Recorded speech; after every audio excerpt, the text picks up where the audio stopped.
The most critical thing was that the brand new spiritual puppet was made of the units and components of almost 10 different spiritual puppets. The raw materials were designed in different styles under different guidelines from different periods over hundreds of years, and their compatibility was close to zero. But right now, they had all become as warm as jade and as smooth as silk after polishing, like masterpieces of the spiritual puppet designers who had worked hard on them for a year and a half in a factory. They did not seem to have been jumbled together in only several minutes. The Fist King and Xiahou Wuxin both had a profound understanding of magical equipment. They naturally knew that it was impossible to complete the work through regular maintenance and modification methods. 3 minutes was barely enough to process the change of material quality after the high-speed cutting or to soothe the change of inner stress caused by the quick increase of temperature. It was even less possible to devise a whole set of circuits of spiritual energy that was as complicated as the veins and nerval network inside a human body after only a few quick glances. If they had not seen it with their own eyes, they would never have believed that there was such a monster in the world who could accomplish such a miracle in only 3 minutes. Xiahou Wuxin looked at Li Yao not only in confusion and admiration now, but also in deep fear. He was even more frightened than when he saw the immortal cultivator Wei Xiaotian. The Fist King's man-made eyes, on the other hand, spurted out scorching sparks. His database was simmering like a tank of burning oil. There are no furnaces here. It's impossible to hone and polish the tiny components in order to completely renew them. Besides, due to the limited time, I cannot study the features of this particular maintenance platform carefully. So, I guess we'll have to make do with this now. Next time, if I'm available, I'll build a new body for you, Li Yao said sincerely. As a refiner, he would not make an imperfect work unless he was absolutely left with no choice. So, he apologized very genuinely. However, I have dismantled all the computation chips inside the crystal processors of the spiritual puppets and redesigned a kit inside the chest of the new puppet to enhance computational ability. It should be able to improve the computational ability of your core crystal processor, especially your determination of traces and trajectories. Do you want to transfer your core crystal processor over yourself? Or do you want me to do it? The Fist King's man-made eyes glittered. If it isn't too much trouble for you, Master Fiend Star. The breastplate of the brand new spiritual puppet glided open to 2 sides without a sound. The shockproof and heatproof layers inside also dispersed spirally like petals, revealing a metal nest that was in perfect size. Li Yao was waving cold, lifeless mechanical arms, but his movement was as gentle as the hair of a girl. Taking the Fist King's core crystal processor that held the database and logical thinking circuits from the old body, he installed it into the metal nest meticulously. It fitted the nest precisely, and there was not even a gap for a single hair.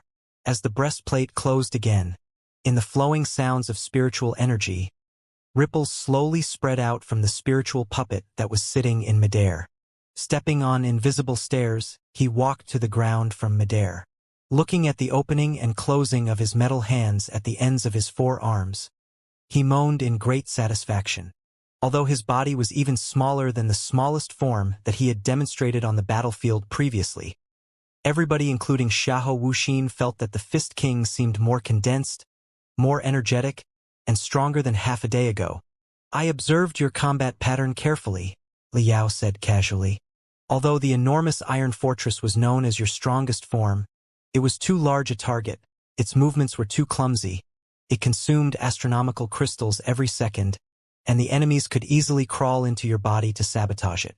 It was a suicidal fortress, not a strong body. The third form that you later presented was small and agile, with a minimal consumption of crystals. That is very suitable for our coming battle. So, warm up your body and see how this body works. It has been devised according to your combat pattern and your pace, but let me know if there is anything that requires adjustment. I do not want to leave an obviously flawed work to run amok outside.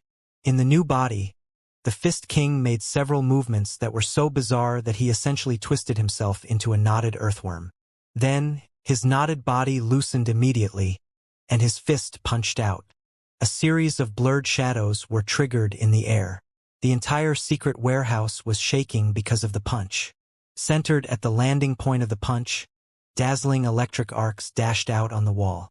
This is perfect. The Fist King's voice that was cold and mechanical was mixed with the excitement of a human being. Every joint and every bearing inside this body seems to have been crafted for a certain entry of data inside my battle database. It is even stronger than the iron body that I crafted for myself. Of course. Han Te and Lu Li held their heads proudly. Our Grandpa Yao is always most awesome. Liao smiled. Consider it a reward for the many interesting stories that you told me. While talking, he moved his dozens of crystal cameras to Xiahou Wuxin. Leader Xiahou, if you also tell me some interesting stories or exchange certain interesting goods with me, I can also help you build a few more advanced crystal suits, which I guarantee will be much better than what Wei Xiaotian was equipped with. The truth is, I am not very good at the upgrade and modification of spiritual puppets and artificial bodies. My specialty is actually crystal suits. Xiahou Wuxin and Xian Xiaoqi's jaws both hit the back of their feet. Such amazing spiritual puppet modification skills were something that he was not good at? Then, how strong were his modification crystal suit skills, which he called his specialty? As if he had just swallowed an iron caltrip, Xiahou Wuxin's throat rolled hard. Thinking for a moment, he said, I don't know what kind of stories you want to hear, Senior Fiend Star.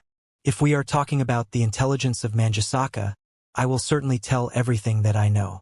Besides that, if you mean the things about refining, please take a look at them. He drew a complicated sign on the metal wall on one side of the warehouse. The wall immediately turned from a smooth mirror into a pile of soft gels.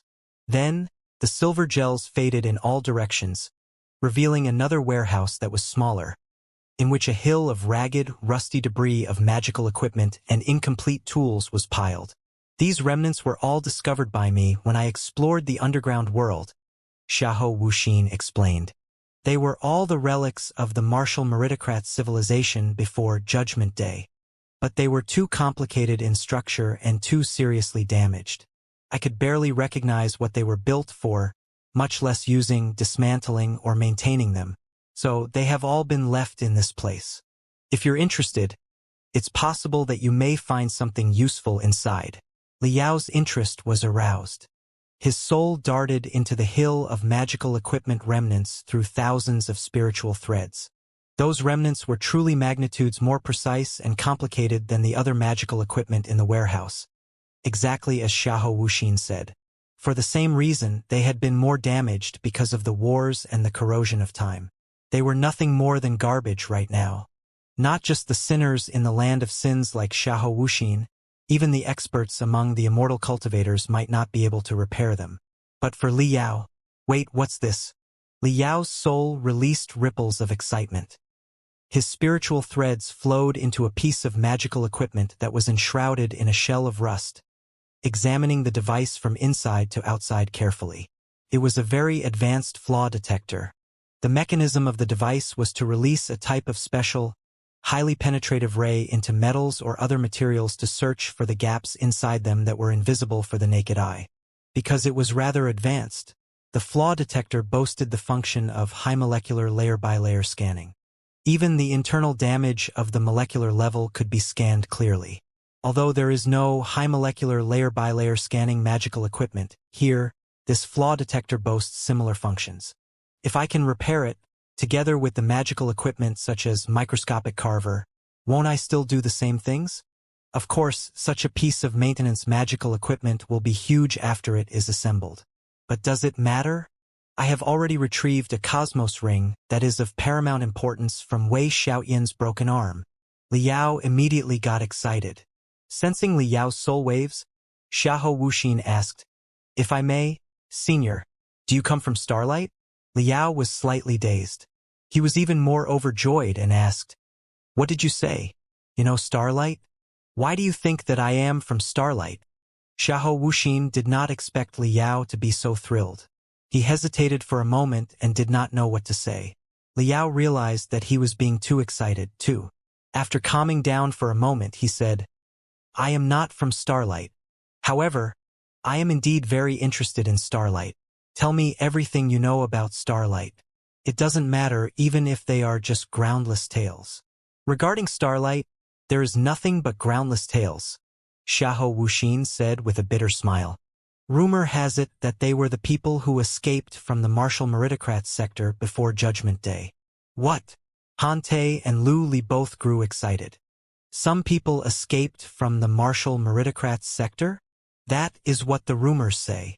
After a little hesitation, Xiahou Wuxin said, the truth of the so-called Judgment Day is not a civil war of the people of the martial meritocrats sector, as we have always believed, but very likely to have been a destructive strike launched by the angels, or the immortal cultivators, on the martial meritocrats sector.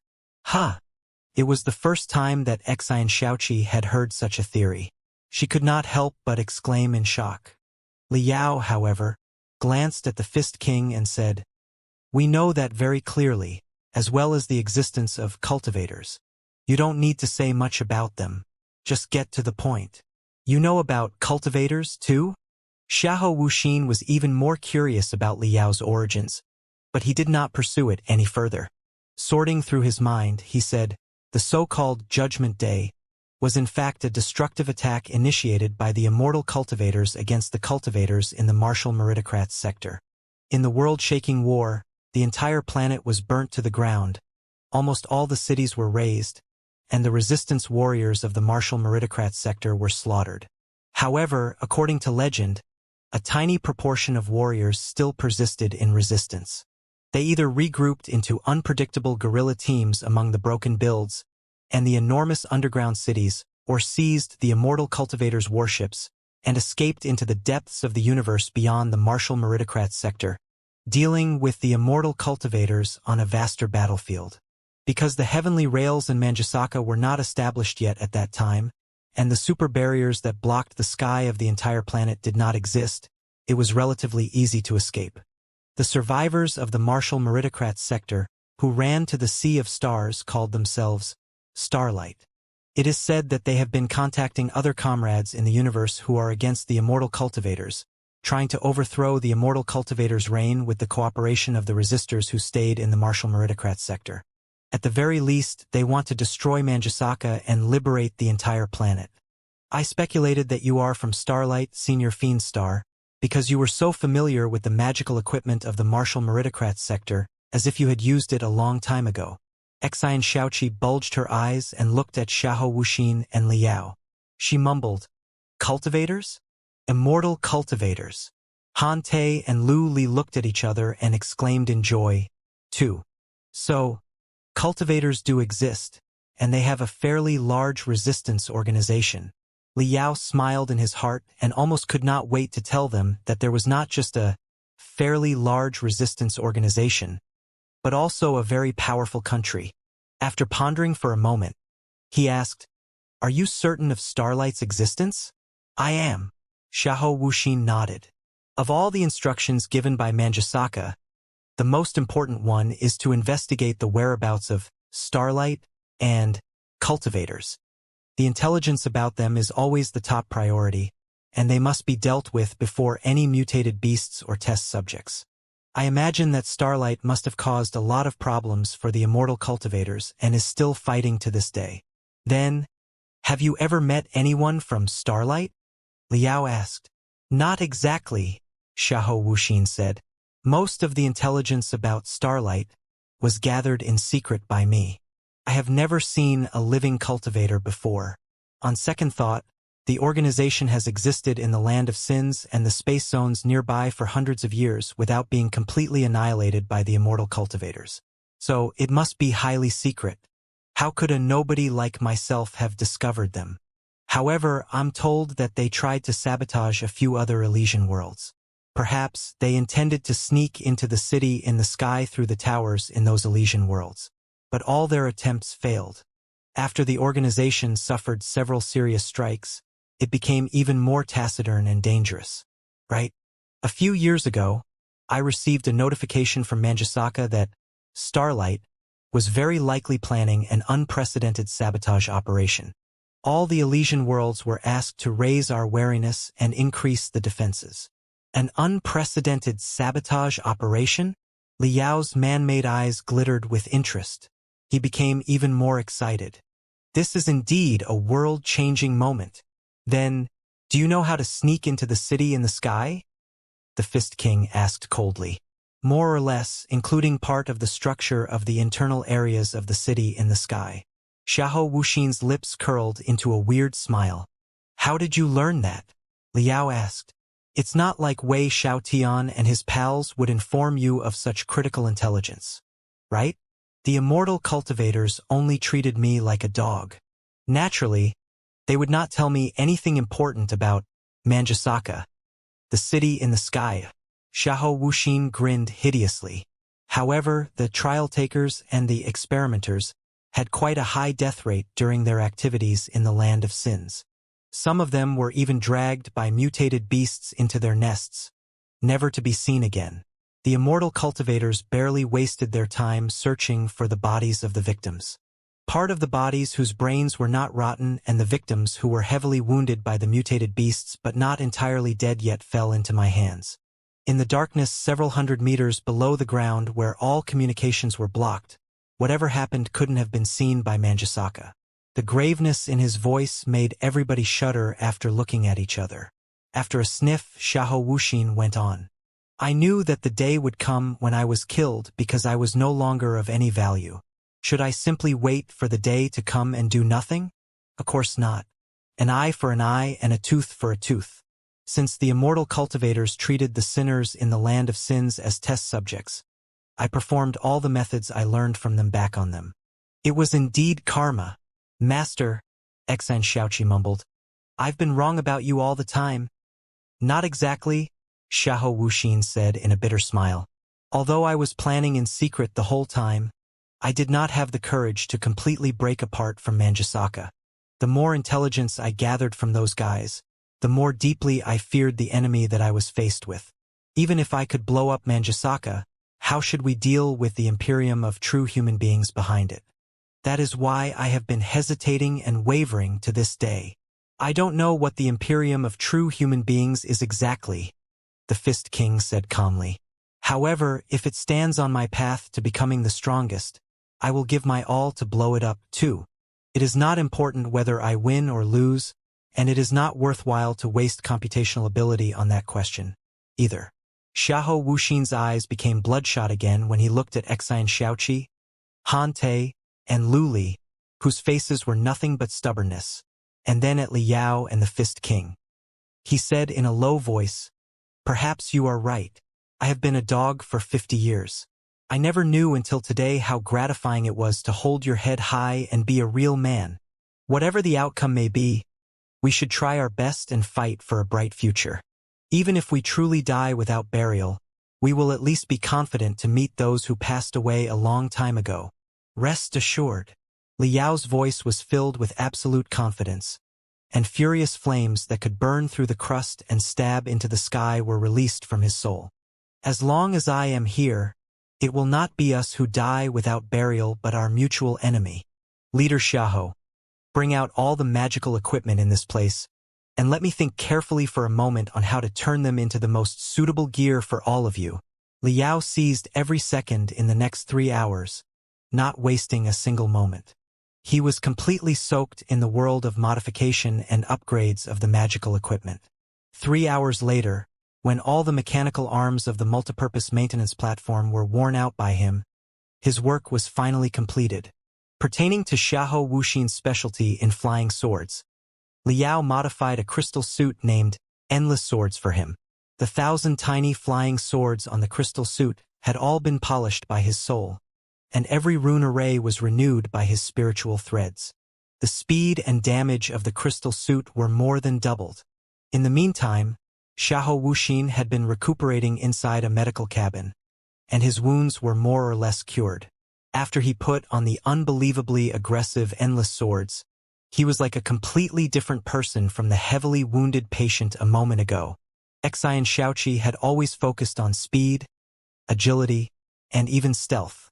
So, Liao performed a full upgrade on the propulsion magical equipment on her hands and feet and embedded it into a high-speed scout crystal suit, transforming Xianxia into an unbridled wildcat and making her exclaim in excitement. As for Han Te and Lu Li, they had never learned the arts of the manipulation of crystal suits before. If they put on crystal suits recklessly, their combat ability would not be enhanced at all, and the gear would only become burdens.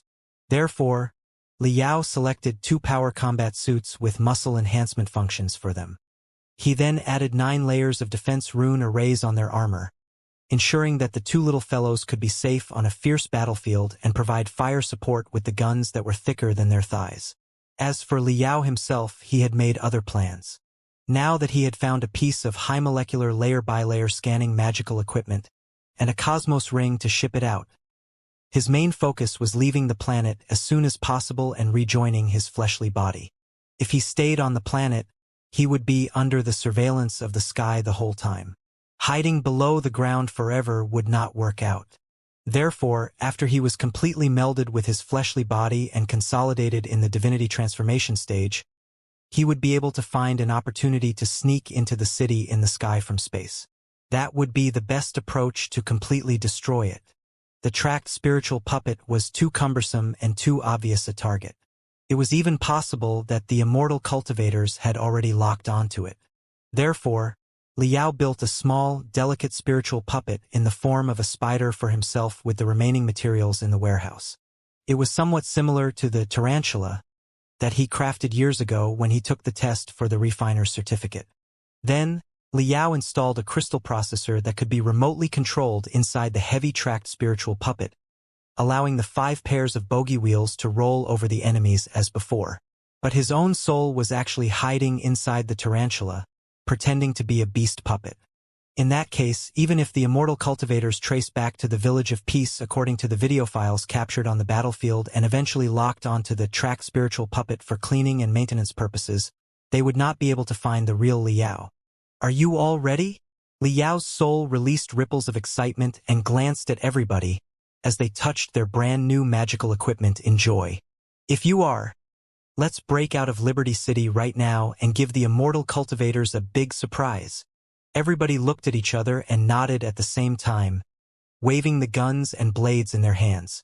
Wait a moment. Let's take a look at the situation outside first. Xiahou Wuxin operated on a mainframe crystal processor at one corner of the warehouse quickly. Dozens of 3D light beams immediately popped up.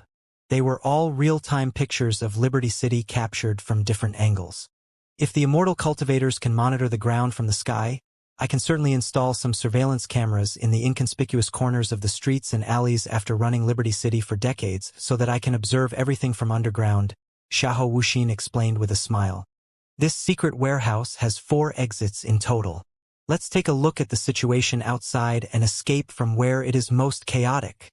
On the 3D light beams, the chaotic battles in Liberty City were still raging, but the peak of the mayhem had passed.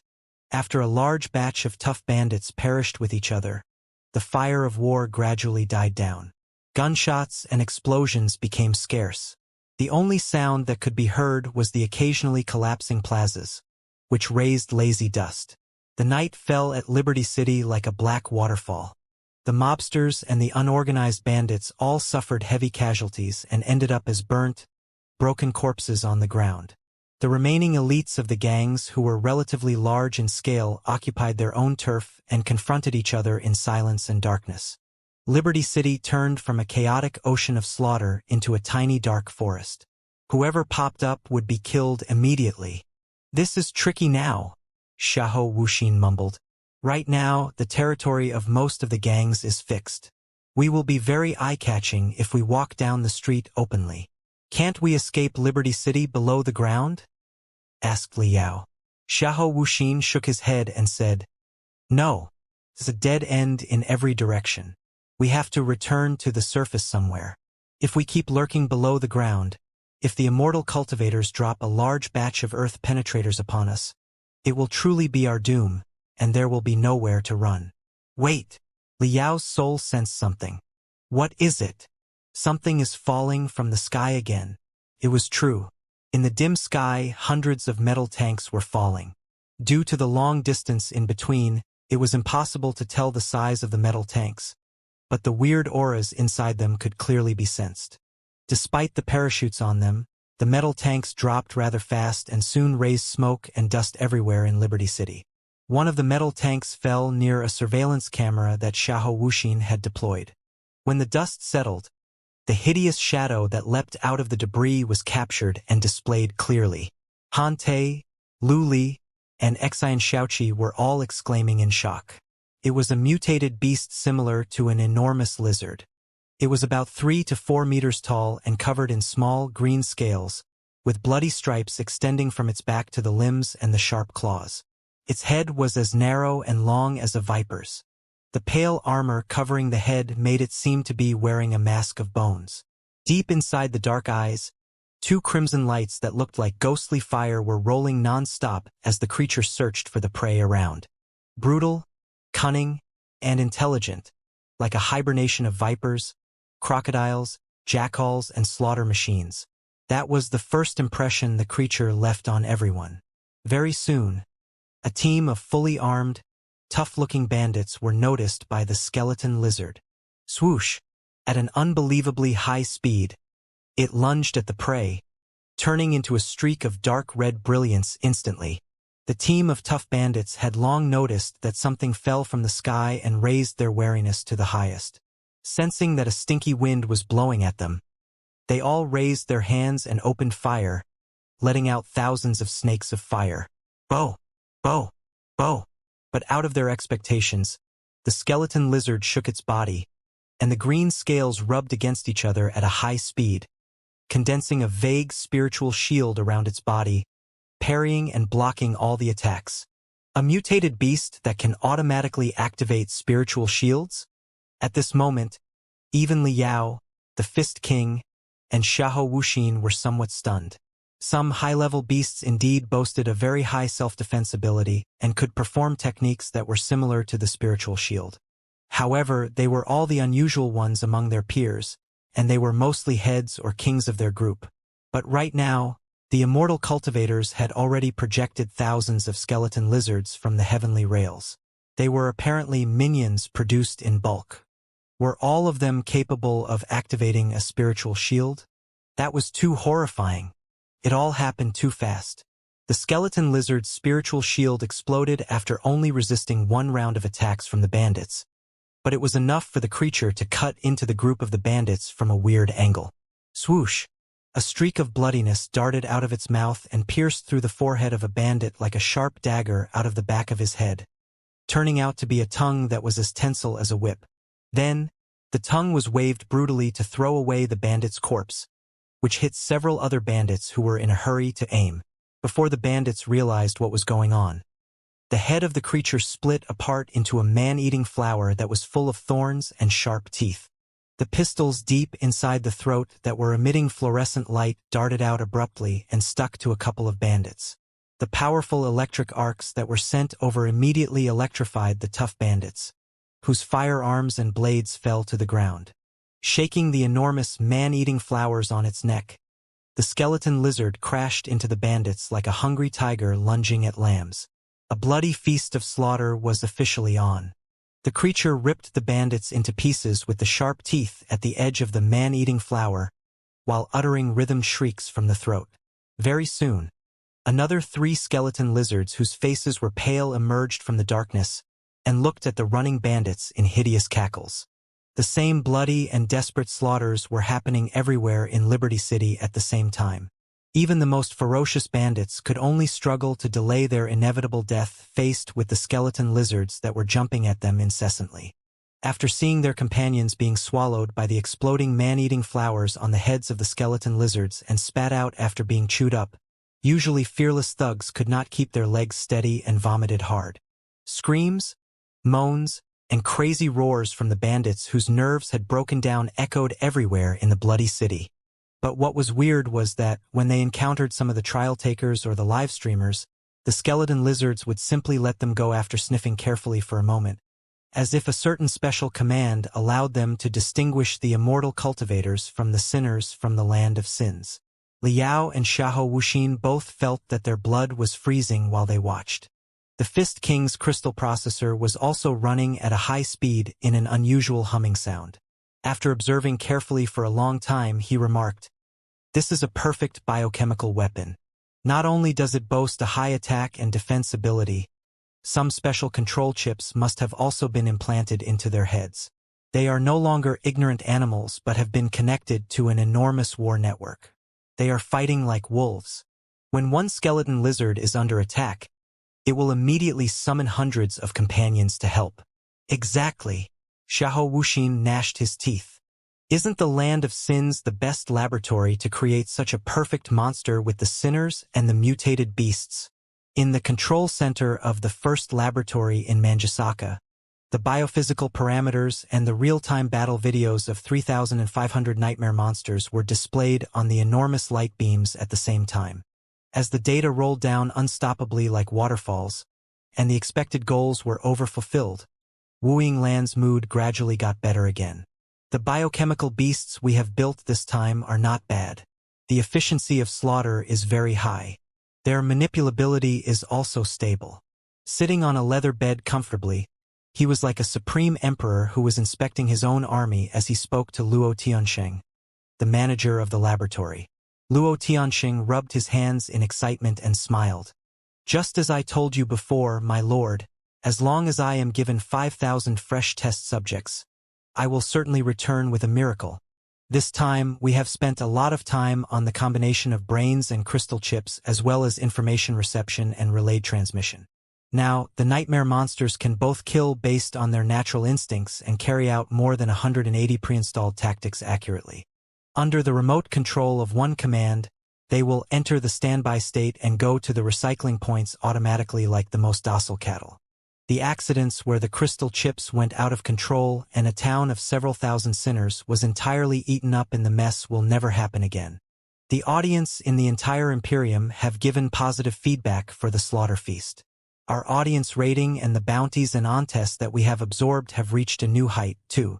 A lot of viewers also gave their remarks in extreme excitement. The financial report of the Heavenly Eye Group will be most satisfactory for the external big shots. The blood and fire on the thousands of light beams created mottled shadows on Wu Yinglan's face, making it impossible to read his emotions. It could only be heard that he said in a low voice under the cover of the bloody flames, "It couldn't have been better to open the curtain of our epic quest with such a perfect slaughter." Then, Luo Tianxing said in a low voice, "What about the Fist King and the mysterious expert that Wei Xiaotian mentioned? Continue the investigation." Wu Yinglan's eyes stopped on the comprehensive audience rating and the flow of capital that were rising nonstop. His lips curling into a confident smile, he said, "Whatever it is, as long as it is in the land of sins, it will never escape. It is an insignificant chess piece no matter how mighty it is, and I am the only player in the great game. Everything that was happening in Liberty City, captured by the crystal cameras embedded on the live streamers and the nightmare monsters, was transformed into invisible data streams and sent to Manjasaka. Then, through the super-remote launch bases deployed there, they were transmitted to the thousands of planets in the entire Imperium of true human beings and became the only food to satisfy the minds of countless hominoids. When Zhao Xiaofei crawled out of the dark, sunless, underground mines on the noisy lift, he was already as exhausted as could be. Even his eyes were almost clogged up with mud and sweat. His dizziness was trying to drag the young miner who had worked for 48 hours in a row into dreamland. However, his nerves were more excited than ever, and bloody spots burst out deep inside his eyeballs. Perhaps he did not realize it himself, but his lips curled into a cruel smile like a conditional reflex. He swallowed hard, looking around, only to discover that he was surrounded by workmates who were physically fatigued, but mentally excited just like him. The only foreman was half asleep not far away. So, he secretly took out an energy pill from his pocket and swallowed it, pretending to be coughing. The so-called energy pills were designed to be swallowed when the miners worked for a long time in a row deep inside the mines. Although the pills could refresh the miner's body and head for a moment, they would be drowsy and lackluster for a long time. Zhao Xiaofei had taken 3 energy pills last night, which was the only reason he had accomplished more than what he had been tasked with and received a bonus on the spot. At this moment, he should take a proper rest and was no longer suitable to take any more energy pills. Should he be discovered by the foreman or the boss, they would definitely whip him hard. However, screw it. He was not the only one taking the pills. The energy pills in the medical rooms in the mines often disappeared by the box. He did not believe that those medicine boxes could have grown feet and run off on their own. Hot air spurted out of Zhao Xiaofei's nose. He looked at the workmates around him, and they all grimaced and grinned at each other. The heavy and tedious work was finally over. Right now, the souls of the young miners, no larger than 20 years old, had long left their humble and weak bodies and flown to the bloody worlds of slaughters thousands of light years away. The moment he returned to his shabby shed, Zhao Xiaofei immediately screamed and lunged at his crystal processor like everybody else. The Imperium of true human beings highlighted equality, harmony, development, and progress. The hominoids were qualified to surf on the spiritual nexus, but of course, considering that the education level and the identification abilities of the hominoids were low, they were more vulnerable to the demagogism of the Covenant Alliance, the extraterrestrial devils, or other malicious forces. Therefore, only the websites approved by the Ministry of Culture of the Imperium could appear before the netizens who were hominoids, for their own physical and mental health and for the peace and unity of the society. Zhao Xiaofei was not interested in the few formal websites of the government that had been established for propaganda purposes. He logged into the slaughter stream platforms as quickly as possible. Unlike what Wei Xiaotian had said to Xiahou Wuxin in Liberty City, the Land of Sins was not the only slaughter stream platform in the Imperium of true human beings. Ever since the streams had proven their efficiency in collecting capital, maintaining order, and improving the work efficiency, the big shots of various fields had been flooding into the market like wild beasts. A myriad of stream platforms had been developing exponentially, including both the battles against the Alliance of the Holy Covenant on the front line and the virtual entertainment for adults within the Imperium. Anything that could be imagined could be shot. Almost every second of the hominoid's off-work life had been occupied. However, hearing that a very special show was airing on the Land of Sins, Zhao Xiaofei still switched to the stream platform of the Heavenly Eye Group without any hesitation. The skeleton lizards were tearing the guts out of the bandits of the Land of Sins.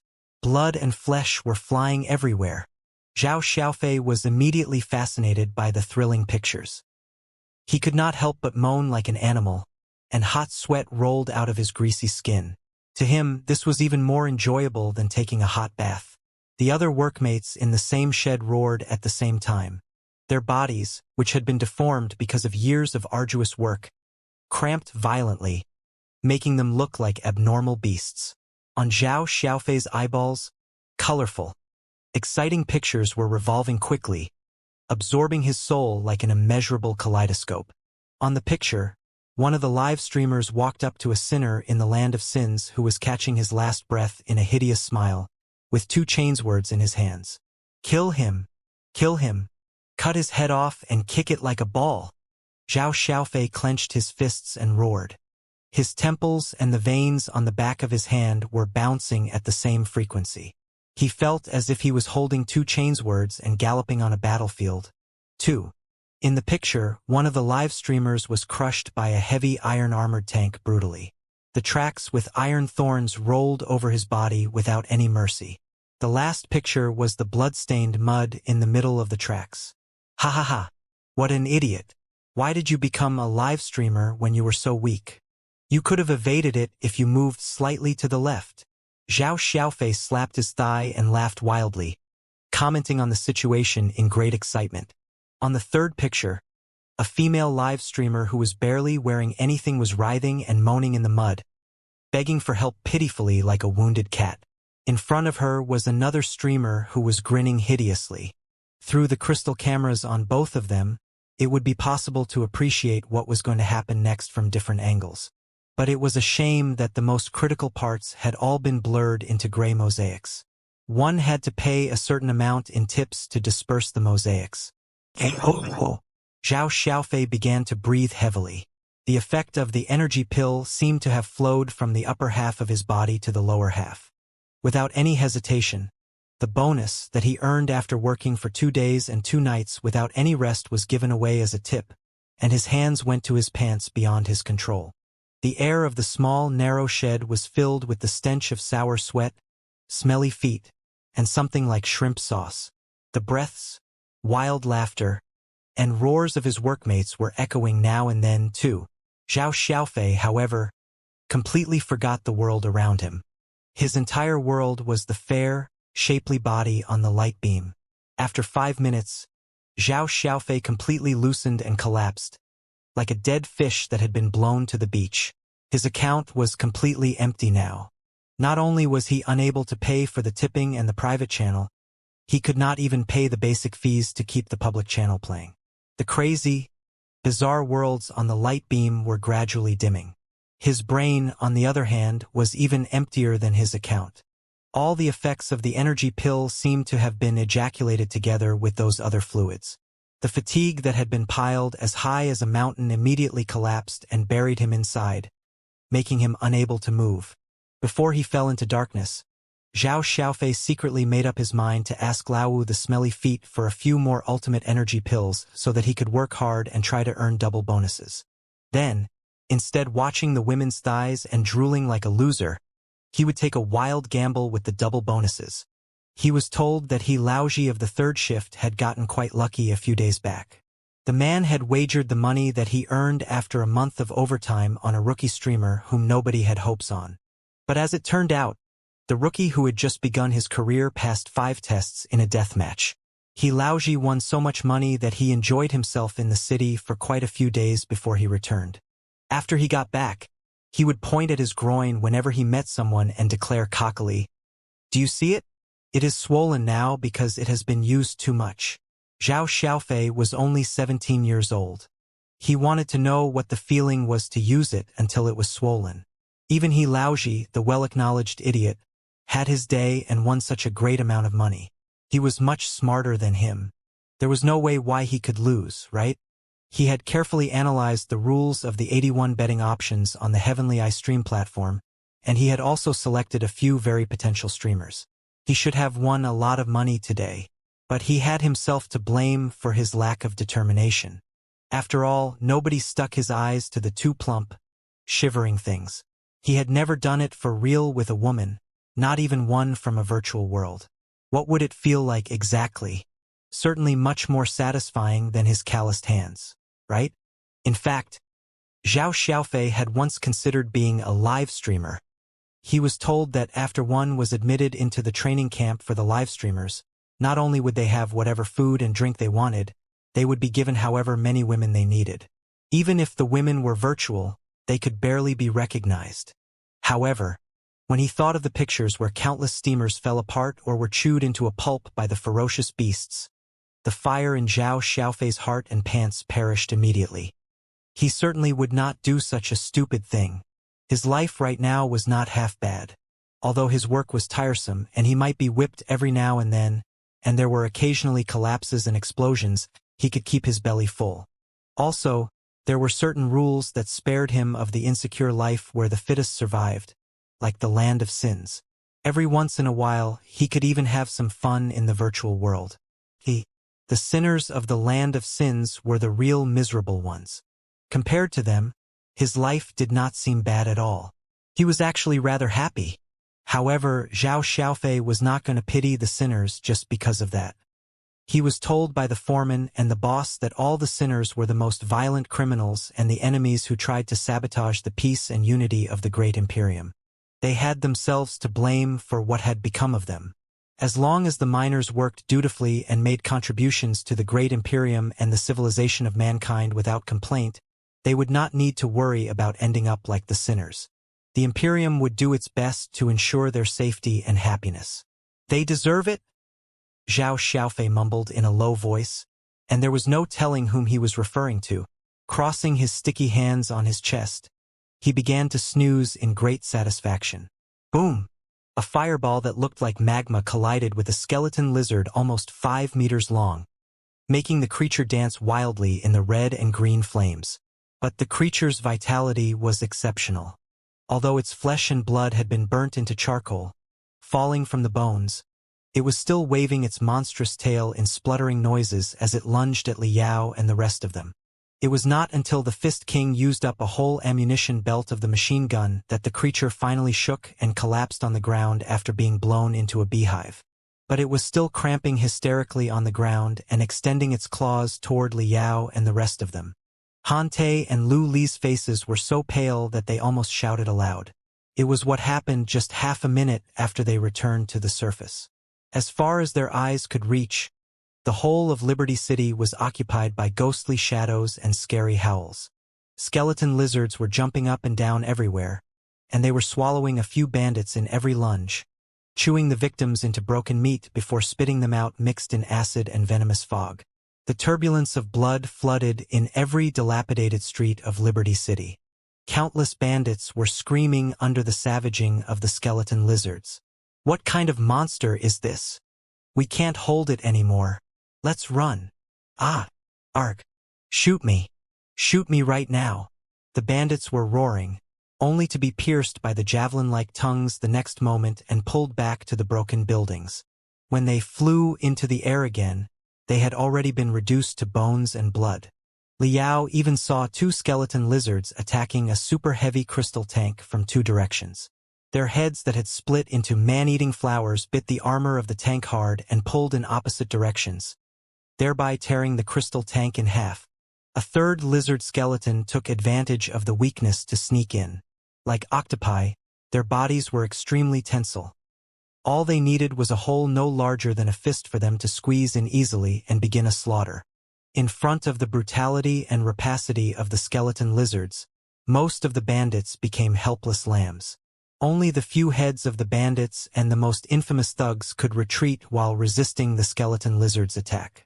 Liao and his companions were naturally the most eye-catching ones in the hellish slaughterhouse. Boom! Boom! Boom! One of the skeleton lizards crawled out of the deepest gap inside the debris and bit the Fist King's left arm while the Fist King was changing the magazine for the machine gun. But the Fist King simply stabbed his left arm into its neck, and his right fist turned into a gray mist and swallowed its head entirely, smashing it into a pulp before it had the opportunity to split. Hiu! Hiu! Hiu! Xiahou Wuxin was maneuvering almost 100 flying swords at the same time, which turned into a thunderous net of swords. The spiritual shield of any skeleton lizard was as fragile as glass in front of his sword net. Their limbs and heads were all dissected perfectly like an autopsy. Even Xianxia, Han Te, and Lu Li were able to crush the skeleton lizards with the help of Liao's soul without alarming anyone. Several of their shocking attacks were hindered, disrupted, and resolved by Liao. There are too many of those bastards for us to kill. Xiahou Wuxin bellowed and cut the long tongues of another 3 skeleton lizards that came at him as fast as lightning with his flying swords. His voice was already shaking, and the brilliance of his flying sword was unsteady. We cannot escape on our own. Even if we flee out of the range of Liberty City, we will still be locked onto by Manjusaka. It will be practically impossible for us to escape into the underground world again. So, we have to join other bandits and run out of the city in the crowd in order to fool the sky. Passing the initial panic, Xianxia regained her previous cleverness. She had traveled in the land of sins for 20 years among the major gangs and notorious bandits. To some extent, she was even more experienced at escaping than her master, Xiahou Wuxin. In fact, they did not need to say anything because the other bandits were all approaching them.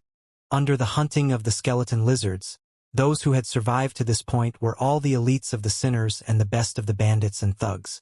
Even though they might have been fighting each other bloodily a moment ago, everybody suddenly shared a sense of community under the simulation of such a terrifying and gruesome scene. Why has the city in the sky thrown so many monsters to hunt us? What the fuck have we done wrong? Isn't attacking the Elysian worlds permitted by the city in the sky? It has nothing to do with the attack of the Elysian worlds at all. Don't you see that the defenders of Liberty City have also been swallowed by the monsters? With everything coming to this point, stop thinking about why and try to figure out a way to get out of here. The bandits all brought out their best techniques, paving shocking paths of blood in the middle of the skeleton lizards and the mountains of corpses. A lot of the bloody paths were vaguely approaching where Liao and his companions were. Very soon, a group of almost 100 people had gathered. They were about to escape to the edge of Liberty City, which used to be the first defense line that was ravaged by Great Iron City at the beginning. Right then, Wuxia, Wuxia, Wuxia. In the middle of the overwhelming smoke, a black shadow almost 10 meters tall gradually showed up, and a gigantic mask of bones was wearing a hideous smile in the smoke. What's this? What a big one! All the bandits and thugs were shocked. One of the crystal tanks could not control its speed and charged at the black shadow directly. Seeing that it was impossible to dodge the creature, it simply accelerated, hoping to brush past the black shadow. But out of everyone's expectations, the black shadow spat out a mouthful of acid that enshrouded the crystal tank. In less than 20 seconds, the vehicle was reduced to a cluster of scrap metal that was similar to vomit. It was not until this moment that the black shadow finally revealed its full self unhurriedly. The body size of the skeleton lizard was at least 3 times larger than the regular minions. At this moment, shadows were moving non-stop behind everyone. Countless skeleton lizards were catching up. Although they were temporarily stopped by the storm of bullets that the bandits and thugs sprayed out, the bullets would run out sooner or later. Fist King Xianxia and Xiahou Wuxin looked at each other and lunged at the skeleton lizard king at the same time. Pooh! Pooh! Pooh! The skeleton lizard king spat out 4 clusters of acid, only to be dodged by the 2 of them narrowly and turn into 4 pools of venom on the ground from which white smoke popped up. Xiahou Wuxin's 100 flying swords darted at the skeleton lizard king's eyes brutally, while the Fist King took the opportunity to jump at the enemy's back. Thorns and hooks extended out of his iron feet and grabbed the skeleton lizard king's unbelievably tensile skin. He stuck the machine gun into the creature's back and opened fire fiercely. At such a close distance, any spiritual shield was useless. Blood and broken meat were immediately splattering everywhere. Under the excruciating pain, the skeleton lizard king was bent into an enormous worm as it jumped and hit things randomly, trying to get rid of the Fist King. But it only managed to knock away the Fist King's gun, which made the Fist King's 4 arms stab into its wound and snatch its flesh. Chilla! The skeleton lizard king's head also split into an enormous man-eating flower. But the degree to which its neck could rotate was limited after all, and it could not bite the Fist King however it tried to turn its head.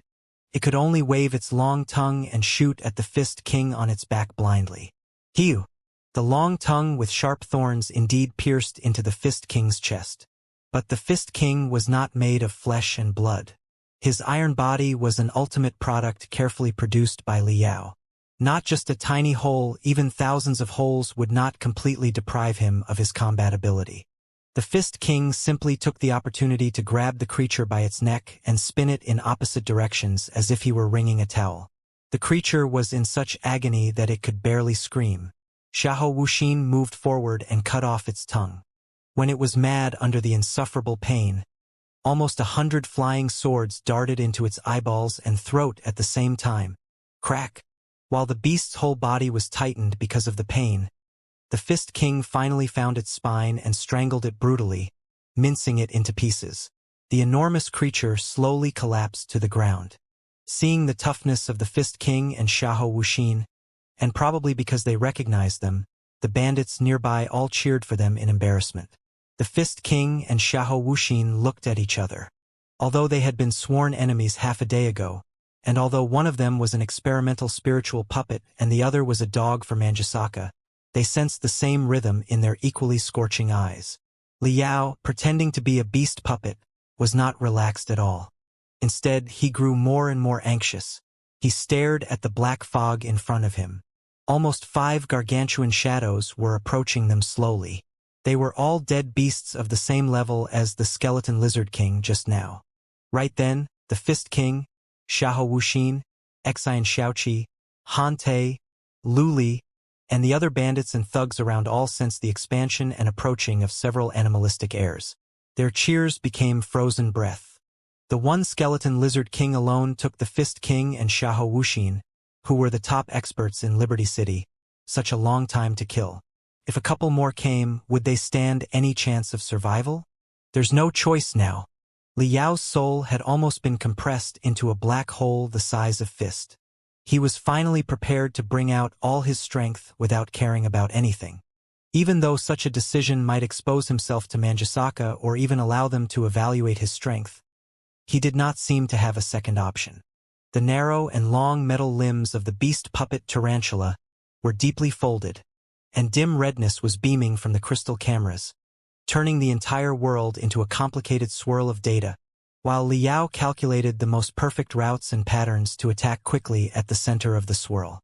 Right when Liao was about to go on a killing spree and fully release the daunting damage of the divinity transformation stage, he suddenly sensed that a certain weird quake was coming from the depths of the earth.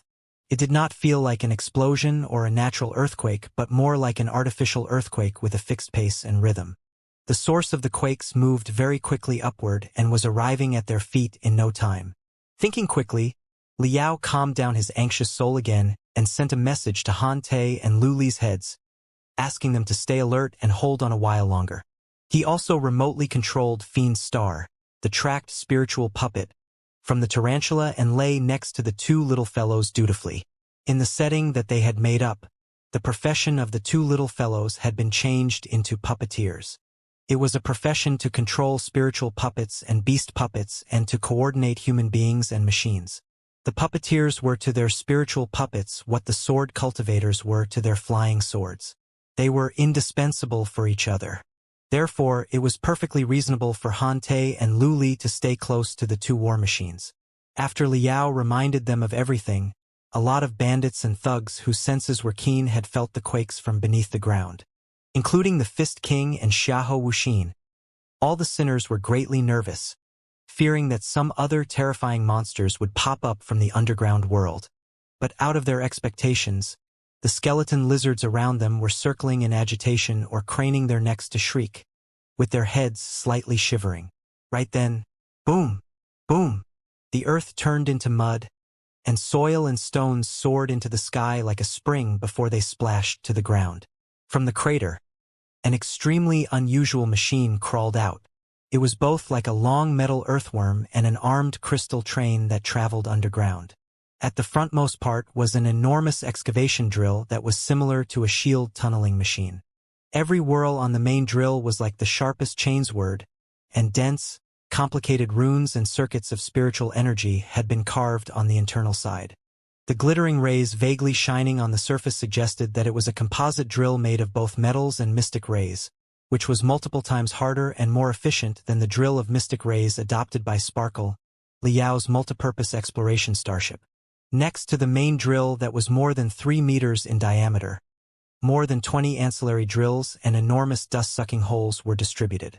All the scraps of rocks minced by the drill were transmitted to the rear of the underground vehicle through the dust-sucking holes. The whole body of the machine was covered in rough and huge tracks, and every track was installed with sharp and tensile hooks.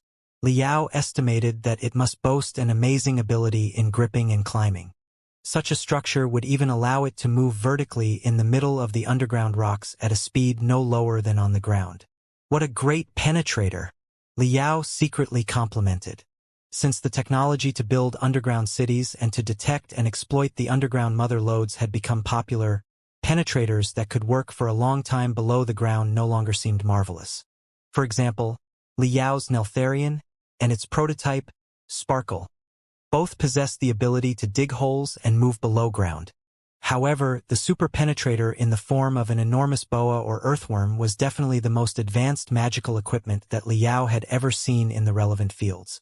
It was not hard to evaluate its high comprehensive combat efficiency based on the high speed of the quake source and the feebleness of the quakes before the vehicle burst out of the ground. Who was it that had crafted and was maneuvering such a war machine? The immortal cultivators from Manjusaka? Not very likely. Liao saw that the front end of the super penetrator had emerged from the ground, but the rear end was still hidden below the earth. The front part of the vehicle was like a porcupine that had been infuriated. Countless barrels were raised and released almost 100 enormous iron tanks into the sky. Pa! Pa! Pa! The iron tanks exploded one after another. They turned out to be smoke grenades with an extremely vast coverage. Very soon, more than half of Liberty City was consumed. The battlefield was covered so tightly that it would not be able to see anything from the sky. Then, next to the barrels, A lot of folded, disc-shaped antennas were ejected, triggering invisible but powerful waves. Liao could clearly sense that the communication among the immortal cultivators, especially the city in the sky's remote control on the skeleton lizards, was seriously disrupted by the indiscriminate interferential waves.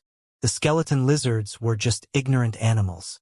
After the crystal chips inside their heads were affected and they lost the command of the external signals, they were immediately at a loss. Some wanted to escape to the underground world because of the explosions and smoke on the battlefield. Some raged and jumped at the bandits, only to be blown up quickly because they did not have the neat teamwork they had before. Some were even brutalizing each other, and their man-eating flowers were biting each other hard, until they were all bleeding and deformed. The only exceptions were the few skeleton lizard kings that were almost 10 meters tall. After the initial shock of the super penetrator, they soon returned to themselves, shaking their heads and hesitating over if they should attack again. It was at this moment that Liao noticed the woman who was standing on the enormous drill majestically, with a huge vibration saber 3 meters long on her shoulder and a green crystal suit on her body. As she confronted the 3 skeleton lizard kings coldly, the air around her was no weaker than the Fist King or Xiahou Wuxin when they were at their peak state. Thousands of runes were floating on her crystal suit, condensing and spinning within 3 meters from her body, like thousands of small drills. "You have 1 minute. Get on board quickly." Her voice was so low and hoarse that it seemed to come from the underground world. The plates on the 2 sides of the super penetrator were all opened, revealing the spacious room inside. Several mysterious people in dim crystal suits waved at everyone and shouted, "We can only resist them for 1 minute. Hurry! Hurry! Hurry!" All the bandits and thugs were slightly dazed. Behind them were the ferocious skeleton lizards, and in front of them were their own kind whom they could communicate with. They did not have any choice but to hurry aboard. When he boarded the super penetrator in the crowd, Liao still focused his attention on the female warrior, who seemed to have grown drills all over her body.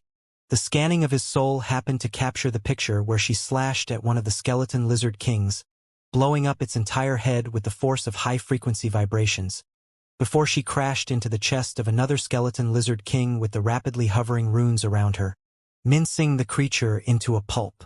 Then, the doors on the 2 sides of the super penetrator were closed heavily, and the tracks rolled in reverse, dragging the vehicle back into the underground world. There were chains everywhere inside the cars. All the newcomers, copying what the mysterious warriors did, tied themselves to the chains to resist the crazy quakes of the super penetrator. They retreated backward in the underground cave, and the entrance of the hole became smaller and smaller. Countless skeleton lizards jumped into the cave, trying to track them, but the enormous drill was still revolving quickly, shredding any creature or machine that jumped down. Boom! Boom! Boom! Those mysterious people must have deployed crystal bombs on the walls of the cave. The bombs were detonated at the same time after they had retreated a certain distance, collapsing and blocking the cave. Also, at the front part or the rear part of the vehicle, a certain type of silver gel was spurted out, which was somewhat similar to the special foam on starships for emergency damage repairs. After it leaked into the gaps of the debris, it made the structure of the blockage even tougher than before. There was no hole to pass through at all. Everybody was obviously below the ground, but when the super penetrator moved quickly, they felt that they were on a lone boat at the peak of surging tides. The vehicle was moving up and down and trembling so hard that they could barely keep themselves steady. The mysterious people who had guided them were working hard, operating busily and nervously. They had no time to bother with the newcomers at all. Even the Fist King and Xiahou Wuxin looked at each other in bewilderment, not having the faintest idea what was going on. When Liao explored with his soul, he could only tell that the super penetrator was almost 100 meters long in total. It was truly like some sort of amazing metal life living below the ground. There was no telling how long passed, but the degree of the bumps and quakes slowly dropped. By Liao's estimation, they had slowed down at approximately 4,000 meters below the surface. The vehicle was still moving forward slowly, but the quakes and noises that it released were mostly gone. It was now like a silkworm gnawing the mulberry leaves. Shwa! The door to the operation cabin of the excavation system in the front was opened. The female warrior who had stood on the enormous drill, with the intense stench of blood, strode into the room. The 3-meter-long vibration saber was gone. The upper half of the thick, heavy crystal suit had been taken off, too, revealing the dark green vest and the athletic body beneath. To his surprise, Liao discovered that the woman who was not ugly in any way had a bald head. There was only an enormous star-shaped tattoo on her forehead, and the 5 angles of the star turned out to be 5 drills. Also, the left arm with which she had held the saber was a false one. It was actually an artificial limb. The bald female warrior who did not have a left arm glanced coldly at the mobsters who had not entirely gathered themselves and furrowed her brows, not covering her disgust for the bandits and thugs at all. It only made Liao even more curious. Since she obviously detested those bandits from the land of sins, why did she bother to rescue them? "My name is Wu Jingyun," the bald female warrior said coldly, and finally focused her eyes on the Fist King and Xiahou Wuxin. The alertness and hostility in her gaze pierced the throats of the 2 leaders of the tough bandits like drills. "I'm sure that you must have a lot of questions, and you do not understand what is going on at all. But just rest assured, you will know what you should know very soon. However, let me make one thing clear first.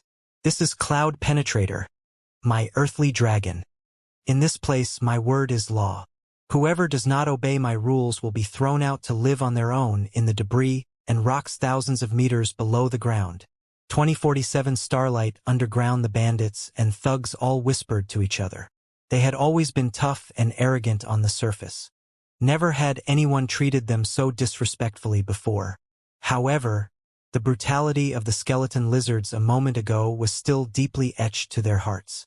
Also, because of the immense pressure of the infinite rocks outside, and seeing that the Fist King and Xiahou Wuxin, the 2 top experts, did not complain, those bandits could only swallow their dissatisfaction and glare at the mysterious female warrior, Zhu Jingyun, in silence.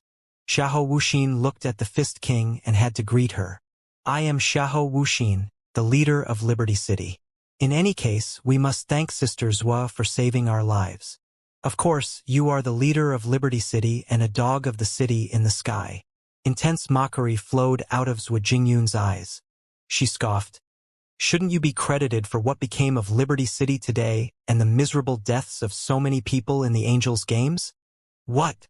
Hearing that, a lot of thugs and bandits jumped to their feet, their eyes of surprise and fury turning into sharp blades and stabbing into Xiahou Wuxin.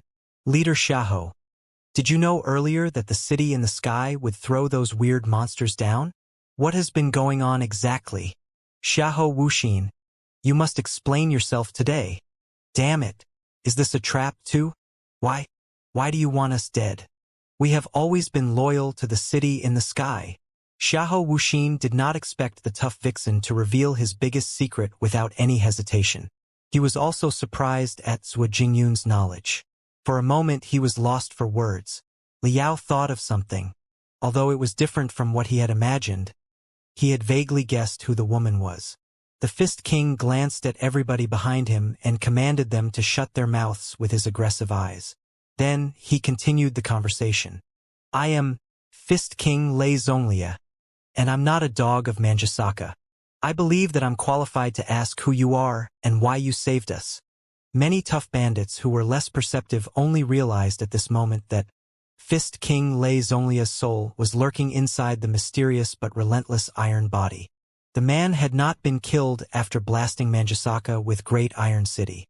He truly deserved to be called the best expert of the land of sins.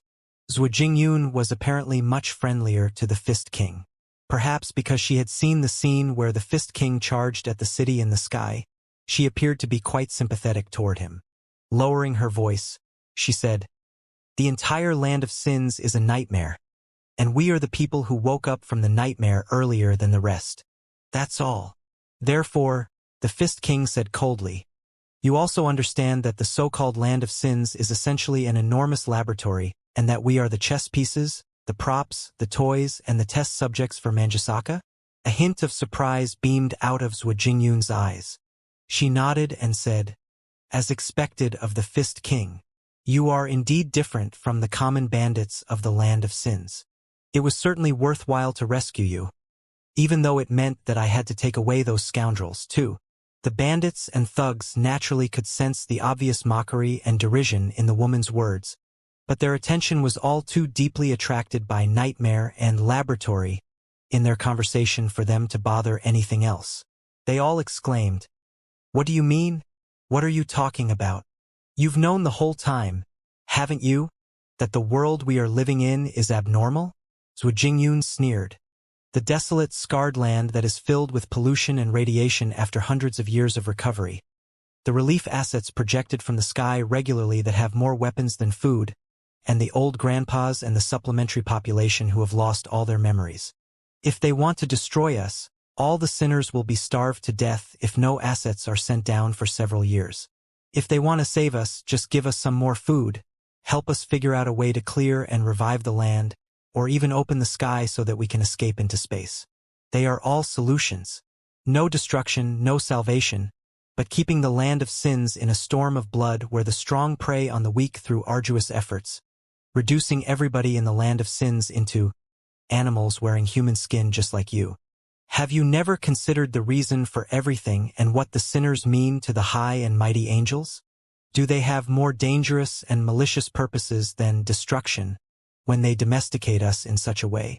Yes, I'm afraid that all of you have given it some thought before and even found some answers on your own. However, you seemingly strong and fearless thugs are in fact nothing more than cowardly pussies. You are already satisfied as long as you can struggle to survive.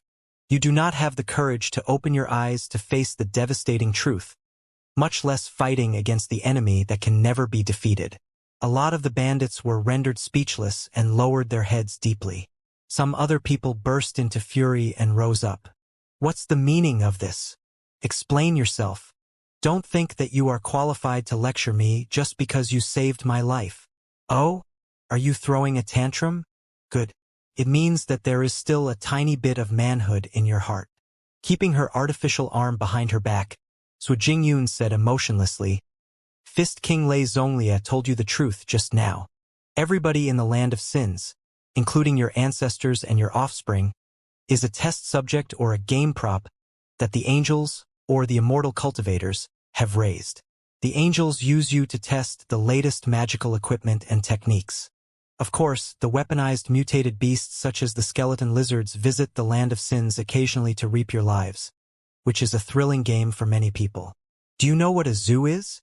If you don't, you must know what an arena or a slave market is, right? For the angels, the entire land of sins is an enormous arena and slave market. We are all their toys that are absolutely at their mercy.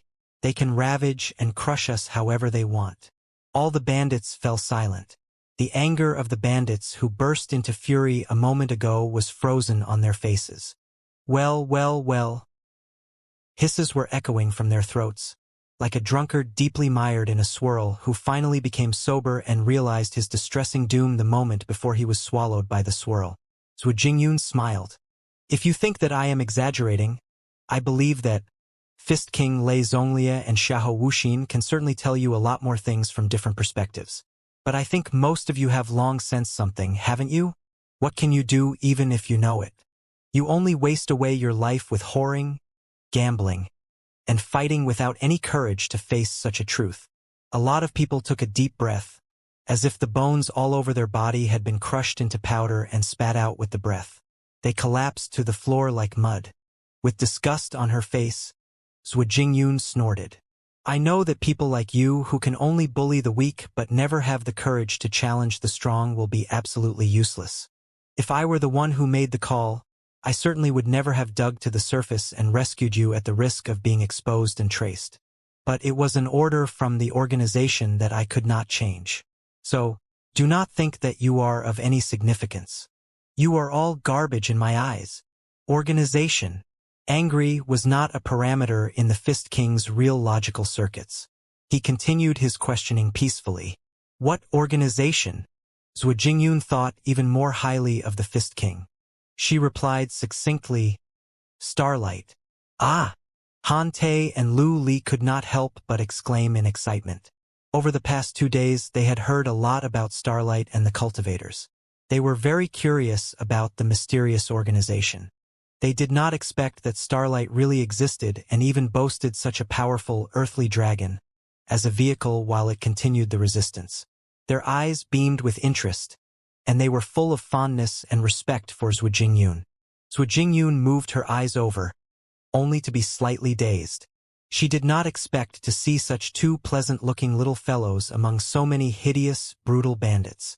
She was particularly surprised by Lu Li, whose young and stubborn face had the air of tranquility and brightness that were entirely different from the common bloodthirsty bandits. Zhu Jingyun slightly frowned, wondering how the two unusual teenagers survived to this day in the gory war. Meanwhile, Li Yao observed the vehicle in great interest.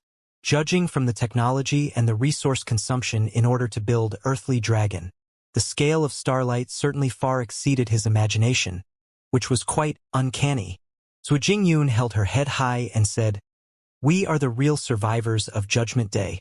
We know that Judgment Day was not a civil war of the martial meritocrat sector but a destructive attack launched by the immortal cultivators at the cultivators of the martial meritocrat sector. Our ancestors have been resisting the evil reign of Manjusaka since hundreds of years ago.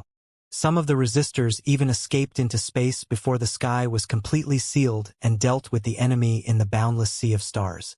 The resistors that stayed on the planet, to avoid the surveillance from the high sky and the bombardment of the railguns that are everywhere, marched into the underground world. The ruins of the thousands of underground cities left by the martial meritocrat civilization and the forsaken mines were all our battlefields. We raged and galloped on Earthly Dragon, the super penetrator, and attacked the enemy everywhere. Even to this day, the angels, or the immortal cultivators, cannot find a way to completely annihilate us. Right now you have woken up, too. Now that you have been informed of the truth, the city in the sky will certainly not let any of you go. You don't have a choice except to follow us back to our base. It happens that we have some missions for scoundrels like you." After saying that, Zhu Jingyun stared at the Fist King and Xiahou Wuxin and glanced at Han Te and Lu Li. Instead of waiting for anyone to reply, she returned to the operation cabin of the excavation system and slammed the door, leaving hundreds of upset and confused bandits and thugs. Those bandits and thugs naturally surrounded the Fist King and Xiahou Wuxin. But thankfully, knowing the toughness of the two experts, and because those bandits had essentially betrayed the two dominators during the Battle of Liberty City, they did not dare act recklessly but simply asked the Fist King and Xiahou Wuxin to explain the situation to them. After pondering for a moment, the Fist King and Xiahou Wuxin found no reason to hide the information. They simply cut the critical parts that involved their secrets and told everybody the basic background of the Land of Sins as well as the truth behind Manjusaka, the city in the sky. The bandits and the thugs were all surprised, infuriated, and scared, feeling that they were truly lucky. Thankfully, they had discovered the truth in time. Otherwise, if they had truly successfully conquered or defended Liberty City and been sent to the city in the sky to enjoy happiness, would they not have become test subjects to be sliced and studied in their ignorance? Many tough bandits glared at Xiahou Wuxin furiously, as if they were about to attack him if he could not explain himself. However, since Fist King Lei Zhonglia had not taken any action, they were naturally not bold enough to act before the Fist King. Besides, Xiahou Wuxin knew a lot about the city in the sky and even Starlight. He was aware of the intelligence that they did not know. With that in mind, it was inappropriate to end on bad terms with him. "Leader Xiahou, are those immortal cultivators truly going to annihilate each and every one of us without leaving any chance of survival?" some bandits asked Drilly, still having hope. "Just drop your illusions and prepare to fight." Xiahou Wuxin sighed. Even if there was a slim chance of survival, now that we have gotten in touch with Starlight, the greatest trouble for Manjusaka, and learned so many things that we shouldn't have, it is impossible for us to survive. Do not fantasize that the immortal cultivators will show any mercy and pity. I have been a dog for Manjusaka for decades, but am I now not being cooked because I am no longer useful? Do you have any reason for the immortal cultivators to spare you? Everybody was silent after hearing that. After a long silence, somebody asked, "Then, what is the strength of this Starlight? Is it capable enough to resist Manjasaka? The sinners in the land of sins were all fearless warriors. When they were caught in desperation, they would not hesitate to jump on and bite the deities, not to mention the immortal cultivators. However weak Starlight may be, Xiahou Wuxin said, it has at least struggled for hundreds of years under the suppression of the immortal cultivators, and it will not seem strange if the organization struggles for hundreds more years. They have rescued us at great risk naturally because we are still of great value. Therefore, you might as well rest in peace for a moment and see what they have to offer before you decide if this is an opportunity of cooperation. To be honest, we are already in the worst situation. Nothing worse can possibly happen. Just act as if you were killed in the bloody mouths of the skeleton lizards, and every second since then is a bonus. With everything coming to this point, the Fist King and Xiahou Wuxin were not interested in investigating what the bandits and thugs did in the Battle of Liberty City after everything fell into chaos. After all, it was in the nature of the sinners, and something would have been wrong if they had not done it. The two of them calmed and reorganized everyone with both carrots and sticks. Meanwhile, Han Te and Lu Li crouched in a corner.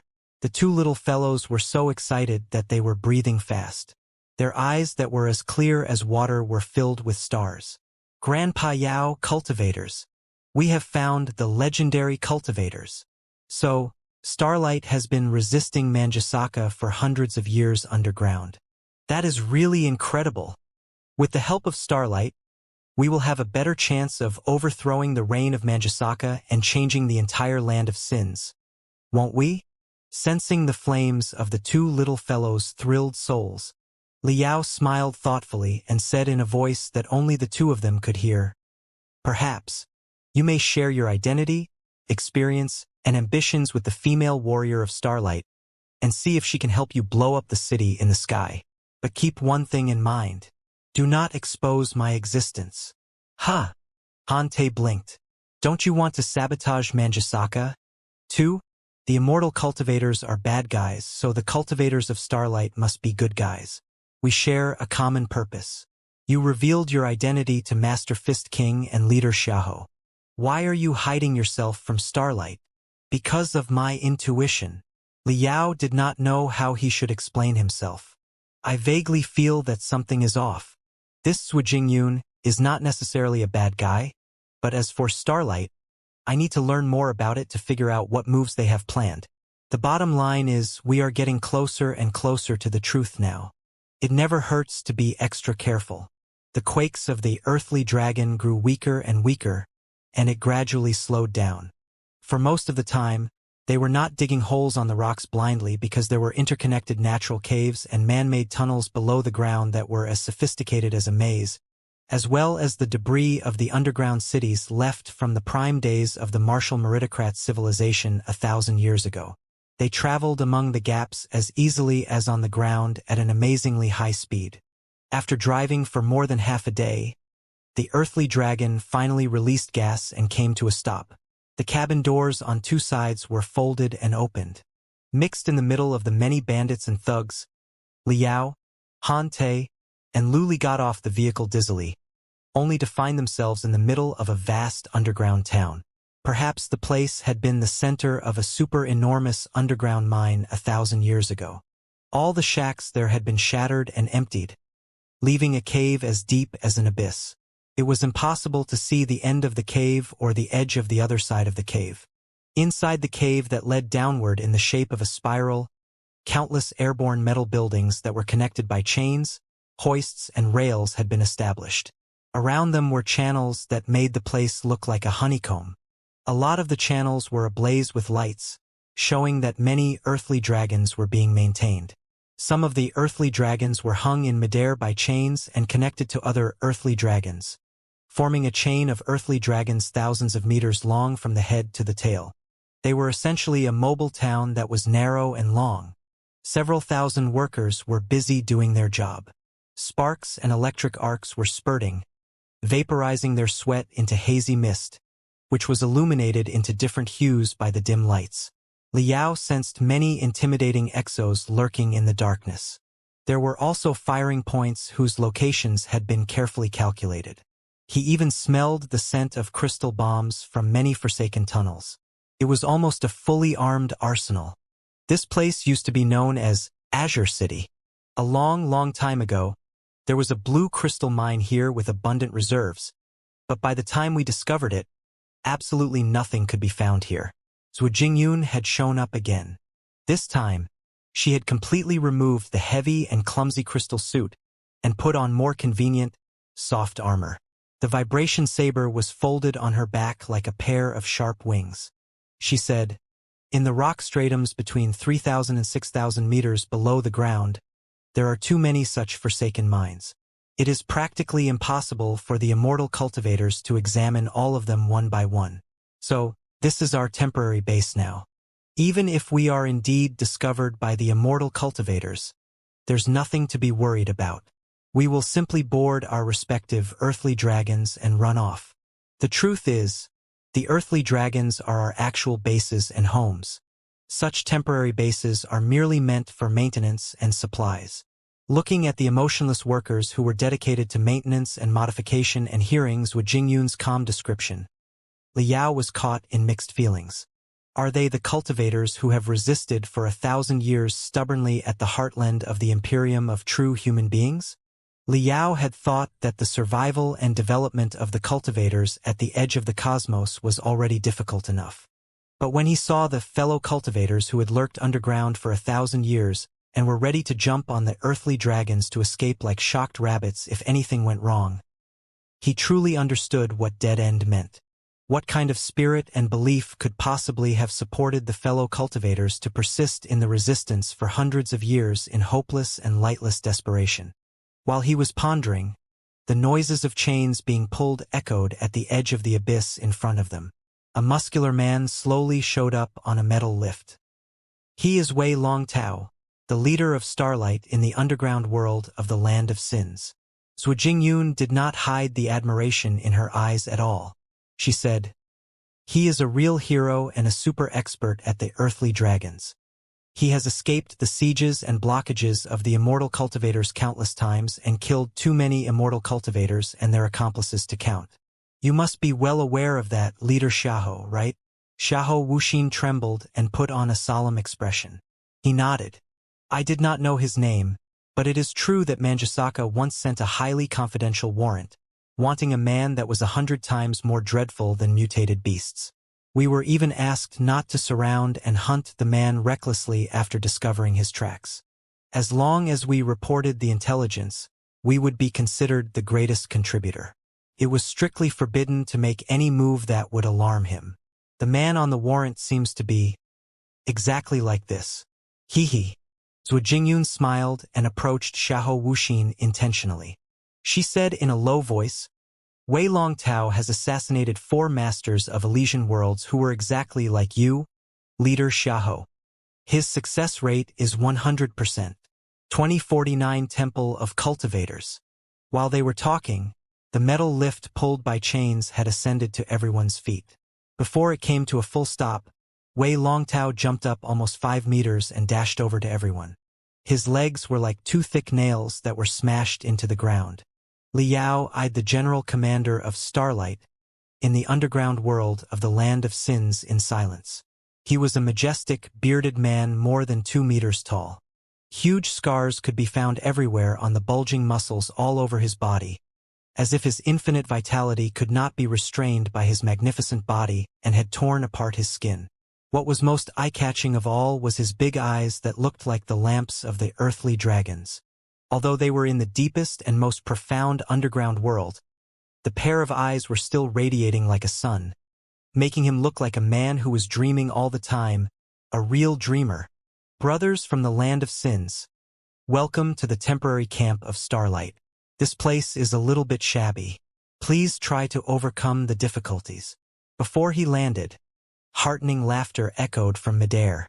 He was apparently much warmer than Zhu Jingyun, who was as cold as ice. "People here call me Commander Wei, but since you are not members of Starlight yet, you can simply call me Wei Longtao." Standing before the Fist King and Xiahou Wuxin, Wei Longtao looked at them with a smile. He had dwarfed the auras of the two experts of the land of sins by himself. "Do excuse me." He crossed his hands toward the Fist King and Xiahou Wuxin and said with a smile, "The situation both on the ground and below is very urgent, which has forced me to invite you to this place in such a simple and violent approach. Please forgive us for the lack of manners." Xiahou Wuxin rolled his eyes again and suddenly said, "Forgiveness is unnecessary. Had it not been for your help, Commander Wei, we would have been killed by the skeleton lizards. There is really nothing to forgive.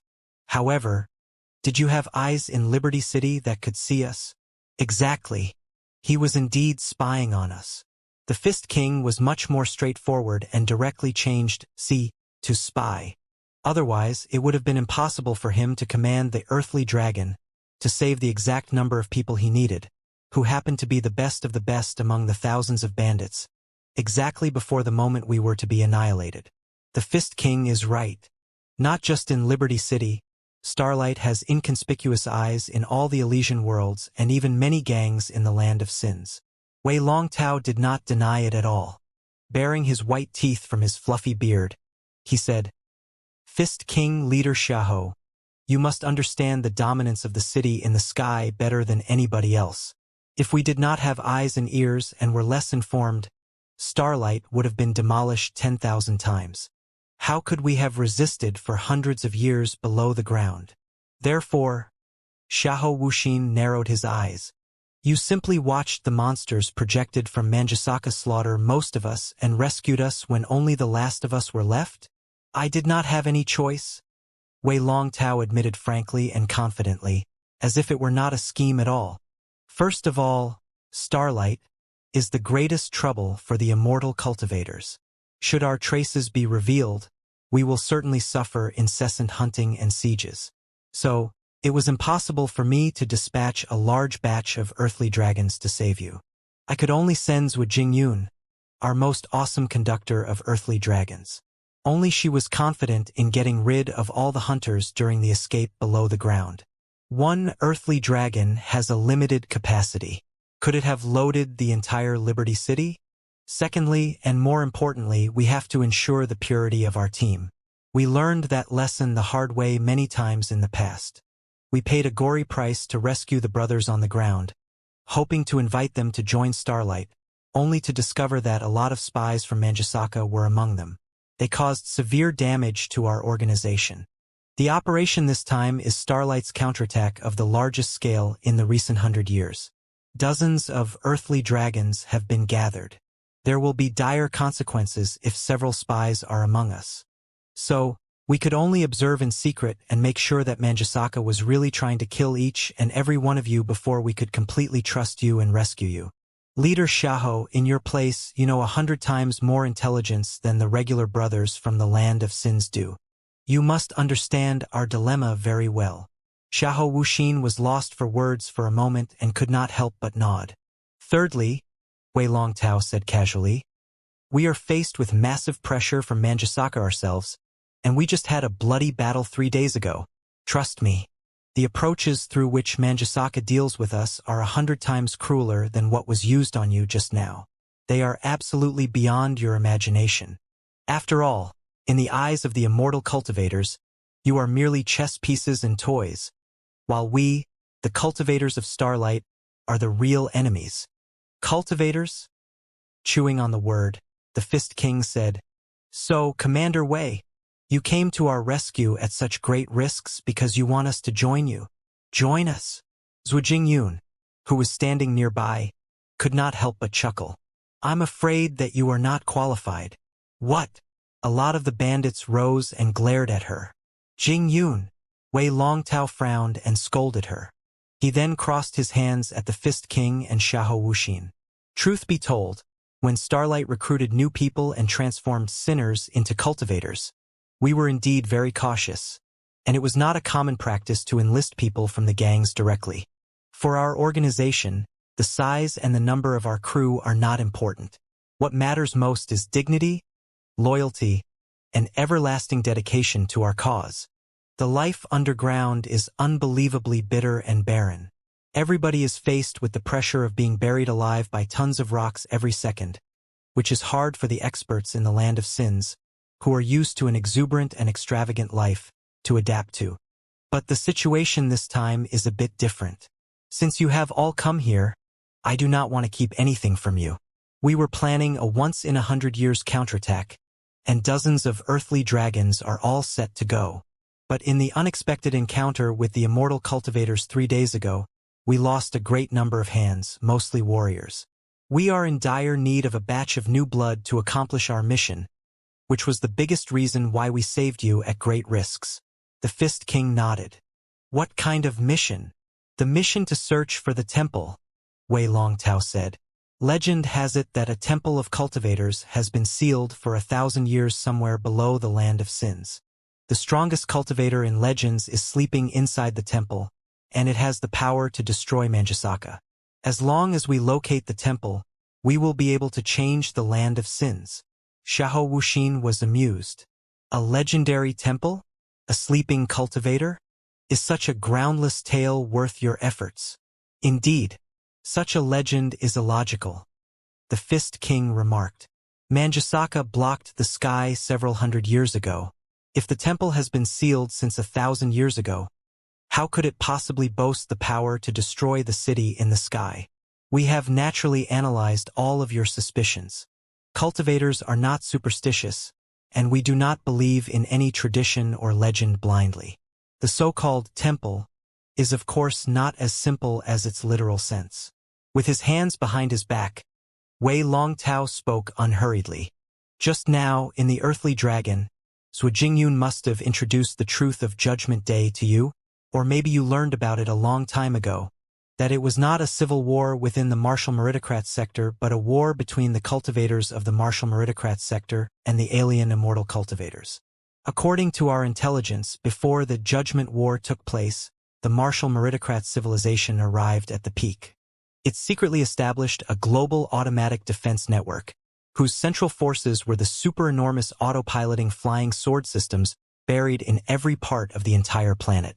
There were 81 enormous autopiloting flying sword platforms in total.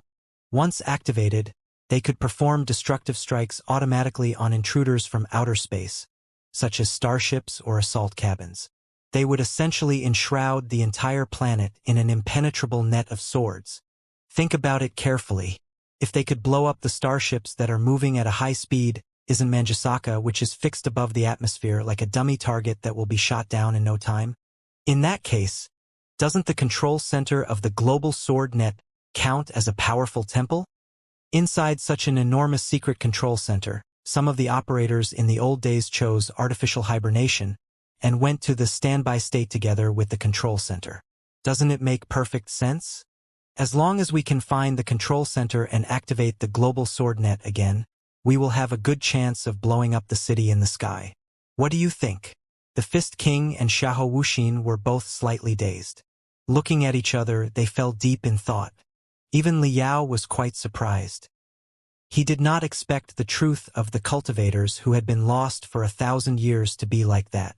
However, the story is still illogical, the Fist King said. If such a global sword net did exist, why was it not activated when the Judgment War took place and the starships of the immortal cultivators came to attack the planet? If it was activated, the immortal cultivators must have located all the weapon launch platforms and destroyed all of them. It is indeed illogical, but it is a sad fact, because the system of global sword net was not established to resist the immortal cultivators from outer space at all. Wei Longtao sighed and furrowed his eyebrows that were as thick as a broom. In the years when the global sword net was established, the Martial Meritocrat civilization did not know the first thing about the horror of the immortal cultivators yet. The imaginary enemy of the system was the people of the Sand Primitive sector. The Fist King, Xiahou Wuxin, and all the bandits were stunned. Sand Primitive sector? Even Liao was somewhat taken aback. Of course, he knew about the Sand Primitive sector.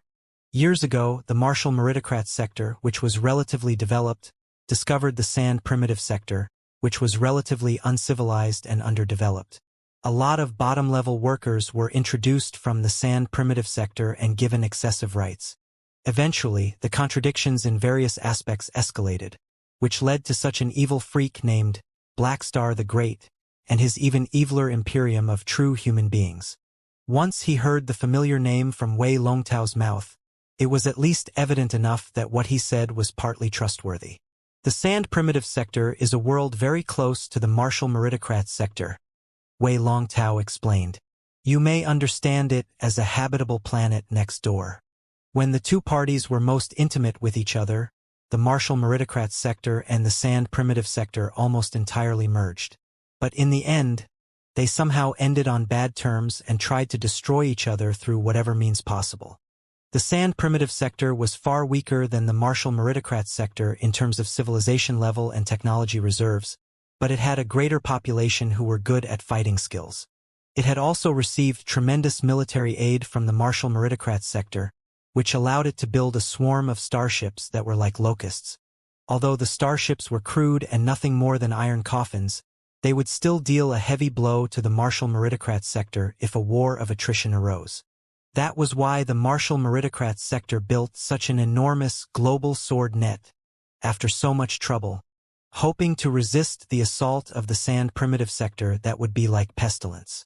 The sinners in the land of sins considered themselves the descendants of the Martial Meritocrat Sector. Naturally, they took their ancestors' side and clenched their fists, asking, what happened later? Was the aggression of the Sand Primitive Sector stopped? There were hints of mockery and pain in Wei Longtao's eyes as he shook his head. No. Technically speaking, the global sword net could probably have resisted the attack of a superfleet. But the strongest fortresses are always breached from within. The global sword net was not activated at all before it was secretly sabotaged by a certain virus that the spies of the Sand Primitive Sector implanted.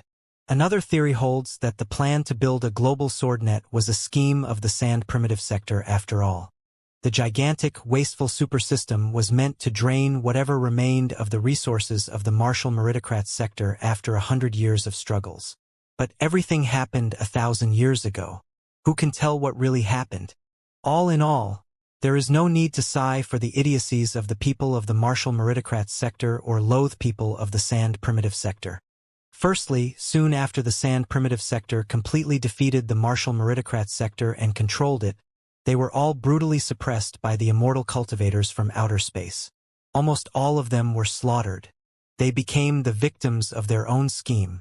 Secondly, the sinners in the land of sins today are in fact the descendants of the Martial Meritocrat Sector and the Sand Primitive Sector after assimilation. It is possible that our ancestors dozens of generations ago were the tough, brutal, and bloodthirsty people of the Sand Primitive Sector. That is probably why the blood of the sinners today is filled with so much violence and cruelty. In any case, the conflicts between the Martial Meritocrat Sector and the Sand Primitive Sector date back to 1,000 years ago. It is not the key of our discussion today. All we need to know is that such a long-sealed control center of a global sword net likely exists in perfect condition, despite the temporary paralysis because of some viruses implanted on the mainframe crystal processor. The viruses from 1,000 years ago, on the other hand, should be more or less decryptable with our technology today. The Fist King's man-made eyes glittered for a long time before he nodded. If you put it that way, the whole thing is at least self-consistent in logic. Of course, this operation is a wild gamble for Starlight. We will certainly not joke on the precious lives of countless warriors, Wei Longtao said. During the Judgment War, and in the period of chaos after the war when the sky was not blocked, a lot of our resistance warriors escaped into space. They never abandoned their beliefs as cultivators but simply regrouped and continued fighting unpredictable guerrilla battles. Today, in order to cope with another enormous war, the Imperium of true human beings has been levying heavy taxes, and its tyranny is even crueler and more rigorous, raising the opposition of the common folk. The voices of the cultivators that had sunk for hundreds of years are now loud again. Countless people cannot wait to overthrow the reign of the Imperium and create a universe of brightness and justice. Now, the branch of starlight that persists in resistance in the Sea of Stars has secretly gathered an enormous fleet and snuck to somewhere near the Martial Meritocrat Sector. As long as we can find the control center of the global sword net and launch a destructive strike at Manjasaka from the ground, Our fellow cultivators in space will immediately collaborate with us to shatter the nightmare that has continued for hundreds of years. Those high and mighty immortal cultivators will taste the feeling of the fall of the firmament. We have spent decades exploring the underground world and searching for traces and intelligence that were hidden among the rocks. Finally, we ascertained that the control center is not far away from here. But to locate the specific coordinates and to defeat the hunting and besieging immortal cultivators, we have paid a heavy price. Countless fellow cultivators embraced eternal sleep in the sunless rocks and holes. We are now seriously short of hands. Should we encounter emergencies in the temple, it may be difficult for us to deal with them. But the arrows are already knocked on the bow, and they must be fired. The immortal cultivators have more or less learned of our operation, and our secret fleet in space cannot hide for long. A general attack must be launched within a fortnight. Therefore, we had to invite you here by resorting to tricks, hoping that you could join the great cause. Wei Longtao's eyes grew brighter and brighter. He extended his hands toward the Fist King and Xiahou Wuxin and said in the most sincere way, "Whoever you were in the past, and whatever ideals and ambitions you might have, we are all caught in desperation with no way out now. It is absolutely impossible for the immortal cultivators to let go of you. I have released all the most classified information to the public too, so please give us a hand. Help us, help yourselves, and help everyone in the land of sins to shoot down the city in the sky." The eyes of a lot of tough bandits were bloodshot. Even the bandits and thugs who remained calm understood their situation perfectly. Killing someone to keep their mouth shut was certainly not strange to them. Now that they had already been dragged onto the boat, it was impossible for them to get off without drowning. A lot of the bandits were breathing heavily. The Fist King's man-made eyes were still flashing. Xiahou Wuxin hurried to say, "This is an important decision. The brothers here need to think about it." Wei Longtao smiled and said, "Of course, we will rest here for another 2 to 3 days. I hope the time is enough for all of you to think everything through. You can also get more familiar with Starlight and see with your own eyes what cultivators actually are. I believe that none of you are scared of death after fighting through mountains of corpses and oceans of blood in the land of sins. You only want to die a valuable death. What kind of death could be more awesome and spectacular than perishing together with Manjusaka? If we are truly able to accomplish such a feat, our names will still echo in the wind in the land of sins for hundreds of years." The Fist King's man-made eyes were uttering cracking sounds as he thought quickly. He asked one last question. "Commander Wei, there is one other thing that I want to know. The immortal cultivator's forces must include more than just Manjusaka. Even if we can truly destroy it, how are we going to deal with the reinforcements of the immortal cultivators that will swarm over? It is true that a minor city in the sky is just a drop in the bucket for the enormous forces of the immortal cultivators." Wei Longtao did not disguise their weakness at all. Or rather, the weakness only made the light of daydreaming in his eyes even more brilliant and scorching. As the saying goes, well begun is half done. If we cannot clear the drop of water from the bucket, how can we expect to break the bucket that has swallowed the entire universe? For the past 1,000 years, the sea of stars reigned by the imperium of true human beings has been absolute darkness. Not only is there no light at all, it has also raised a batch of people who absolutely do not believe that light exists in the world.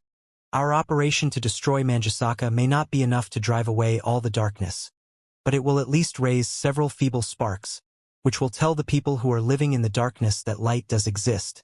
And this is exactly what so-called light is. When there is a first, there will be a second. When there is a second, there will be a third. Even if we have all sacrificed ourselves and turned into burning moths, we will at least spray the brilliant sparks in every direction in the sea of stars and to the hearts of the people who are swallowed and nurtured by the darkness. They will no longer bear the darkness that they are used to. They will shout, they will riot, and they will release their own light and heat. This is the significance of Starlight's risky all-out attack on Manjusaka. Whether we win or lose, as long as somebody rises to resist as the first rebel, more and more followers will crush the immortal cultivator's reign that is not half as steady as it appears, until the old world is smashed into pieces and a new world that is much brighter is established. Wei Longtao waved his fist hard, as if he had really bashed the imperium of true human beings into smithereens. His big eyes that were as bright as morning stars made everybody, including Li Yao, grow respectful for him. Perhaps because Wu Jingyun was particularly fond of Han Te and Lu Li, or perhaps because the Fist King specified it, Starlight prepared an independent room for the two of them, which was a dark cave on the wall of the mine.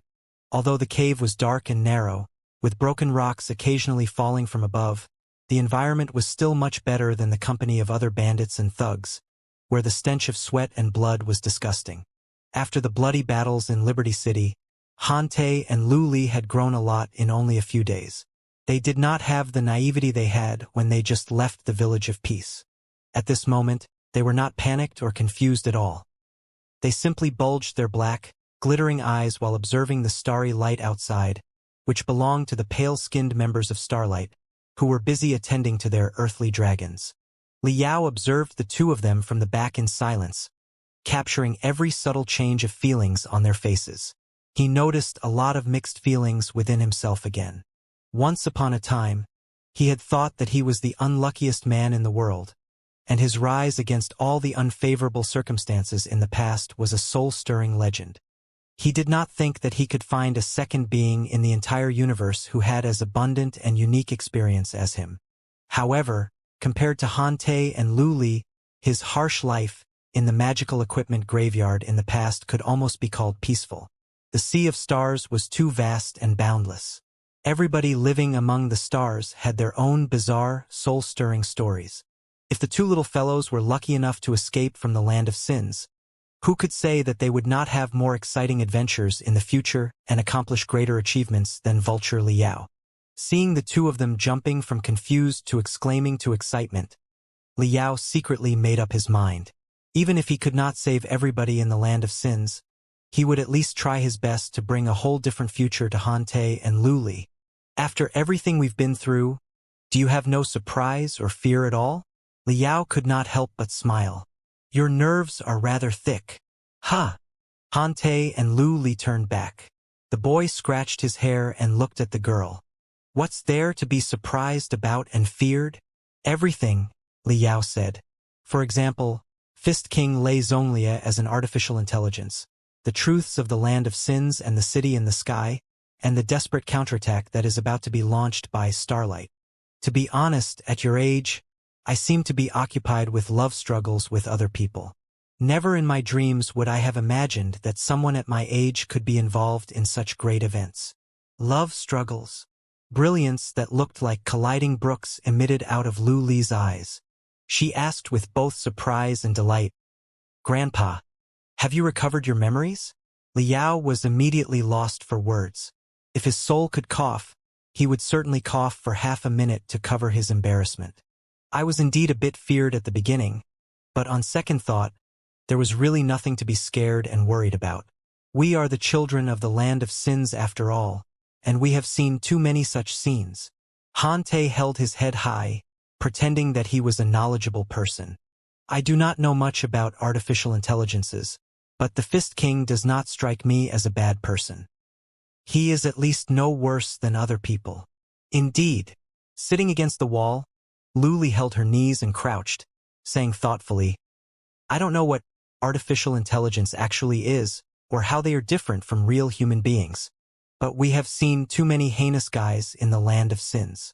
Some of them barraged crowds for no reason because they were not feeling very good. Some installed sawtooth wheels before the crystal tanks and charged into the crowd only because they were feeling good. Some even skinned people and asked the bleeding victims to dance before them until death. Those guys are terrible enough, but compared to the terrible people in Manjusaka, they are not worth mentioning at all. Whenever I think about what those dreadful people have been doing, I can't help but tremble and feel like vomiting. But all of them are living human beings made of flesh and blood, like me and Han Te. Then, why should we be concerned about artificial intelligences? You are both some sort of special artificial intelligences, but it doesn't matter as long as both of you are good guys. While speaking, the little girl puffed her cheeks and gave Li Yao such a brilliant smile that he was almost caught in a trance. Looking at Liao, Han Te said carefully, "What Starlight is going to do must be very dangerous, but I am not scared at all. If anything, I feel that I'm lucky. I feel lucky that I found Grandpa Yao deep inside the ruins and a vaster and more splendid world from there. I learned that the life in the village of peace in the desolate world was not the only life. There's also Starlight and the earthly dragons, as well as heroes such as Wu Jingyun and Wei Longtao. Perhaps I am overestimating myself, but I want to become a hero like them. I really do. It is dangerous to be a hero," Liao observed. Han Te scratched his nose and chuckled. "Then, I must blame you, Grandpa Yao. Who told you to show us such a spectacular world? After everything in the past month, how can we return to our life in the village of peace in a desolate world?" "Yes, it is exactly like what Uncle Wei Longtao said," Lu Li added. "If one has always lived in the darkness, has never seen any light, and does not even believe in the existence of light from the bottom of their heart, living such an ignorant and sunless life doesn't mean anything. However, as long as they see a ray of light or even a feeble spark, they will no longer be able to bear the suffocating darkness anymore. Will they? Right now, we have seen not a spark but the most brilliant fireworks. Grandpa Yao, Master Fist King, Leader Xiahou, Zhu Jingyun, Wei Longtao, since we are fighting side by side with so many heroes, we cannot return to the past anymore. We can only stride forward to where the most light is. Am I right, Han Te?" "Yes, that's exactly what we are going to do." Han Te grinned carefreely. "Besides, there is still Grandpa Yao. With Grandpa Yao's help, we will absolutely blow up Manjusaka." Liao could not help but smile when he saw the boy and the girl's innocent and fearless smiles. "It seems that I really must do my best now," he mumbled. "Otherwise, I won't deserve to be your Grandpa Yao at all." The chains outside began to clatter, and the Fist King's tall and lofty body appeared at the entrance. The two little fellows greeted him. "Master Fist King, I just went to meet Wei Longtao, the general commander here, and discussed some details with him." The Fist King bent his back, walked in, and sat next to Liao. He appeared to be talking to the two little fellows, but he was actually communicating with Liao. "Everything Wei Longtao said corroborates the intelligence that I collected from the sanctuary of the martial meritocrat civilization. There are not too many loopholes. It is very possible that the Temple of Cultivators does exist." "Is that so?" Liao was refreshed. "Right? You mentioned yesterday that you could share the journals and last words of the people of the martial meritocrat sector in the sanctuary with us after we settled down. Didn't you?" The Fist King paused for a moment. His crystal processor hummed for a while, and extremely thin threads of light soon darted out, outlining vivid, emotional faces in midair. One of the faces, which looked hideous and panicked, was enlarged by the Fist King. An intermittent, shivering voice came over. "Lord Chiyu, please tell your most pious believers why everything has ended like this. Everything we did under your guidance. We obviously secured a triumph and conquered the two worlds. But why have so many dreadful immortal cultivators arrived from the sky? Is this your punishment for us? Did we misunderstand you? Were we really wrong?" "No. It is impossible. We were not wrong. We absolutely were not wrong. Please give your most loyal warriors some more enlightenment." The muscular man on the light beam recited Chiyo's name with a twisted and weird expression, until the brilliance in his eyes was lost and his life was gone with the wind. "They are the last words of a warrior of the Chiyu cult." While transmitting tremendous data to Liao's crystal processor, the Fist King explained, "The Chiyu cult was a mainstream religion in the Sand Primitive sector. The believers of the Chiyu cult were the most elite warriors of their world." His last words proved that a brief war between the martial meritocrat sector and the Sand Primitive sector did take place a long time ago and ended with the Sand Primitive sector's victory. The avatar of the hideous warrior of the Chiyu cult was gone, replaced by the big head of a 12-year-old girl. She seemed severely malnourished, and her head took all the supplies of her body. Her slim neck could not hold the weight of her head anymore, making her only able to lie on the bed. "Dad, The little girl who had turned into dry bones hundreds of years ago was hugging a ragged toy dog as if she was holding her entire world. Mom said that you went to the sky to fight the bad guys, and every brilliant star is the light of your battles. She also said that as long as I behaved, the light of the stars would eventually illuminate our land again. I have always been a good girl, but my mother went somewhere far, far away now, too, and I am left alone now. Dad, when will you come back? This place is dark. I'm so scared. It's been a long time since I last saw the starlight, too. Dad. Starlight is a word that appeared in the journals and last words of a lot of people. The Fist King analyzed coldly. At first, I thought that it was some sort of rhetorical device. But now that I think of it, it must be referring to Starlight as an organization. At the very least, during the last years of the Judgment War, the massive resistance organization had already been born, and some of the resistors broke the blockage into the Sea of Stars. Looking at the ill and devastated child, Liao could not help but feel sorrowful. The Fist King continued projecting the third paragraph of last words, which belonged to a skinny man whose big eyes were filled with sadness. Today is March 4th, 1855. This is Shelter 668. Yesterday, our last companion left this world. I am the only living man in the shelter right now. The air circulation system has been seriously damaged. The food has been used up, too. Whatever's left of my life can only be measured by minutes now. In a certain number of minutes, this shelter will become a dead tomb, which will probably not be discovered in the next 1,000 years. Let's hope so. In the past half a year, I sorted and gathered the journals and last words of everyone in the shelter. Together with the books, jade chips, and crystal processors we brought from the ground, I preserved them in a vacuum. The documents have recorded the brilliance and glory of our civilization in the past, as well as the arrogance of us cultivators, who considered ourselves the guardians of the civilization, and the unpardonable mistakes we made behind the brilliance and glory. I hope that somebody will see everything in 1,000 years and realize how naive, childish, blind, hypocritic, and idiotic the cultivators in the past were, and how zealous, ignorant, violent, and easily manipulated the mass were. I hope that people in the future will not make the same mistake that the Martial Meritocrat sector made, but I hope more that you will not walk on the opposite side and become monsters like the immortal cultivators. I hope that cultivators will still exist in the world in 1,000 years. Ones who are more intelligent, wise, and rational than us. Then, they will lead the seemingly zealous, ignorant, and violent people to resolve the problems that we did not have enough wisdom and courage to resolve, so that they will struggle to walk on in the darkness of the universe. However zealous, idiotic, ignorant, selfish, and evil they may be, there is still hope for human beings, right? Right. The last cultivator 1,000 years ago mumbled. His voice became more and more feeble, and the picture gradually faded out. The Fist King opened his fingers, extending 5 crystal wires from his palm into the data transmission holes on Liao's back to transmit the journals and last words of all the cultivators, Chiyu cultists, and ordinary people in the underground sanctuary. Liao immediately sensed the joy and sorrow of countless people, the struggle of countless souls in darkness and desperation, and their repentance. Han Te and Lu Li held their hands and loosened them again and again. In the end, they held each other's hands and declared solemnly, "Yes. In any case, we will never become immortal cultivators.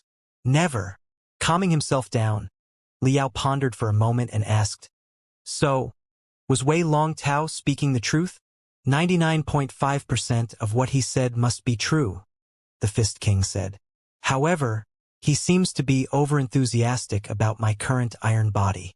He has been beating around the bush to ask me how I managed to escape from my doom and how the body was created. He does not seem convinced that I could have crafted such a perfect slaughter machine. Of course, his guess is correct. It's true that I can't." Liao was somewhat alarmed. "This is a very important mission. Since we have gotten involved in it, it is only natural for him to want to figure out every detail. He can't be too prudent. If he were prudent, he shouldn't have rescued us at such great risk," the Fist King analyzed rationally. "Even if he did risk saving us, there was no need for him to bring us to the secret base where dozens of earthly dragons have been gathered. If the immortal cultivators were to trace us back to this place, wouldn't all of them be fished up? He could have asked Zhujingyun to drill her earthly dragon into a wasted mine thousands of kilometers away for careful scrutiny and vetting. In that case, even if the immortal cultivators discovered our tracks, the loss would only be Zhujingyun's earthly dragon. Do you not feel that it should have been the most normal approach for a commander of a secret resistance organization? Liao's soul rippled out. He finally understood why he vaguely felt ill at ease at the beginning. The Fist King was right. Wei Longtao's decision was reckless. If the commander of Starlight in the Land of Sins was such a straightforward iron-blooded general, it would have been impossible for the organization to persist to this day under the relentless assault of Manjusaka. The man was reckless in the major decisions but prudent in the minor details. He had also appeared at the best and most critical moment. What kind of truth was hidden behind all the anomalies? Also, he seems particularly interested in Han Te and Lu Li, the Fist King said casually. More precisely speaking, he is very interested in you. Me? Li Yao's soul was disturbed, and his computational ability soared. He mentioned Han Te and Lu Li incidentally and asked if they were my family and whether their spiritual puppet and beast puppet, referring to your two clones, were produced by me, the Fist King said. Although he pretended to be casual, I sensed that something was not right from the constrictions of his facial muscles and his pupils. You did not tell him who I really was, right? The more Liao thought about it, the weirder it felt. Of course not, the Fist King said calmly. After careful analysis for a long time, I feel that my secrets are likely to have been exposed. But I do not want another spiritual puppet with such advanced automatic learning and upgrading functions to be discovered by the city in the sky. By my calculation, keeping your secrets will improve the odds of blowing up Manjusaka, so that I will have a greater likelihood to be stronger. Liao did not know how he should explain himself to make the Fist King believe that he was not his own kind. Right then, the chains outside rang again. The magnificent shadow of Zhujingyun, the one-armed female warrior, blocked the light from the entrance of the cave. Liao hurried to retreat his telepathic thoughts and the brightness inside his eyes, disguising both the tarantula and fiend star as regular puppets. The Fist King's man-made eyes flashed. Looking at her, he asked, Conductor Zhua, did Commander Wei send you here? Zhujingyun was slightly dazed. Her cold metal arm was carrying two fluffy quilts, and her right hand was holding some food and simple medicine. Nodding, she said, Yes, Commander Wei asked me to check if you needed anything. I thought that the cave might be too dark and damp for the two little fellows' bodies, so I decided to bring two quilts for you. We are not little at all. Hiding behind the Fist King, Lu Li grabbed the Fist King's dented fist and craned her head out from behind the Fist King's arm. Summoning her courage, she said, Han Te and I are brave warriors too. We will be heroes and cultivators in the future. You want to be cultivators too? Zhujingyun chuckled in astonishment. Illuminated under the dim light, the contours of her face somehow became gentle. As long as she was not faced with the ferocious bandits and thugs, she did not seem as taciturn and unapproachable as they thought.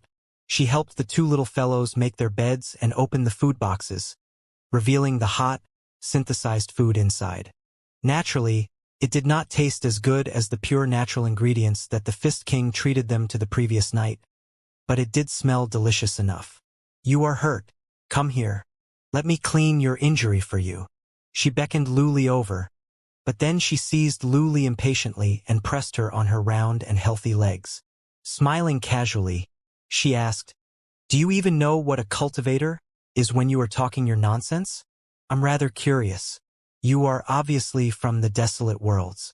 How on earth did you become an acquaintance of the Fist King, the most dreadful bandit in the Land of Sins? Neither Liberty City nor the underground world is a place that little guys like you should visit. I said that we are not little. Lu Li struggled hard on Zhujingyun's leg. Blushing, she argued, not convinced at all. Of course we know what a cultivator is. My mother was a cultivator. Is that so? Zhujingyun stopped applying the medicine to the girl's arm. The frost on her face completely melted, and she asked with great interest, What's her story? Luli looked at Han Te and, biting her lips, told her origins exactly as it was, but naturally hiding the parts where Liao was involved. She only said that Han Te and her were both gifted puppeteers, and Fiendstar and the Tarantula were the best battle puppets in the village. My mother entrusted the mission to plant the gold barley to my father before she passed away, and the mission has been passed on from my father to me. Look, they are the seeds of the gold barley that I have been carrying with me. One day, I will grow the gold barley all over the land so that everybody's stomach will be filled. Lu Li presented the gold barley very proudly and sent it before Zhuo Jingyun's nose. She said, "Sister Yun, do you think that my parents are qualified to be called cultivators?" Zhuo Jingyun did not expect that the two little fellows had such a background. Staring at the can of gold barley seeds for a long time in a daze, she said thoughtfully, "That's right. I was told by someone in the organization that we indeed sent some warriors to travel in the land of sins and disseminate the ideology of the cultivators a long, long time ago, hoping to make the flowers of hope blossom in the most barren deserts. However, such a practice was too dangerous. Many fellow cultivators were discovered and captured by Manjusaka. Even if they weren't, they were mostly taken by the sinners in the land of sins for idiots or lunatics. Because of the unsatisfactory result, the practice slowly came to an end. I did not know that the seeds we planted in the past really flowered and fruited. How beautiful the seeds of the gold barley are." Closing her eyes and taking a deep breath of the fragrance, she looked at the two little fellows in a completely different way when she opened her eyes again.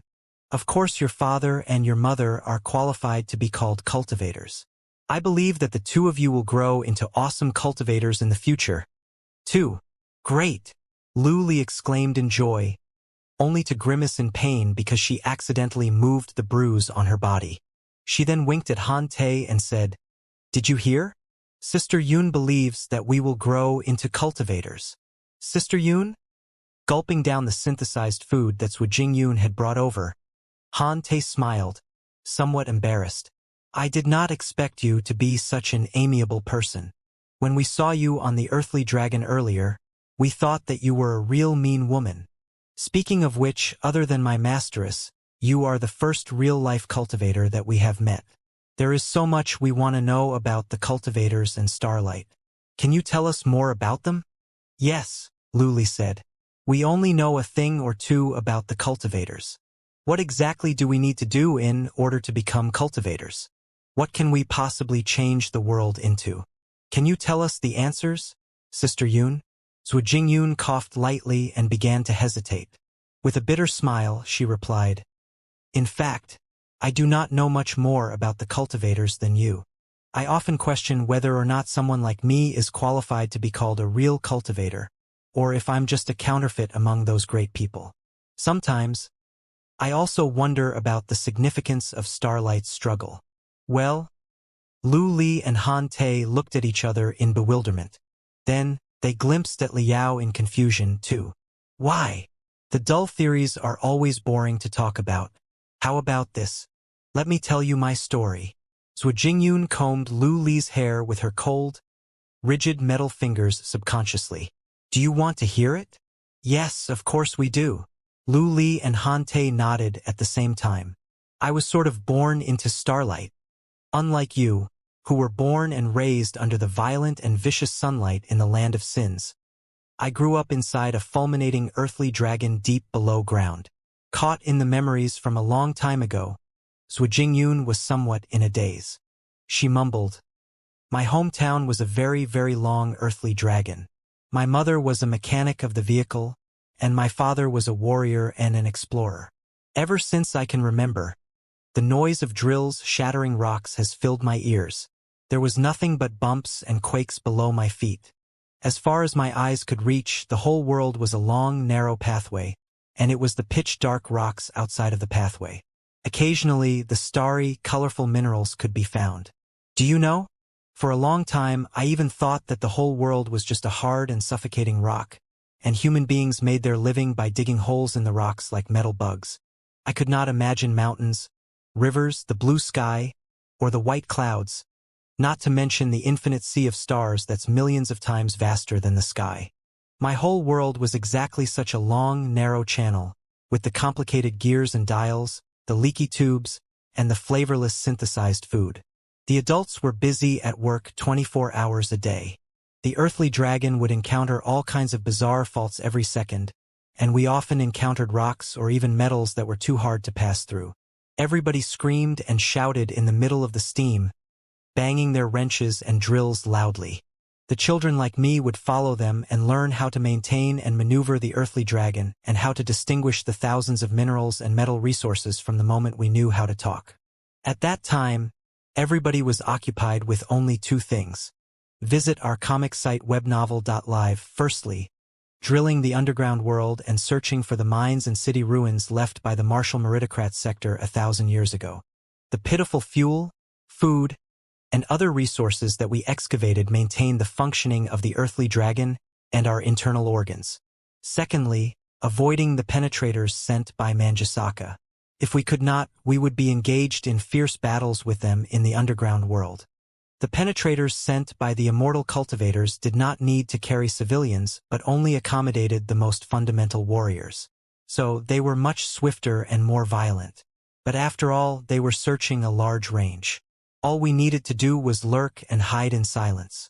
Also, because our ancestors had lived hundreds of years below the ground, we were practically the natives of the place, and we were as familiar with the complicated terrain as we were the lines on our palms. Therefore, the two parties were generally on par with each other. We were able to slip through their fingers every single time. Of course, I was too young to know what Manjasaka was or the difference between cultivators and immortal cultivators. I thought that the brutal penetrators were our natural enemies and that they were attacking us by the same logic as eagles hunting rabbits. Every earthly dragon was a moving village. Occasionally, a lot of earthly dragons would gather to exchange assets and information and to perform large-scale maintenance and upgrade. Those days would be the greatest festival for all of us. The children would even decorate the earthly dragon of their village with all kinds of paint and compete on the awesomeness and beautifulness of the earthly dragons. However, in my childhood, such festivals were rare. The sieges of the immortal cultivators on us increasing in frequency, and the dragnets they established grew ever more thorough. A lot of earthly dragons were discovered by them and blocked in tunnels and caves when billions of tons of rocks were detonated by their crystal bombs. Our earthly dragon suffered several attacks, too.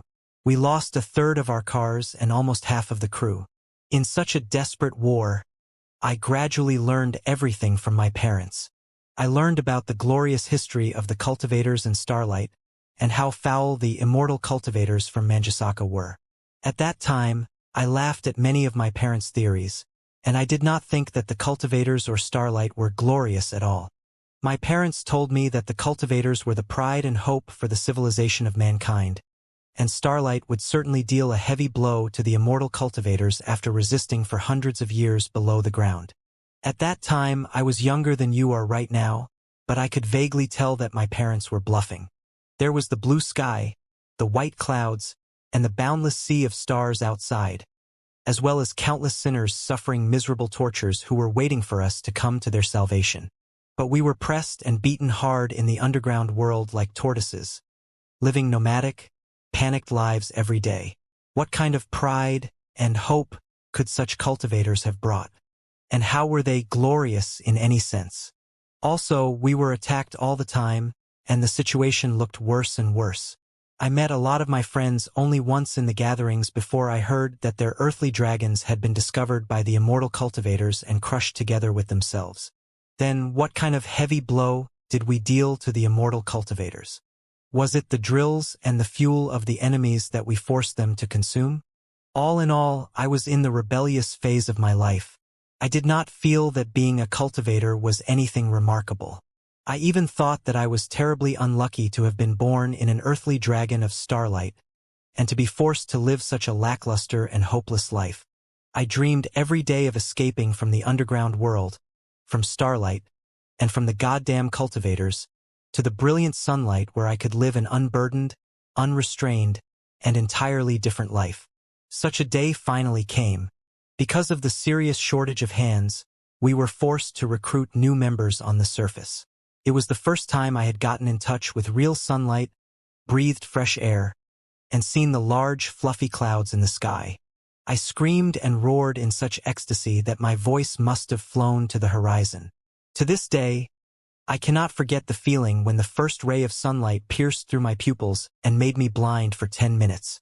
We found a bunch of bandits or slaves in one of the bloody worlds.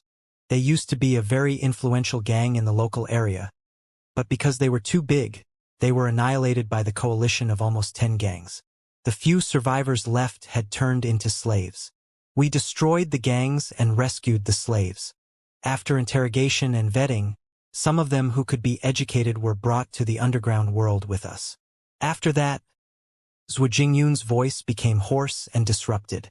Pain quickly flashed on her face, and she could not help but scratch the joint of her left shoulder and the metal arm. Intrigued by the story, Lu Li and Han Te could not help but ask, "What happened after that?"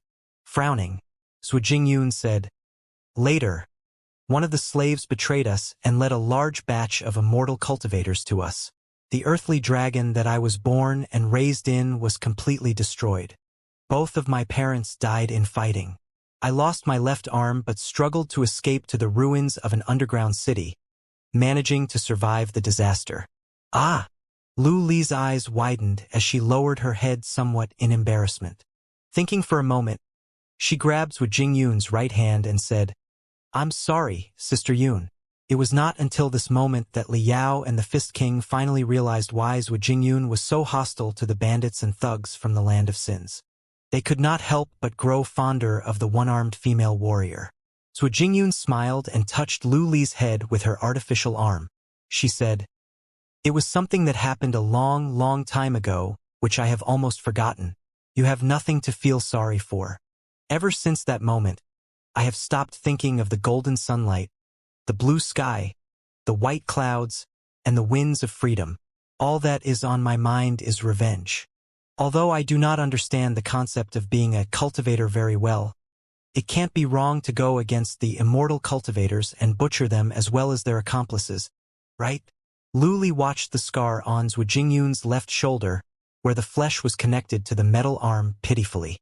She wanted to touch it, but she did not have enough courage. She asked in a low voice, "Then, how did you survive in the end, Sister Yun?" "Wei Longtao saved me." Indescribable brilliance suddenly beamed out of Zhu Jingyun's face, and even her voice was more refreshing than before. "He is a real hero and a real cultivator. Many people in Starlight today were saved by him. They have all been united by his charisma and his dominating strength." Before Wei Longtao, Starlight had lost its significance as a real organization, although it was still catching its last breath. The descendants of the cultivators in the past such were merely dodging the pursuit of the immortal cultivators with the earthly dragons or launching suicidal attacks at the immortal cultivators with our hot blood, consumed by the fury of revenge. We could not hurt the immortal cultivators at all. Starlight at that time was a tray of loose sand where everybody minded their own business. We were ghosts and homeless dogs wandering below the ground. Wei Longtao's arrival completely changed everything. He was both the most excellent master of maneuvering and modification for the earthly dragons and a strong, fearless warrior. He drove one earthly dragon against dozens of sandworm-type penetrators on the immortal cultivator's side countless times and accomplished dazzling, unbelievable results every single time, retreating in one piece after blowing up countless penetrators of the immortal cultivators and saving a large batch of descendants of the cultivators. He is the greatest legend of the underground world in the recent 100 years. After earning their reputation below the ground and scaring the immortal cultivators, he reorganized the disorderly, hopeless descendants of the cultivators and established new rules and goals for Starlight. He told the confused, desperate, angry, or despondent people what the word cultivator really meant. What was most unexpected was that he even figured out a way to reach out to the Starlight that was active in the space, allowing the two branches of the organization to reunite. He even excavated important intelligence on the global sword network. It was with his arduous effort that we were able to concentrate all our forces to perform an ultimate counterattack. For hundreds of years, we have been hiding and fleeing in panic below the ground, living in fear every day. Such a cutthroat attack that will likely destroy the city in the sky is something that we did not dare dream of in the past.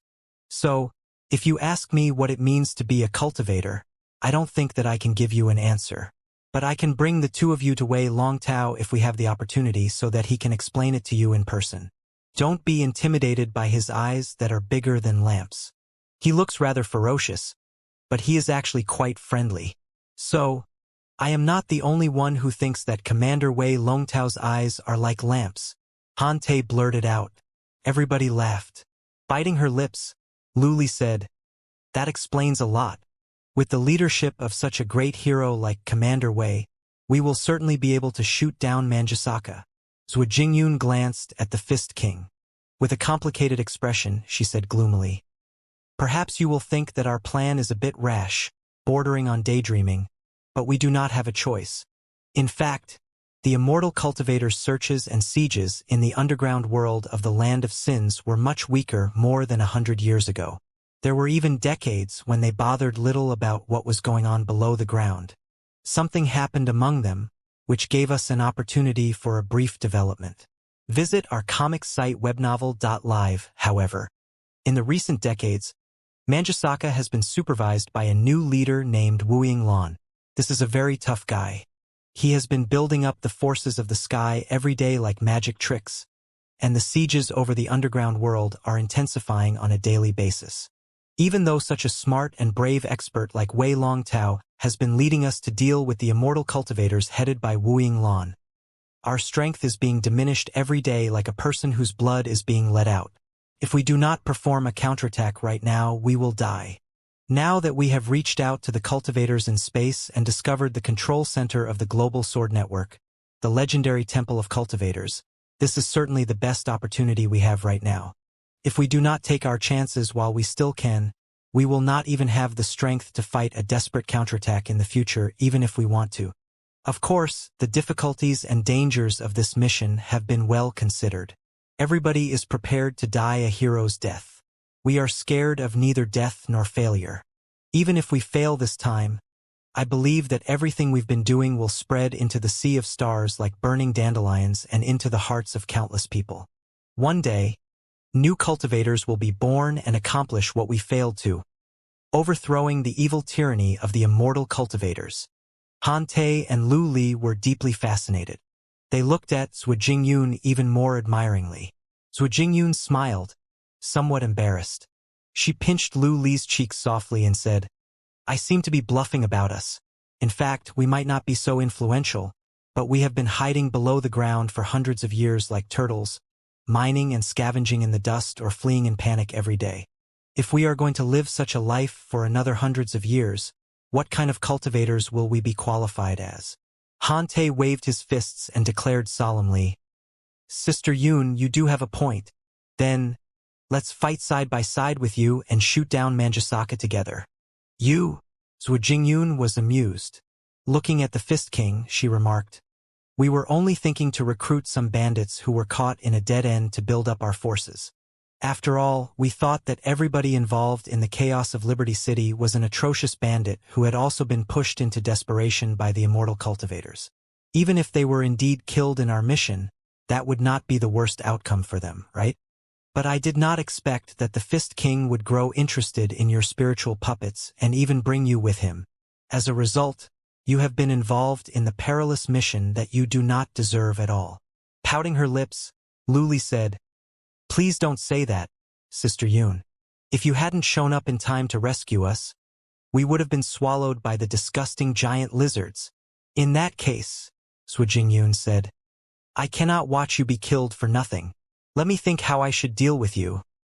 "There's no need to think about it. We will stay by Sister Yun's side on Cloud Penetrator, your earthly dragon."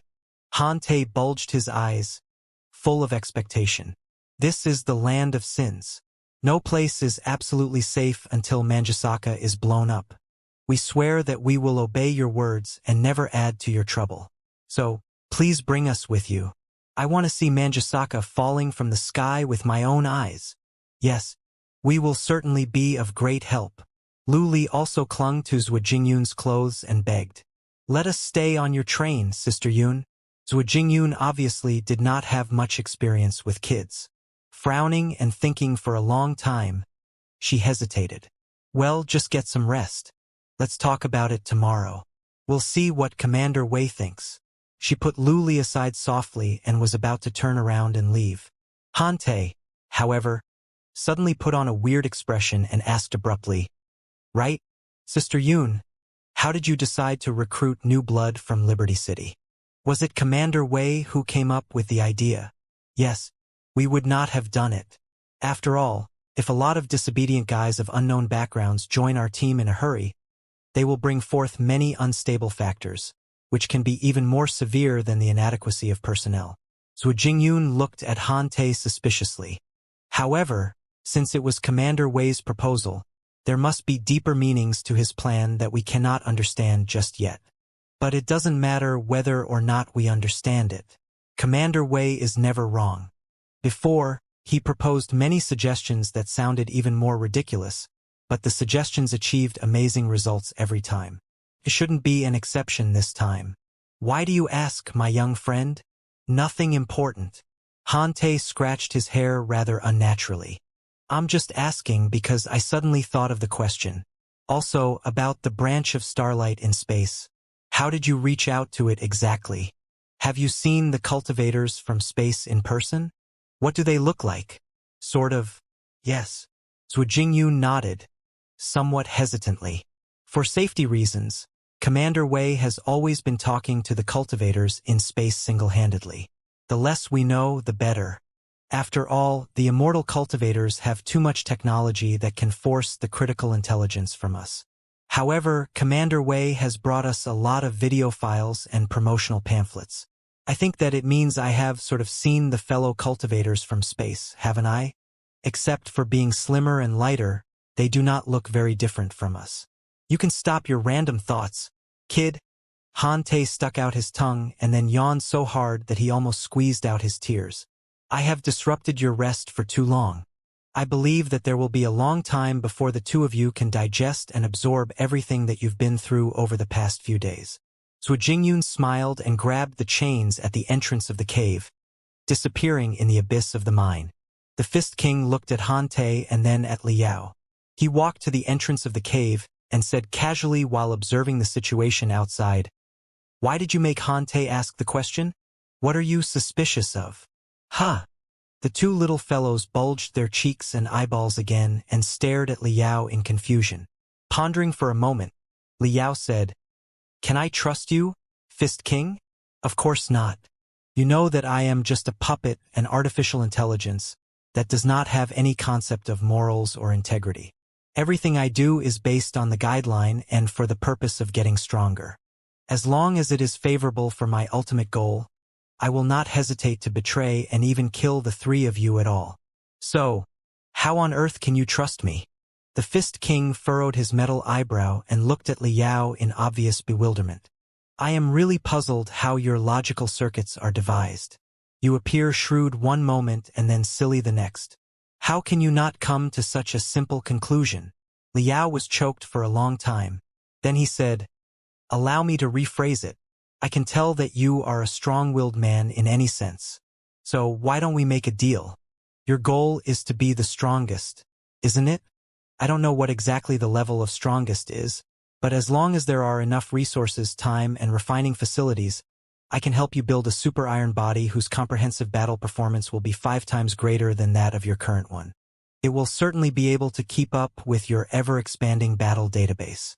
How does that sound?" The Fist King's crystal processor began to hum noisily again. "Also, if you prefer the super-large magical equipment system like Great Iron City, although I am not particularly good in that field, I can gather tremendous resources and hands to help you build a transformable starship if you will, when I have the chance in the future. It will be able to switch freely between the form of a starship and a super-enormous war puppet, and it will be as awesome in appearance as it is in fighting. This is not exactly a promise, but it is at least a possibility. After all, you will receive absolutely no help from the Imperium of true human beings and the immortal cultivators. Should you be captured by them, you will only be dismantled into the most fundamental parts for study. Every crystal chip of yours will be scrutinized until no secrets are left. Only in me, and the force that nurtured a monster like myself, lies the possibilities of your further strengthening and upgrading, right? The Fist King's crystal processor, crystal camera, and every crystal chip uttered cracking sounds as he calculated crazily for a minute. Then he said peacefully, I once heard a piece of interesting intelligence, which stated that the Imperium of true human beings was at war against the Alliance of the Holy Covenant, another superforce. So, are you from the Alliance of the Holy Covenant? If the answer is yes, I cannot agree to such a deal. I have no opinions at all on the Alliance of the Holy Covenant, which seems to be a country where the lives of flesh and blood are refined into cold puppets like me. By the analysis of my logic circuits, it is not necessarily a solution for the survival and development of a civilization that is not worth trying. However, if you are from the Covenant Alliance, it will be too dangerous, and the odds of my destruction will be significantly improved if I stay too close to you. My logic circuits and my database tell me that my optimal strategy is to keep as far away from you as possible. You can rest assured about that. I have absolutely nothing to do with the Covenant Alliance, Li Yao said. Think of me as someone from a harmless small force for now, one that is weak, unnoticeable, and insignificant. You should really upgrade your deception database to make better lies, the Fist King said casually. But go on. What is the deal that we are talking about? Help me protect the two little fellows. Not embarrassed at all, Li Yao pointed at Han Te and Lu Li. Until you are destroyed, you must prevent them from being killed no matter the cost. If you can make sure of that, I will not go back on my promise. You will have a much more powerful body produced by me in the future. I can even be your personal technical consultant and explore the infinite possibilities of the strongest with you. You can see some of my capabilities from my current iron body. So, just boost the computational ability of your crystal processor and calculate the gains that you will earn from the deal. The Fist King was truly caught in a daze. Noises that were more and more ear-splitting echoed from the crystal processor. Steam was even popping out from the gaps of the metals. Grabbing Li Yao's metal limbs, Han Te and Lu Li exclaimed in surprise, Grandpa Yao, why have you asked Master Fist King to protect us? Are you leaving? Yes, I have something very important that is lost in space. I must get it back immediately, Li Yao said solemnly. Also, we have discovered 99% of the secrets and truths of the Land of Sins. I have some ungrounded speculations, too, about the most critical 1% that remains. However, whether or not the speculations can be proved, and how the conundrums can be resolved if they are, I can't find the answers to the questions if I stay here. The immortal cultivators have transformed the martial meritocrats sector into the Land of Sins and an impenetrable iron house that is impossible to be broken from inside. But if there is a way to jump out of the sunless iron house, it may be possible to locate its flaws and demolish it in one attack. Then, take us with you, Han Te said in excitement. We are going to fight side by side with you, Grandpa Yao. The whole sky has been blocked by the immortal cultivators. Even the Fist King failed to break through it with his great iron city. I can only try to sneak out without alarming anyone, Li Yao said. The two of you can neither sneak away nor live and fight for a long time in the vacuum of the space. So, it is best that you stay here. Staying here is another way of fighting with me. The Temple of Cultivators, the control center of the global sword network, must have some special usages. Rest assured, I promise you that I will be back very soon. In a form that you absolutely can't imagine. Grandpa Yao, Han Te and Lu Li looked at each other in bewilderment, feeling lost. The Fist King listened to their conversation in silence and suddenly said, I have finished my calculation. You are of mysterious origins that you cannot explain, and your capabilities are unpredictable and inestimable. Little data can be used for my deduction. However, by my comprehensive analysis, reaching a deal with you will expand my possibilities of strengthening and upgrading. There is a 78.5% likelihood that it will have positive effects on my goal. However, I must figure out one thing first. which concerns the specific methods that I will use to carry out the deal. The two little fellows can't be your family or old friends. What's so special about them that made you reach a deal with me solemnly to ensure their safety? Are they of unknown functions? Or are they related to some powerful magical equipment that will make you stronger? Liao laughed and frankly admitted, "You have got it right this time. The two little fellows can indeed make me, and possibly you, stronger." Oh! Sharp brilliance beamed out of the Fist King's crystal cameras as he scanned Han Te and Lu Li. "Would you care to tell me the mechanism?" "No problem," Liao replied lightheartedly. "The two little fellows are innocent, kind-hearted, and lovely. Whenever I see them, I'm in a good mood and can't help but grow the urge to protect them. If I successfully protect them, I will feel satisfied. After I am satisfied, I will have a better appetite and be more energetic in training. My fighting will be more efficient, too. Am I not stronger because of them?" After a long silence, the Fist King said, "My self-learning and infinitely proliferating database allows me to vividly simulate all the feelings and thinking patterns of human beings, including ecstasy, happiness, sorrow, fury, fear, and even ambition. But for me, they are just different policies for survival and fighting. I truly cannot understand the true meaning of those emotions, including the satisfied you mentioned just now. Is it important to be satisfied? In my eyes, those two little fellows are burdens for anyone trying to become stronger. They are absolutely worthless." "Then, I'm afraid that you couldn't be more wrong," Liao said. "They are not burdens when trying to become stronger. They are the reason to be stronger." "The reason to be stronger? I don't understand," the Fist King said. "You are not strong enough exactly because you don't understand that. It was also why you were blown up by a minor Manjasaka." Liao poked the Fist King's shoulder with his metal limb and said solemnly, "Look, it is because I have perceived the enigmatic principle that I am stronger than you. You wouldn't deny that I am stronger than you, would you?" "No," the Fist King shook his head and asked suspiciously, "Does it involve the logic circuits and the survival policy optimization of a higher level?" "Possibly," Liao said. "It doesn't matter if you don't understand, but a great opportunity has been presented to you. Just try your best to protect the two little fellows and consider it a new training method. When you find your reason to be stronger, I believe that you will certainly be reborn as a more evolved, advanced super-artificial intelligence." "I do not need any reason to be stronger," the Fist King said coldly. "I do not have emotions or self-will. I am not a real life, only a puppet and a machine. My goal is the only reason for me to become stronger." "That is not necessarily the case. It's like how people who live in the darkness below the ground and never see the blue sky and the white clouds think that they do not need light," Liao said with a smile. "In many cases, you think that you do not need something, but that's only because you haven't discovered it yet. Okay, enough talking. Do we have a deal?" The Fist King thought for a moment and nodded. "It's a deal. Until the immortal cultivators and the Imperium of true human beings propose more enticing conditions, I will keep the two little fellows safe." Han Te and Lu Li were both upset and amused, but they swallowed their words after moving their lips for a while when they saw the Fist King's glittering iron body. "Also, a word of advice," Liao said. "Beware of Wei Longtao. Even if he does find the control center of the global sword network, don't carelessly lead the charge. Try to keep a low profile as much as you can." "How can I keep a low profile?" the Fist King said calmly.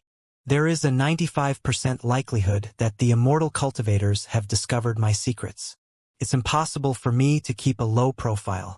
Why don't I try to keep a high profile to cover your existence and operation?" Liao was slightly dazed. Then he said in a low voice, "Thank you. Believe me, as long as I am here, whatever broken garbage that you are blown into, I will do my best to repair and upgrade you. I can't find any successful policy in my database. The only policy with a success rate of 1% is to trust you," the Fist King said casually. "How are you going to leave the place?" "I have worked everything out." Liao's soul glanced at the dozens of earthly dragons outside that were being maintained, upgraded, and refilled with ammunition and spiritual energy. If I am not mistaken, there will probably be an opportunity very soon. According to the time on the surface, it was already late at night. But the underground mine that had been forsaken for hundreds of years was ablaze with lights and filled with an obstreperous crowd. The collisions of metals and the splashing sparks were echoing everywhere. Lurking deep inside the mines, Liao's soul spread out in ripples and covered the entire mine, while he observed the last preparations of the resistance warriors of Starlight in silence. To be more exact, the resistance warriors who called themselves Cultivators were different from the cultivators of the Star Glory Federation. They did not have perfect theories or beliefs, and they never thought about how they could create a new world. They were merely the descendants of the cultivators in the past who were struggling in the hopeless desperation with their instincts of survival and revenge. However, if Liao were in their shoes, he was not certain that he could have behaved better than the cultivators like Zhu Jingyun. This was going to be the largest counterattack of the underground branch of Starlight in the past hundreds of years. Liao could tell from the eyes that were filled with light, their rapid breathing, and their hot sweat that all the warriors could not be more excited. Wei Longtao, their general commander, was leading everyone in the work. He heaved the locomotive of the most majestic and intimidating earthly dragon into midair with hoists and chains. Crawling up and down, he added battle units to the vehicle and cheered up the warriors next to him, waving the maintenance tools in his hands. Illuminated by the dazzling lights, his white teeth and his eyes that were filled with dreams were particularly eye-catching. "Are you all ready? We have been losers below the ground for hundreds of years. Today we are finally going big. Do not slack off at the most critical moment." Wei Longtao laughed loudly. "Let's make the wretched immortal cultivators open their eyes and see clearly what real cultivators should look like." The hundreds of resistance warriors bashed their chainswords and vibration sabers on the earthly dragon and uttered roars of excitement. Some of the warriors were playing instruments that were similar to harmonicas. Under the lead of Wei Longtao, everybody began to sing the same thrilling, blood-boiling battle hymn. While they were singing, everybody's eyes were filled with tears. Looking at the black rocks around them, their eyes seemed to have pierced through the miserable, suffocating world to the ultimate battlefield. Liao observed everything in silence and added every detail into his deduction model. His soul became clearer and clearer, but also more and more angry. Right then, Liao sensed feeble quakes from the dark wall of the cave above their heads.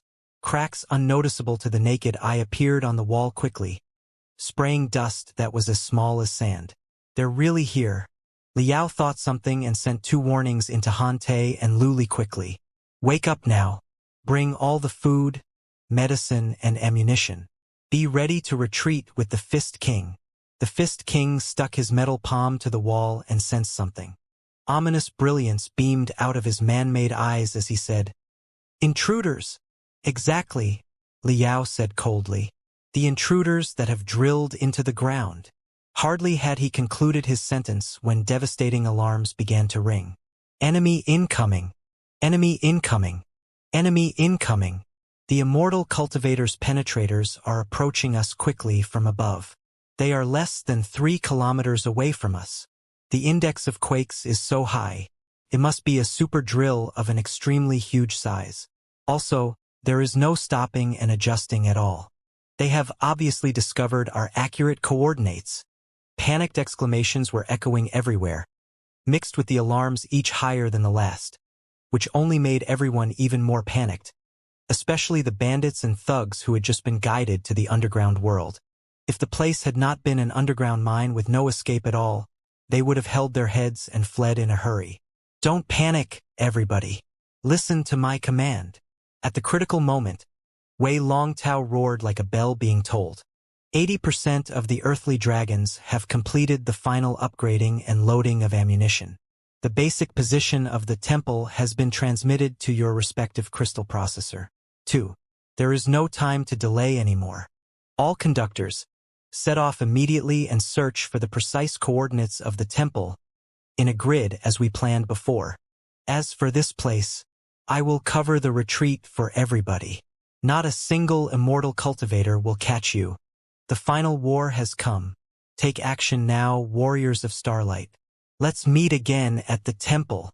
Wei Longtao's voice seemed to boast amazing magic, filled with the power to convince and pacify other people.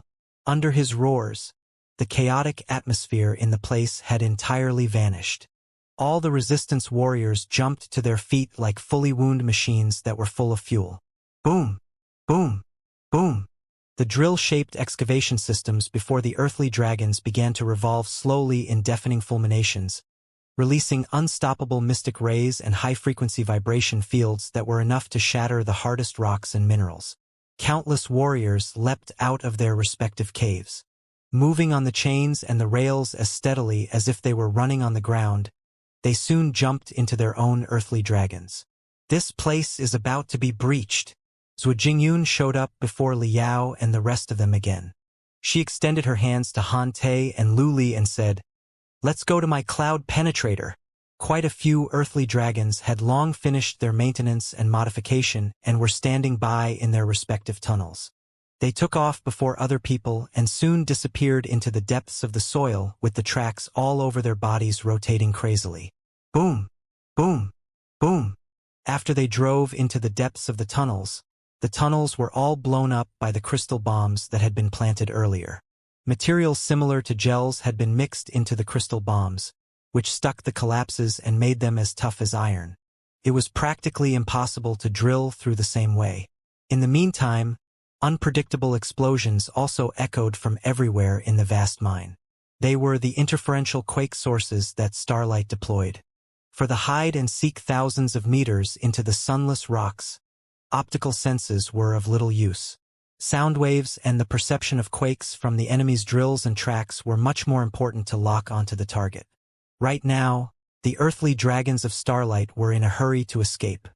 Naturally, they had to boost the performance of the drills and tracks, having no time to care about the problems of quake and noise prevention. Therefore, the crystal bombs that had deployed everywhere before were detonated to create a lot of minor quake sources, making it hard for the immortal cultivators to tell which ones were the earthly dragons. That was the only approach for them to escape. Crack, crack, crack. There were also many resistance warriors who did not board the earthly dragons. Instead, with determination and fearlessness on their faces, they entered the half-fixed turrets that boasted massive firepower but had lost all mobility. Gritting their teeth, they aimed the turrets that were even thicker than their waist at the crags above. On the crags above their heads, hundreds of interconnected cracks appeared at some point. Broken rocks and dust were falling non-stop, like the breath of a certain underground ferocious beast. Everybody could feel the bone-numbing quakes approaching from all directions. The broken stone and the dust smashed into the turrets non-stop in clinking noises, making everybody even more anxious. This is our day of glory. Wei Longtao ascended from the deepest part of the black smoke in the mine again. He was covered in a bronze-colored crystal suit, which had strengthened plugins that were similar to an Ares extension. At first glance, he was like a bronze 5-meter-tall chimpanzee.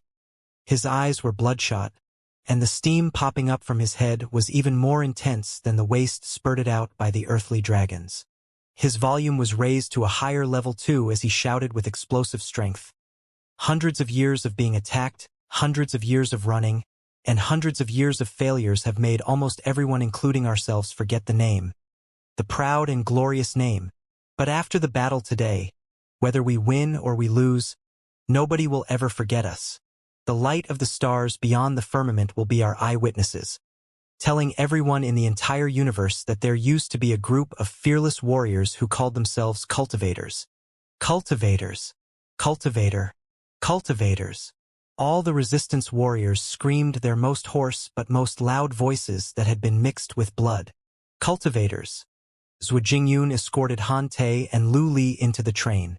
Looking at the fellow cultivators who had stayed to cover the retreat, she bit her lips hard and said, "We will find the temple. I swear that we will." On the crags above everyone's head, the gaps that looked like wounds ripped apart by deadly beasts continued expanding. The collapsing rocks grew larger and larger still in size. At first, they were the size of fingernails, then fists, then heads. Eventually, boulders almost 5 meters in diameter fell to every corner in the wasted mine, smashing the disorderly metal facilities into smithereens. "They're here! They're here!" Orange brilliance could be vaguely seen from the center of the interconnected gaps, which was the mystic rays released by the superenormous drill that was digging down, as well as the flames when the dust was ignited because of the friction. Chi! Chi! Chi! The ear-splitting friction and shattering sounds were like the laughter of fiends that savaged everybody's ears. "Prepare to fight!" Wei Longtao bellowed and drew two extremely thick machine guns from his waist. Holding a gun in each hand, he aimed at the dome and shouted, "Let's show them who we are!" Voila! Finally, when the laughter of fiends reached the loudest point, the dome was completely pierced through by a super-enormous drill.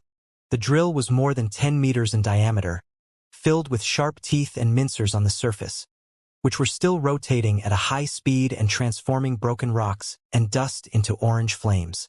It was like a gigantic meteor from outer space that had crashed into the mine, raising a deafening explosion and tidal blasts that felt like a tsunami. The black smoke deep inside the forsaken mine was driven away. Explosions that echoed everywhere were like eruptions of volcanoes, whose orange brilliance illuminated the face of every resistance warrior. Even their droplets of sweat that were as large as beans were clearly visible. Hum! Hum! Hum! From the vertical caves up above that were more than 10 meters in diameter, ominous noises that sounded like dancing wild bees came over. In the ear-splitting sound waves, countless round metal balls rolled from the caves and released gliders and honeycomb-type launchers while they were still in midair, turning into round battle puppets that rushed at the earthly dragons around that had yet to leave. "Stop them!" Under Wei Longtao's command, the half-fixed turrets released thousands of fiery snakes amid the roars of the resistance warriors, restraining the iron tides from spreading out. The battle puppets of the immortal cultivators were pierced through and blown up one after another.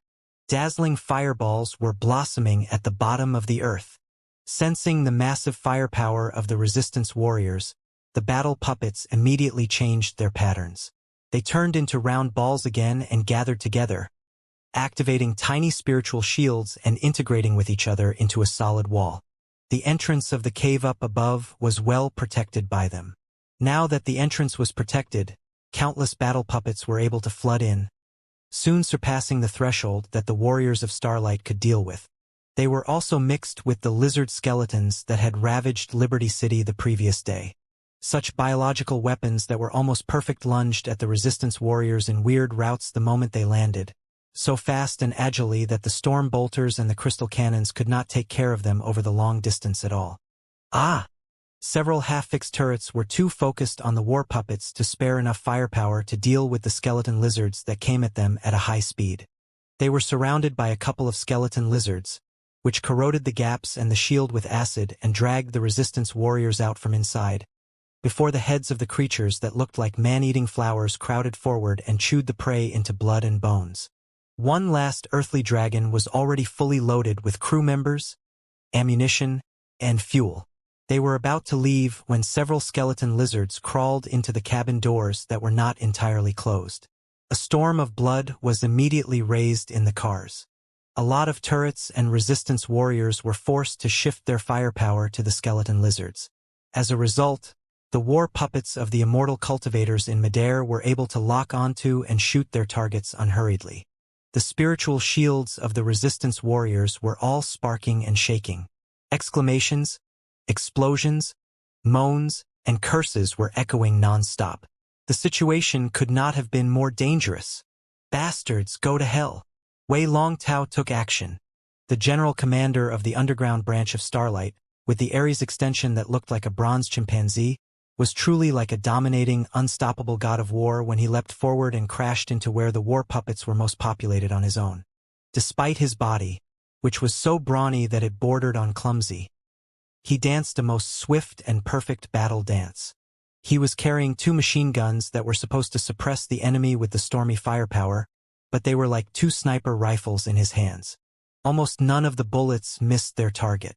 When one bullet hit the most vulnerable part of a war puppet's spiritual shield, a second bullet would immediately take advantage of the weakness and blow up its mainframe crystal processor immediately.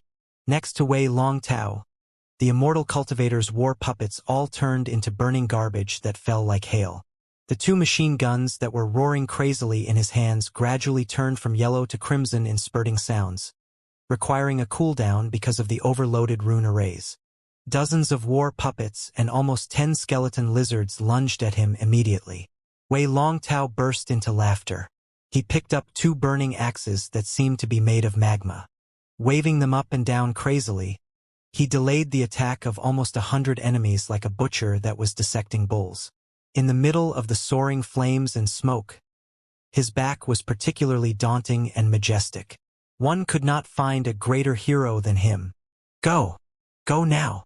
Seeing that Wei Longtao was as tough and brutal as a god, the resistance warriors who stayed to cover the retreat with him also unleashed their fighting will to die together with the enemy. Their bones and muscles were all broken by the recoil of the crazy bombardment of the turrets as they fired with their entire life and hope. The war puppets and the skeleton lizards of the immortal cultivators could hardly crawl out for a moment. The other resistance warriors took the opportunity to activate the earthly dragons to the maximum efficiency and slipped through the interconnected, complicated tunnels. Explosions echoed deep underground. The tunnel system that was as complicated as a maze previously was now an even messier knot. It was impossible to track anyone at all. Let's go! Zhu Jingyun was the last to board her earthly dragon, Cloud Penetrator. Looking at Wei Longtao, who was galloping unstoppably in the storm of bullets and tusks, she gritted her teeth. We have to find the temple and avenge all the brothers and sisters who died today and in the past hundreds of years. Right then, several war puppets and skeleton lizards suddenly ripped apart the fire net of the resistance warriors and lunged at Cloud Penetrator. Zhu Jingyun raised her hand to shoot, but a gray shadow was even faster than her, which turned out to be Lu Li's beast puppet in the form of a tarantula. While Zhu Jingyun blew up the other few war puppets, it crashed into a skeleton lizard brutally and pierced its sharp limbs into the enemy's body. Fighting against each other hard, they both fell into the depths of the dark mine. Then, a small, bluish cluster of sparks burst out. Zhu Jingyun slightly frowned. In fact, she could have taken care of the problem on her own. The sacrifice of a spiritual puppet was unnecessary. However, Lu Li was in a trance and sweating hard. The girl must have been frightened and therefore selected a safer approach. It was not entirely a bad decision. Having no time to think more about it, Zhu Jingyun slammed the door of the earthly dragon. Let's go! The debris of the tarantula that was under Li Yao's control was torn and gnawed by the heavily wounded skeleton lizard crazily. But his soul had been transferred to Neltharion. Under the cover of the explosions, the fire, and the skeleton lizards, he crawled into a crevice at the bottom part of the Forsaken Mine without a sound. Neltharion had a tiny drill, too, which made it possible to go almost anywhere. With the heated battle up above, absolutely no one could detect that he was lurking quietly in this place in such a weird way. It was not until Cloud Penetrator completely vanished into the tunnel and blew it up with crystal bombs that Li Yao finally somewhat relaxed and shifted his attention to the battlefield. Then his heart was palpitating again. As time went by, more and more small drills dug in from the crags around the Forsaken Mine. The resistance warriors were all running about exhaustedly and could barely resist the enemy. After each tunnel was broken through, war puppets and skeleton lizards flooded in. When the enemy's units were upgraded to the regular army of the Heavenly Eye Legion in crystal suits and the crazy livestreamers, the resistance warriors' defense line finally collapsed completely. Long live the cultivators! Long live Starlight! Ha ha ha! I've been hiding for 55 years and never had a battle as gratifying as today's. My life has totally been worth it. Let's die together, scumbags from the sky! The resistance warriors roared, laughed, and carried their crystal cannons that were almost melted with tears in their eyes while they charged at the enemy before they turned into dazzlingly brilliant fireworks in the iron torrents. Every firework was like a crystal bomb that exploded brutally deep inside Li Yao's soul. He was so infuriated that he almost could not wait to charge out and fight side by side with the fellow cultivators from the center of the cosmos, turning his soul into furious flames that would ignite and even detonate the entire Forsaken Mine. The mental devil shrieked aloud next to his soul, and even released many bloody waves to tie up his soul and prevent him from doing anything rash. It's not going to help. There are simply too many enemies. Also, they are all minions and cannon fodder. If you kill them, 10 times more reinforcements will arrive incessantly.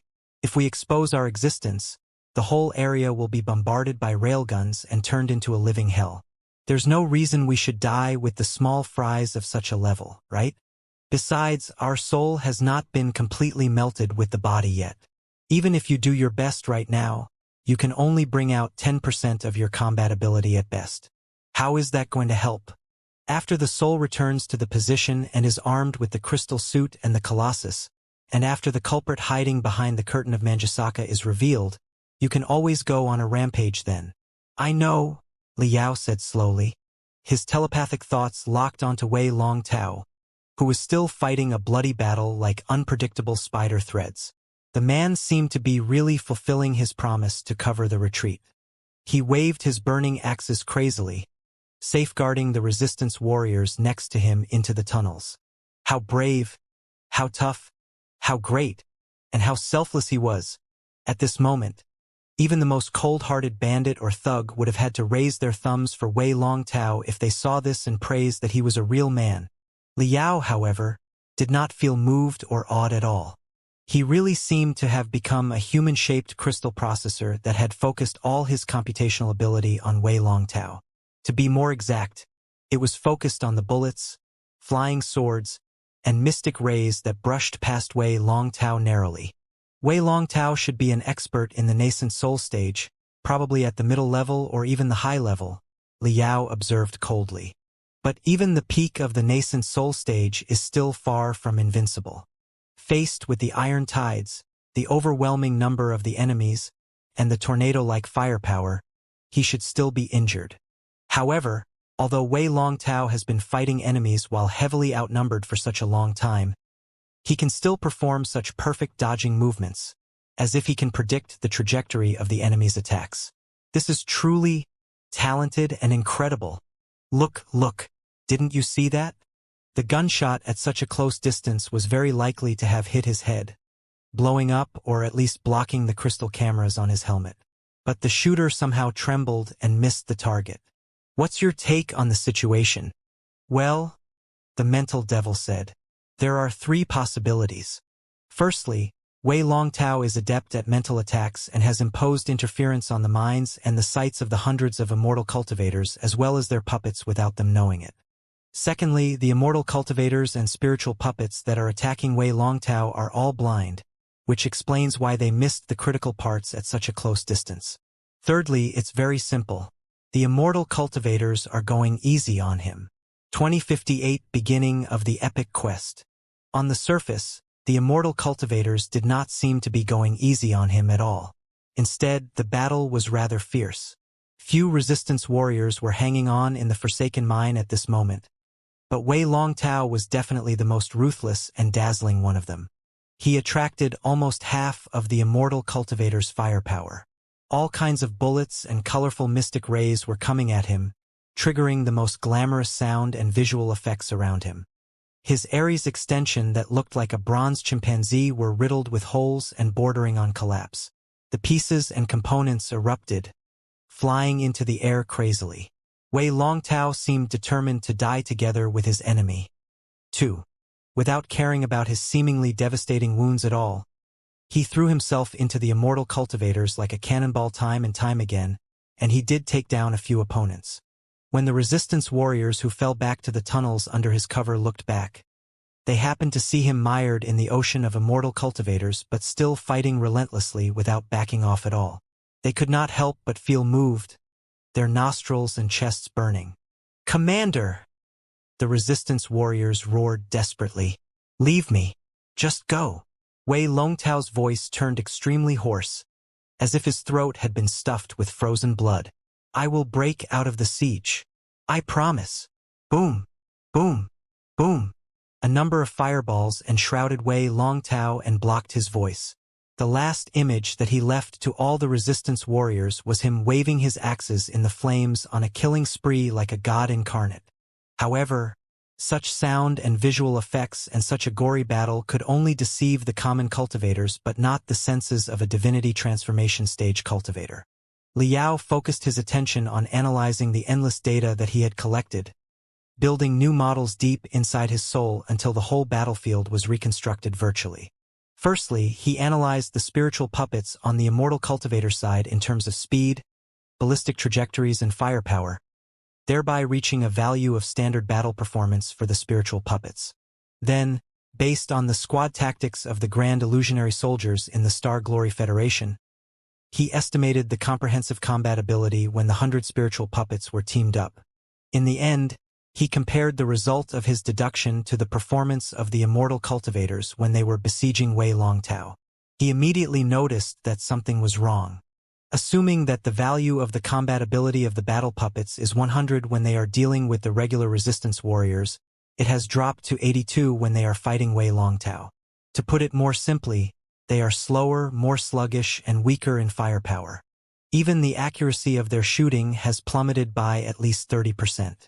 In the meantime, they are wasting more spiritual energy on sound and visual effects that are utterly unnecessary. The shocking mystic rays, electric arcs, and fireballs they trigger indeed look cool, but it's not like they're in the middle of a play. Even with the squads of Grand Illusionary soldiers in the Star Glory Federation, I could have heavily wounded or even killed Wei Longtao in the virtual battlefield. It is even possible to capture him alive. The Grand Illusionary soldiers of the Star Glory Federation originated from the Star Child who came from the Imperium of true human beings. In other words, in terms of the production and organization of spiritual puppets, the Imperium can't be any worse than the Federation, even though it might not be too advanced. There's no reason the Imperium can't achieve what the Federation can. Same goes for the living immortal cultivators. The soldiers of the regular army who have an eye carved on their crystal suits are ruthless, merciless, and pitiless when they deal with the common resistance warriors, but they become clumsy and hesitant when their opponent is Wei Longtao. Also, in order to cover their clumsiness, they are also triggering dazzling airwaves, fireballs, spiritual flames, and blasts, interfering with the eyesight and the senses of the witnesses as much as possible. Not just the common resistance warriors, even the experts in the core formation stage or even the nascent soul stage couldn't have discovered it at all if they were not suspicious of it beforehand. Only those live streamers are charging forward like idiots. Naturally, they are no match for Wei Longtao, and they only make the play vivid and lifelike. Liao's soul grew colder and colder. It was almost frozen into a block of ice. After analyzing everything, he and the mental devil were both absolutely certain that the immortal cultivators were going easy on Wei Longtao. Wei Longtao's crystal suit seemed broken, filled with the traces of bullets and tears. He was heavily wounded, too, with blood leaking out of the gaps of his crystal suit. He was like a blood-stained iron statue. However, when Liao analyzed his every wound, he discovered that the devastating explosions did not hurt him very much. Or rather, because of the interference on the ballistic trajectories from some insignificant attacks, Wei Longtao was even able to evade a lot of fatal attacks. It was not because Wei Longtao could predict the enemy's attacks and present the glamorous performance in the storm of bullets unhurriedly, but the very contrary. The immortal cultivator's attacks were guiding Wei Longtao to perform the dazzling, complicated dodging movements, as if he were a marionette. Due to Wei Longtao's valiant fighting, most of the resistance warriors had fallen back safely. 100 balls of lightning suddenly burst out in midair, illuminating the underground world as if it were day, followed by thunderous explosions. Wei Longtao is about to break out of the siege. Liao's soul was naturally not affected by the sound and visual effects, but kept locking onto Wei Longtao. Or rather, he is going to act to break the siege. As he expected, boosted by the might of the lightning, Wei Longtao's flames of spiritual energy were 10 times more overwhelming than before. His ravaged Ares extension turned into pieces that were exploding non-stop when he threw them in all directions. The next moment, he turned into a streak of green brilliance and dashed to the depths of the Forsaken Mine not far away from Liao. Quite a few immortal cultivators were following him closely.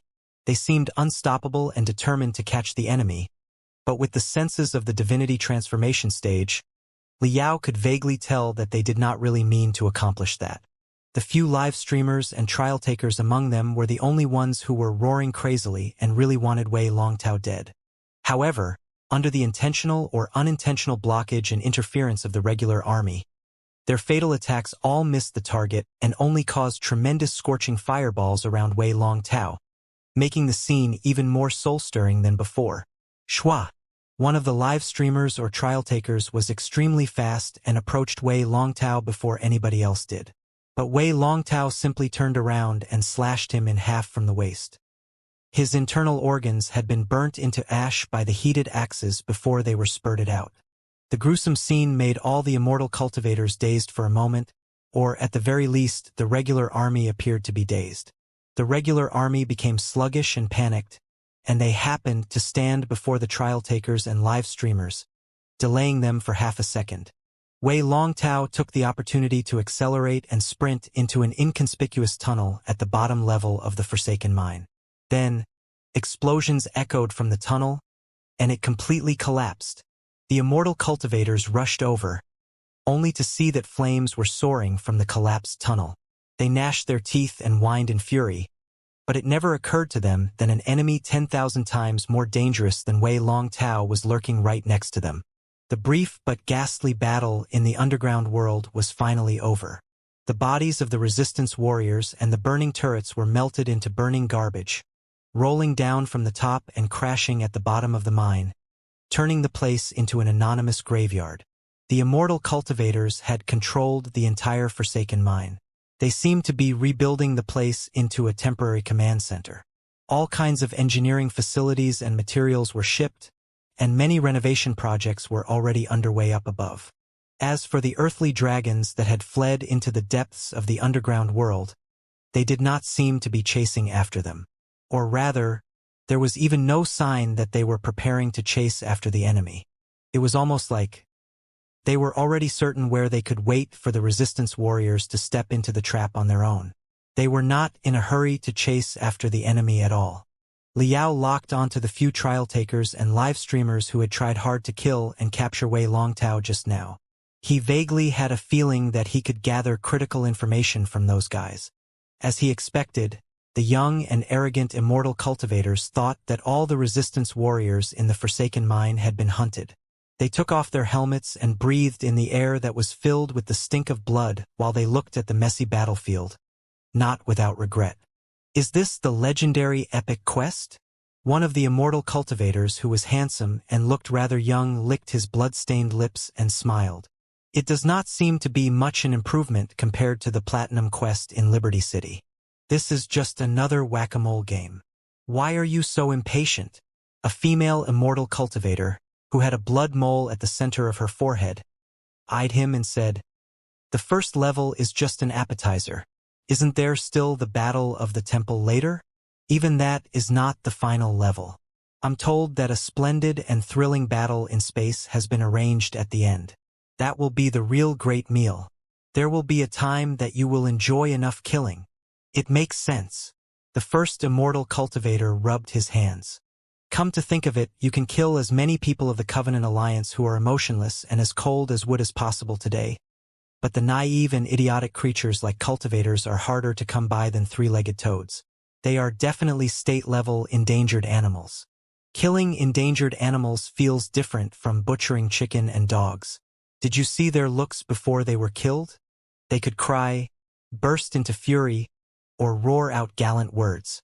Ha ha ha, how soul-stirring and poignant. Killing them is much more thrilling than killing the people of the Covenant Alliance who are like dead fish. In short, this feels much better. Indeed, when she thought of the picture just now, the frost on the female immortal cultivator's face melted. She could not help but chuckle. Long live the cultivators? TSK, TSK, TSK. It's been years since I last heard such an outdated and ridiculous line. My hands were shaking so hard that I could barely aim just now because of those bumpkins. I almost laughed aloud. Hey! Another fat, immortal cultivator joined him in delight. There's a rather interesting branch quest, which is to catch the wandering earthly dragons. Did any of you not have enough fun just now and want to have more? Great, let's go together. The Battle of the Temple will not start for a few days. We have nothing to do anyway. The many immortal cultivators talked and laughed and flew skyward, leaving Liao below their feet alone in the darkness. Liao's voice was like the gloomy wind blowing in hell. Therefore, the so-called temple is indeed a scheme to attract all the enemies and capture them together. It's not much of a scheme, but a large-scale game at best. The mental devil grimaced. You've seen it with your own eyes. For the Imperium of true human beings and the immortal cultivators today, cultivators are an obsolete and insignificant concept. It can barely be counted as a threat. Compared to the pressure caused by the alliance of the Holy Covenant on the frontal battlefield, Starlight, even if it does exist, is nothing more than a skin disease. In other words, while the cultivators like you regard the Imperium of true human beings and the immortal cultivators as sworn enemies and want to prove that your ideology is correct, the immortal cultivators do not bother to look at you properly. They simply take you for flies and mosquitoes, or endangered species at best.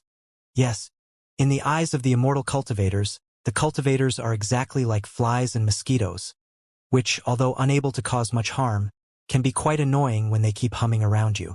Therefore, the immortal cultivators are paving a sticky pad and attracting all of us to land on it so that they can burn us up once and for all. Then, the whole world will be at peace.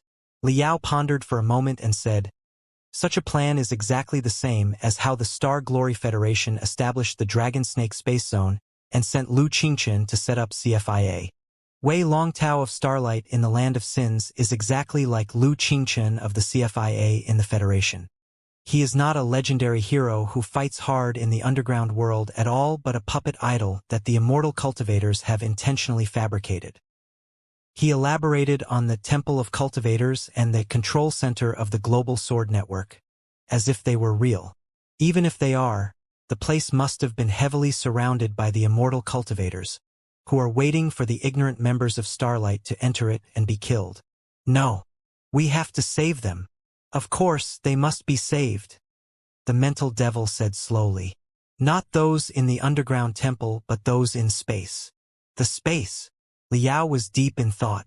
That's right. Are you suggesting that of the two branches of Starlight, the space one is the key? Obviously, the mental devil said. As the saying goes, you cannot raise a huge turtle in a small can. It is impossible for a dragon to dash out of a little pond. The Martial Meritocrats sector in the past and the Land of Sins today are such little ponds and fully sealed cans. How developed can Starlight possibly be even if it has the leadership of an unparalleled genius? With the overall capabilities of the Imperium of true human beings and the cunningness of the immortal cultivators, if they had truly wanted to demolish the underground branch of Starlight, were they unable to accomplish it in the past hundreds of years? Even if a few small fries did escape, there would have been little that they could do. But not only did the immortal cultivators fail to completely destroy the underground branch of Starlight, they also sent a legendary hero that was Wei Longtao in secret, helping the dying underground branch of Starlight to revive and flourish again. If everything is just meant to be a game, the cost and the risks are too high, aren't they? Therefore, this is only a plan to loosen the trot line in order to catch the big fish. The underground branch of Starlight is just a big, fat bait. The real target of the immortal cultivators is the space forces of Starlight. Fair point. Liao's eyes were opened, too. He added quickly, first of all, Black Star the Great returned to the Martial Meritocrats sector for revenge with an overwhelming fleet 1,000 years ago, launching what Wei Longtao and Zhu Jingyun called the Judgment War. That was probably real. However, the Martial Meritocrats civilization had arrived at its peak, too, and was mixed with the bloodthirst and ruthlessness of the Sand Primitive sector. Technologically speaking, it couldn't have been much worse than the Imperium. At the very least, there was not a generation gap like stone axes versus assault rifles. It was only weaker than the Imperium in terms of scale and comprehensive national strength. Then, even if it suffered a crushing defeat on the frontal defeat and was no match for the Imperium at all, it was not entirely unlikely that a few starships broke out of the siege in the middle of the chaos and escaped into space, right? It's certainly possible, the mental devil said. In fact, the Martial Meritocrat civilization we talk about today was a twin civilization that involved both the Martial Meritocrat sector and the Sand Primitive sector. Considering the frequent communication between the two sectors, they must have grasped very advanced space sailing technology.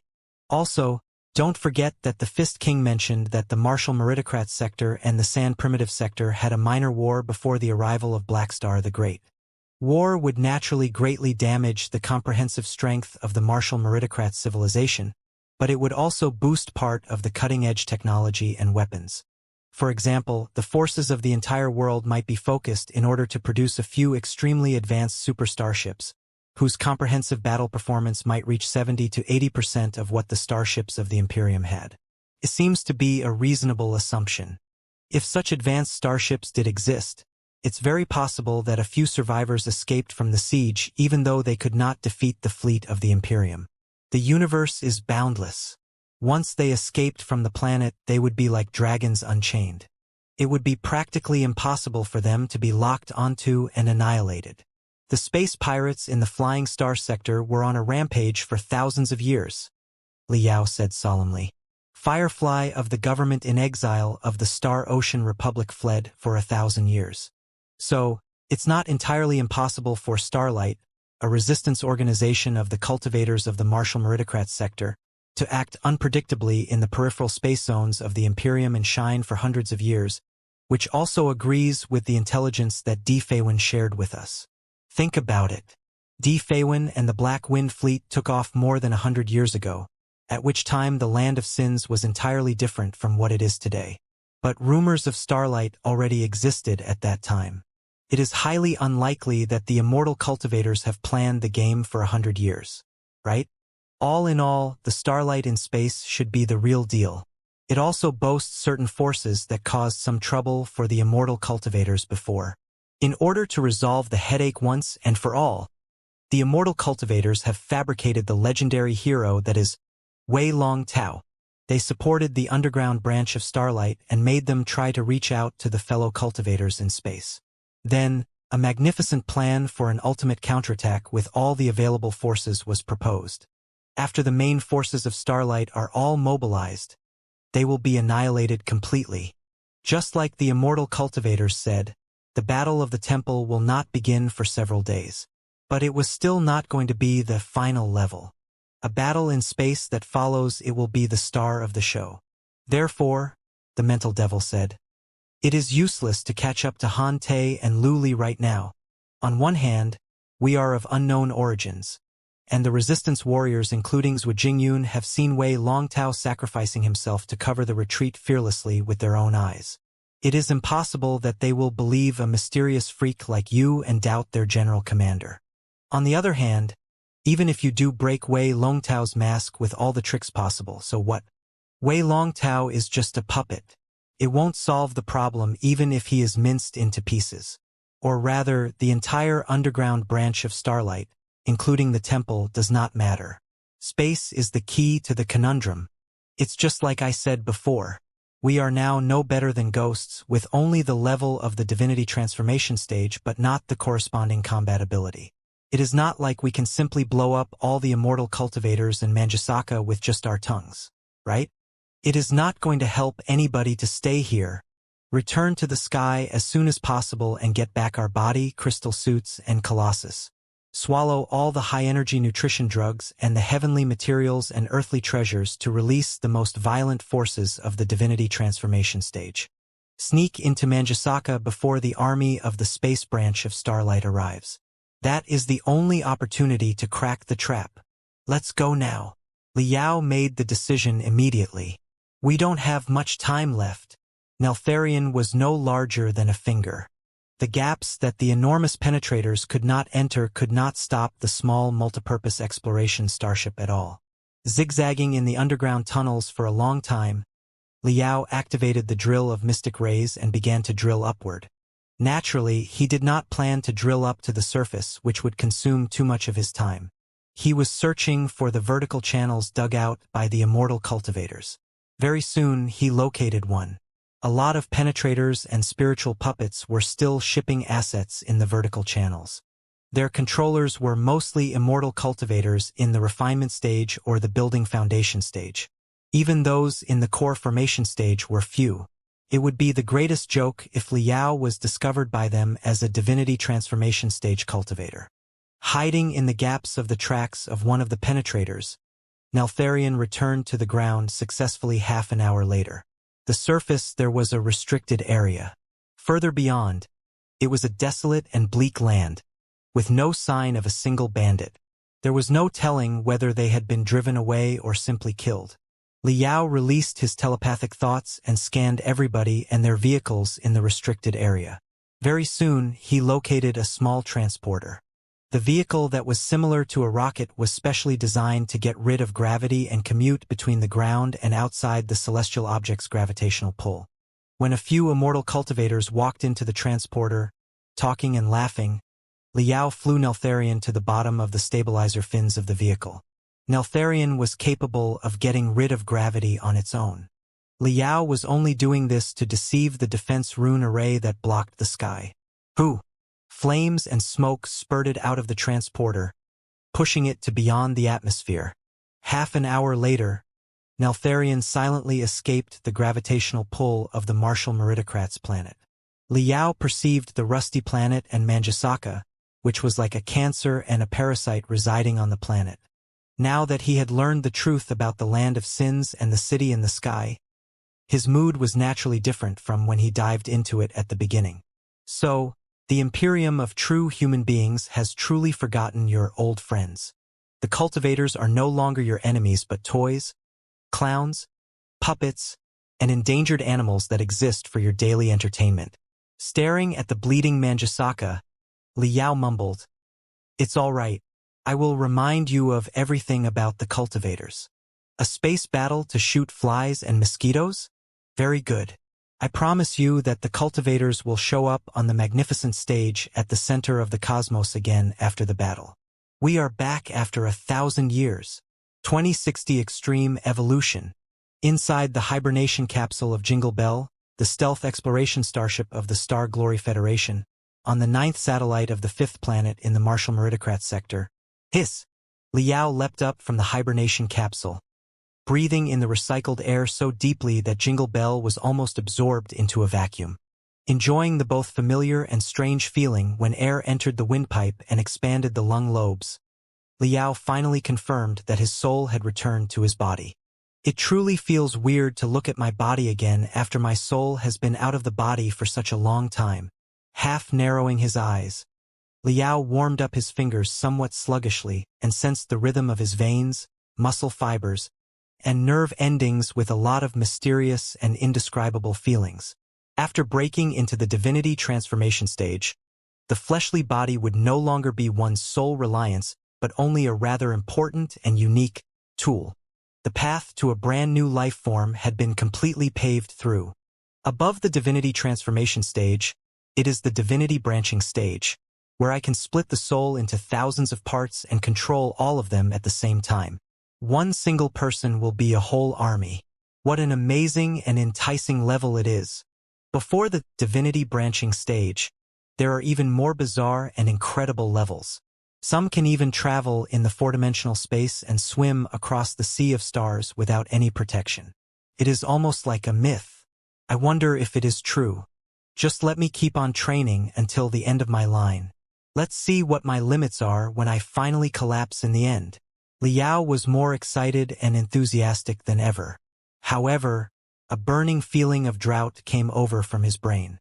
Ugly spots were also appearing on his fingers, hands, and arms, and his body was withering and disintegrating at a visible rate. Liao was alarmed, knowing that the body that had been well scourged by radiation would not last long.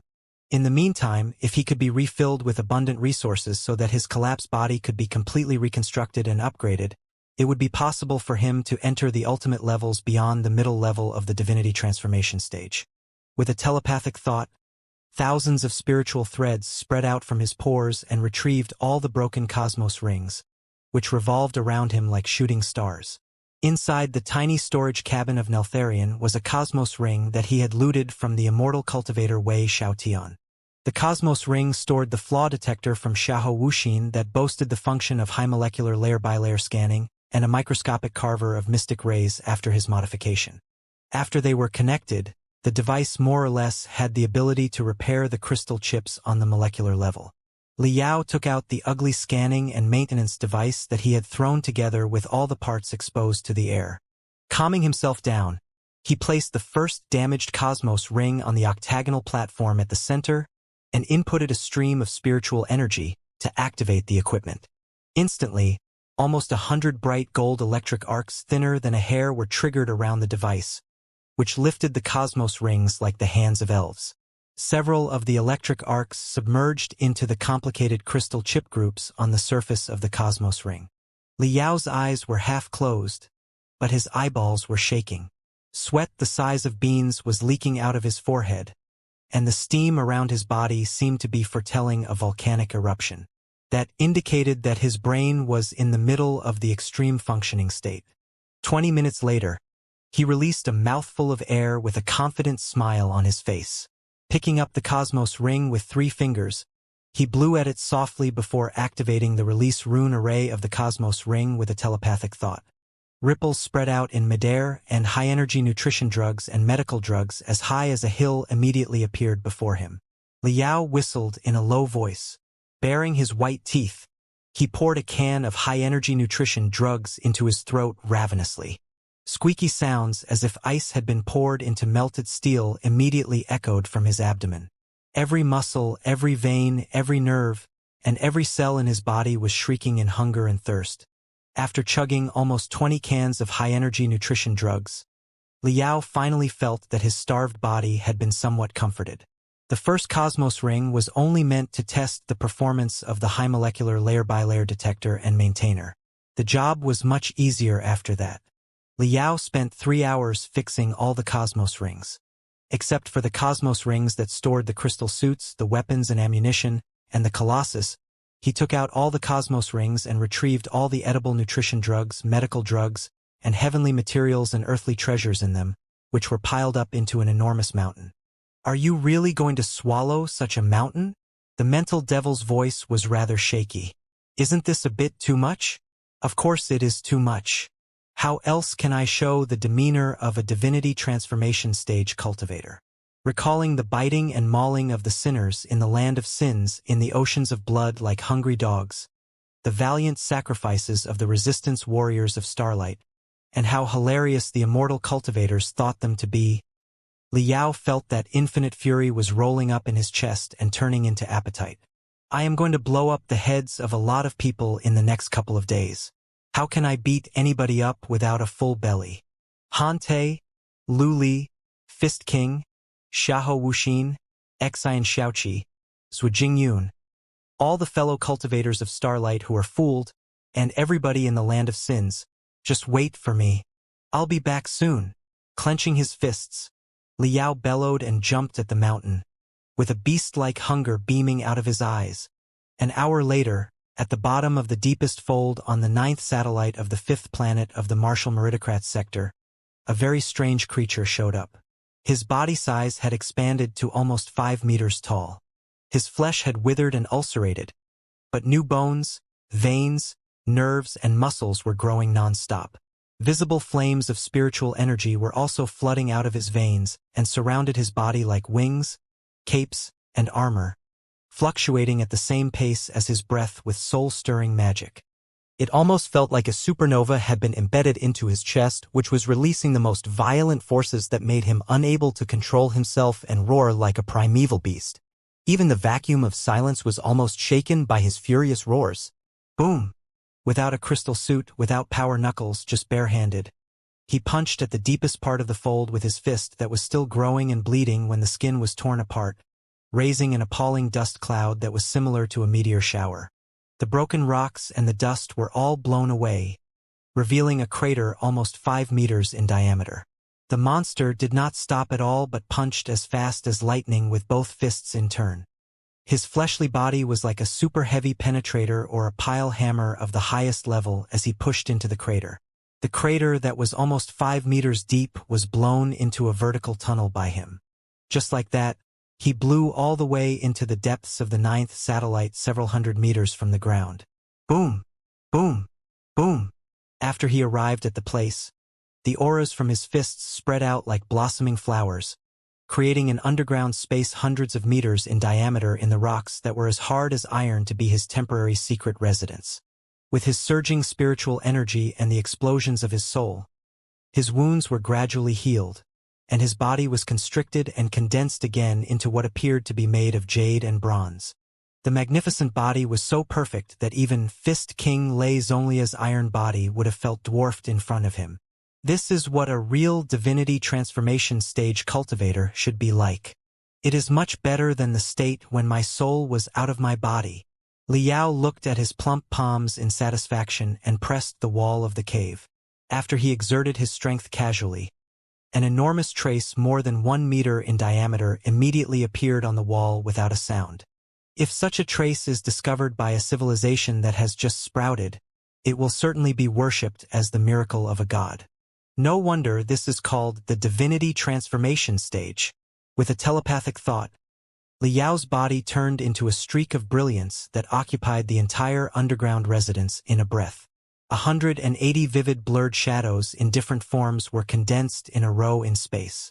Each of the blurred shadows had its own spiritual energy and air and could last for more than 3 seconds.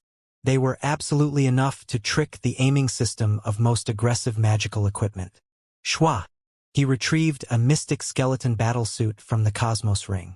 Instead of putting it on in a hurry, he dismantled the mystic skeleton battlesuit into tens of thousands of components by ways of remote manipulation and dissection-like skills.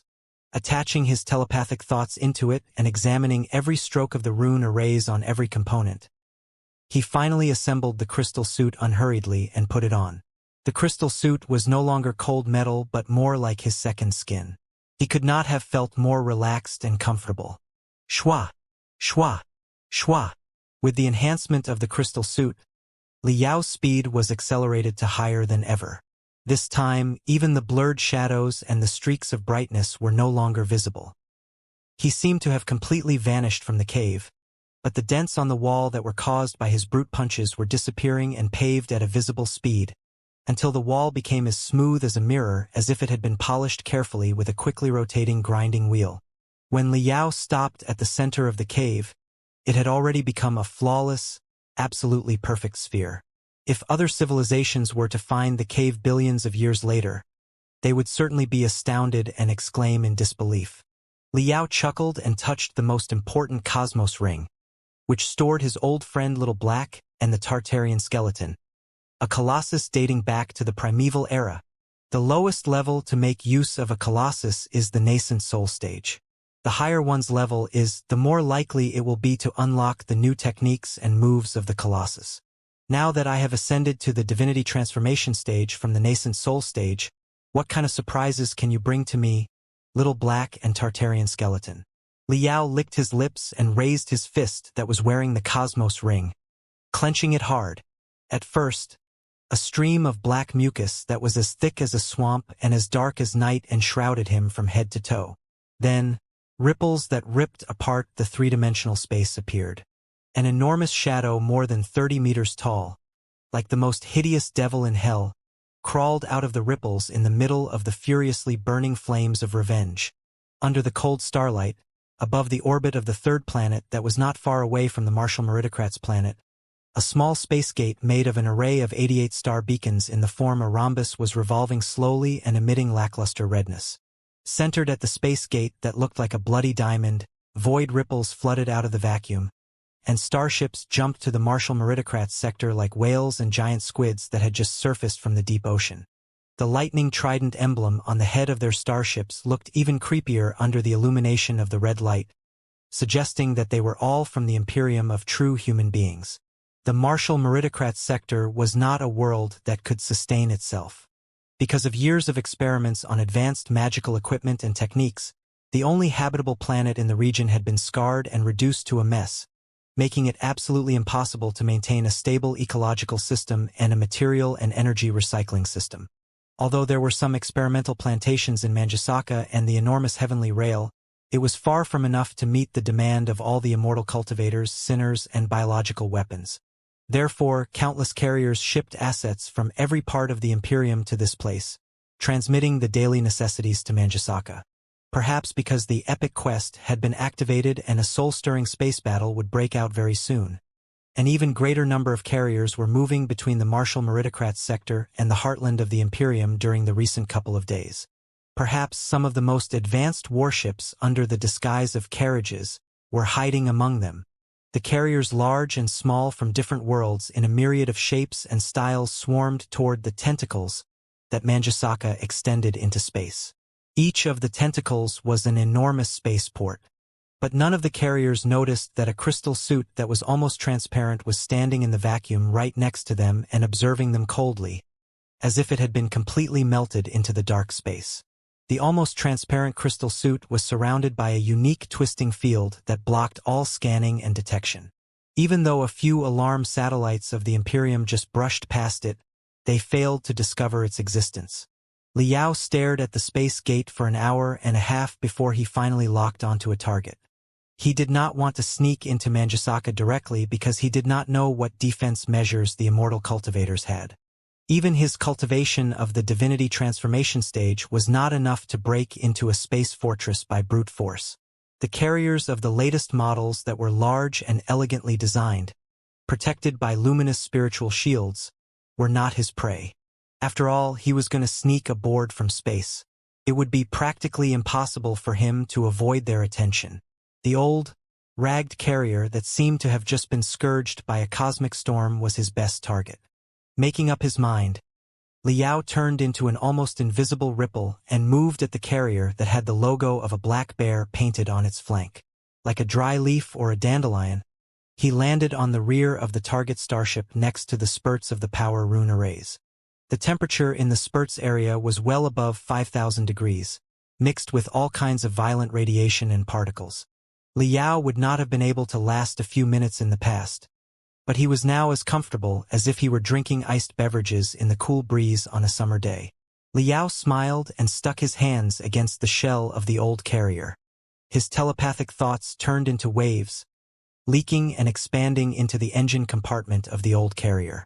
Closing his eyes, he moved his soul out of his body and flooded into the carrier along with the waves in his palm.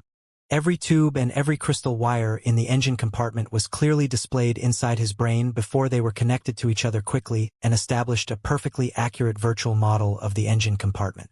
Liao's guess was correct. The unfortunate carrier had indeed encountered an unexpected cosmic storm soon after it left the mother port, which had seriously damaged the starship.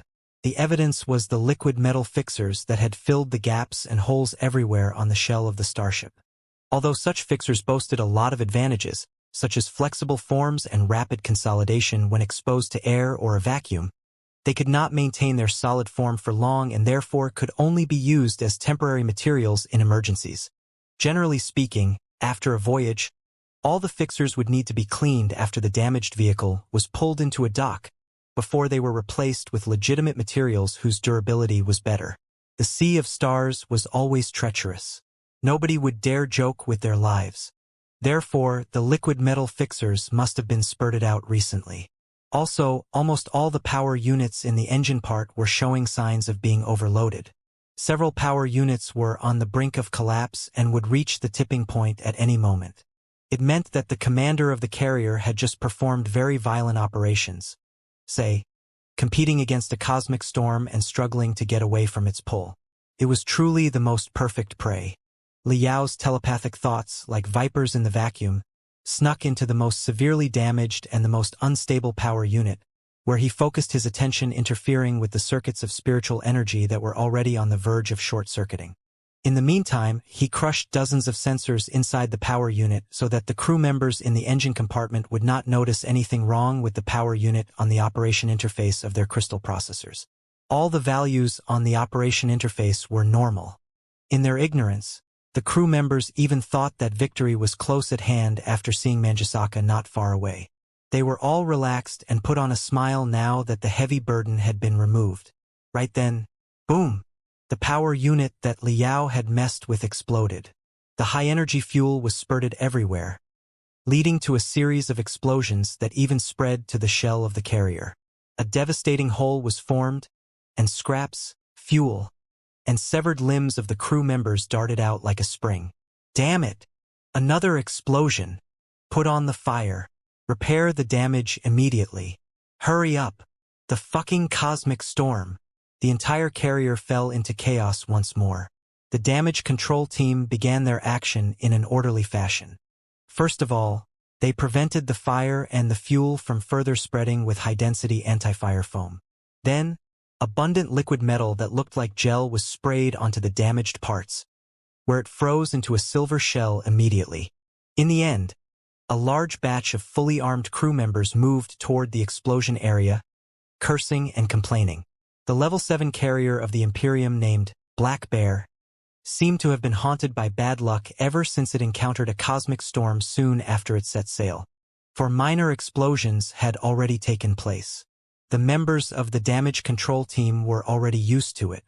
None of them realized that a fiend 100 times more dreadful than the explosion had already snuck into their starship under the cover of fire, smoke, and poisonous gas. Leaning against the wall in a corner where fire and poisonous gas were surging, Liao did not even bother to look for a hideout.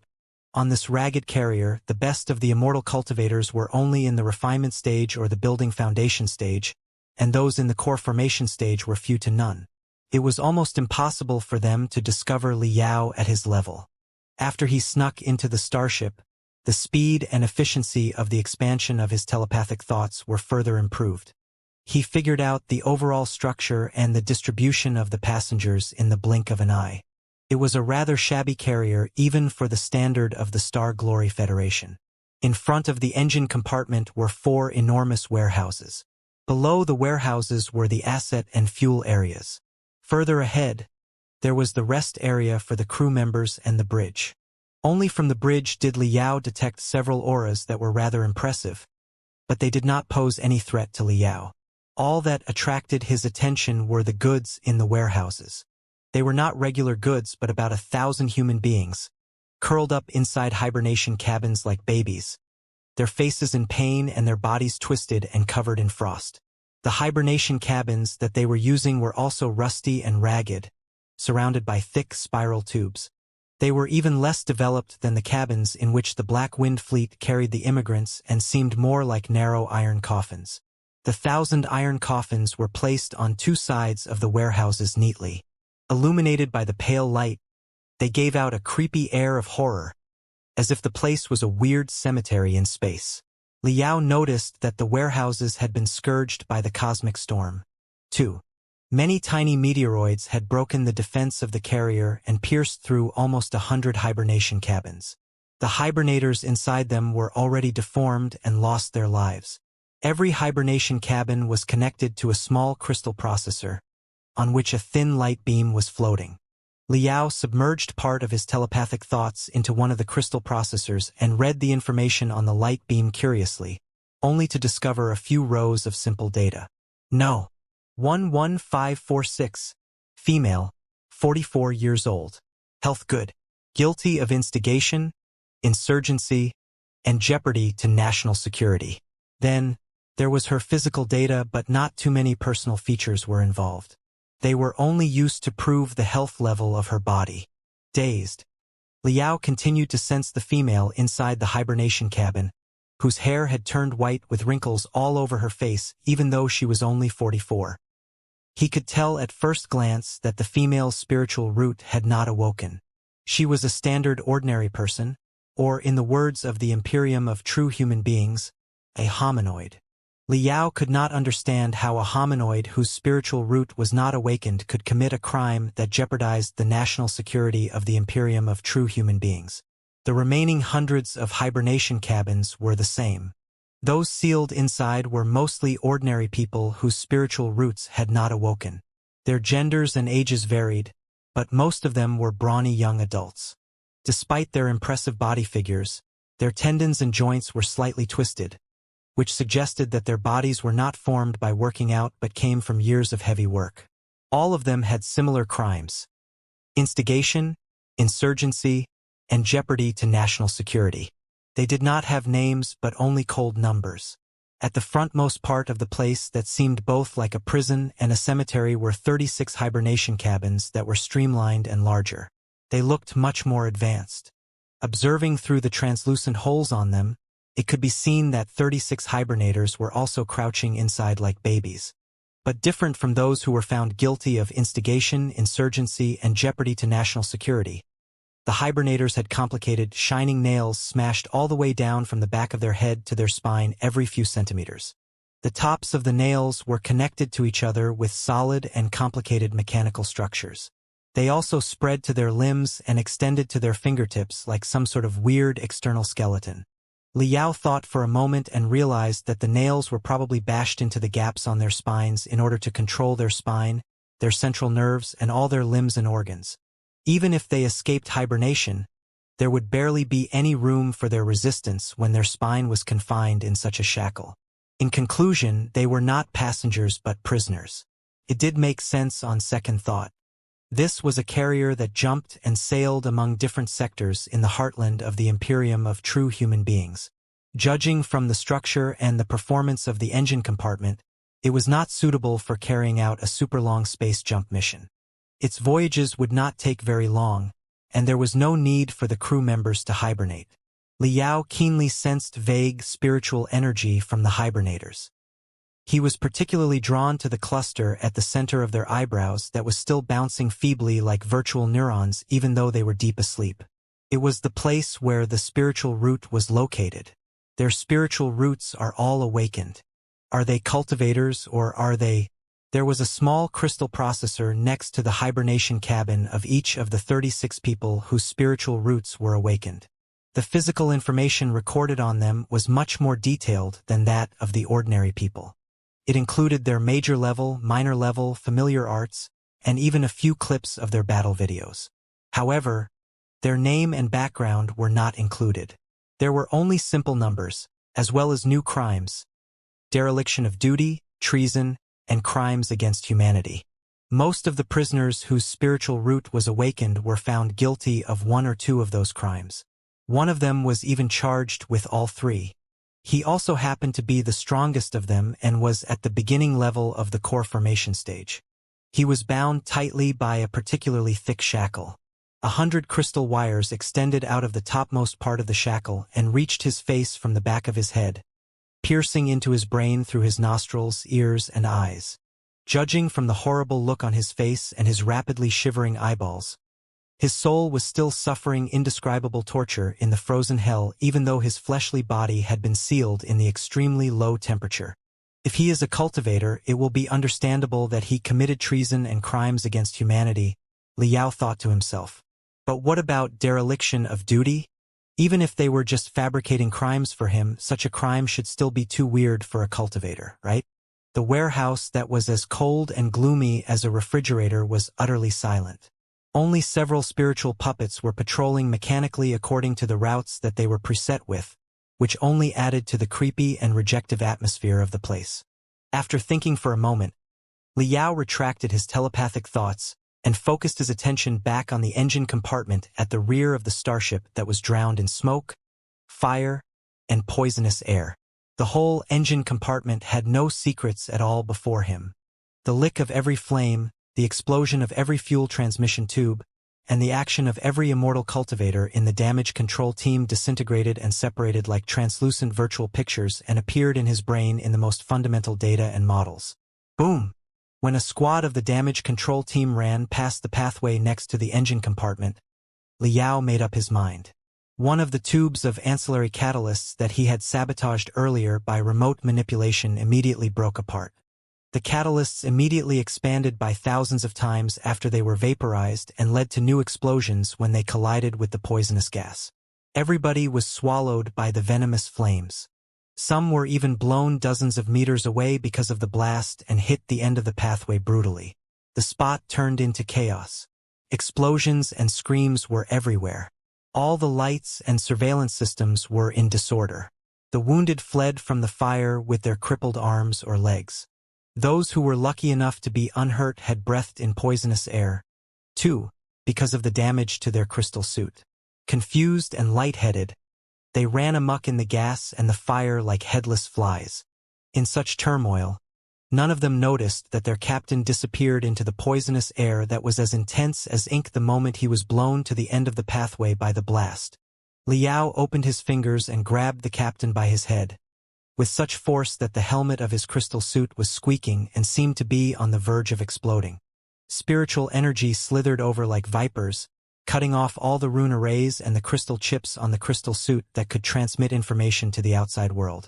It also pierced through the crystal processor and paralyzed the crystal suit into a fully enclosed iron coffin.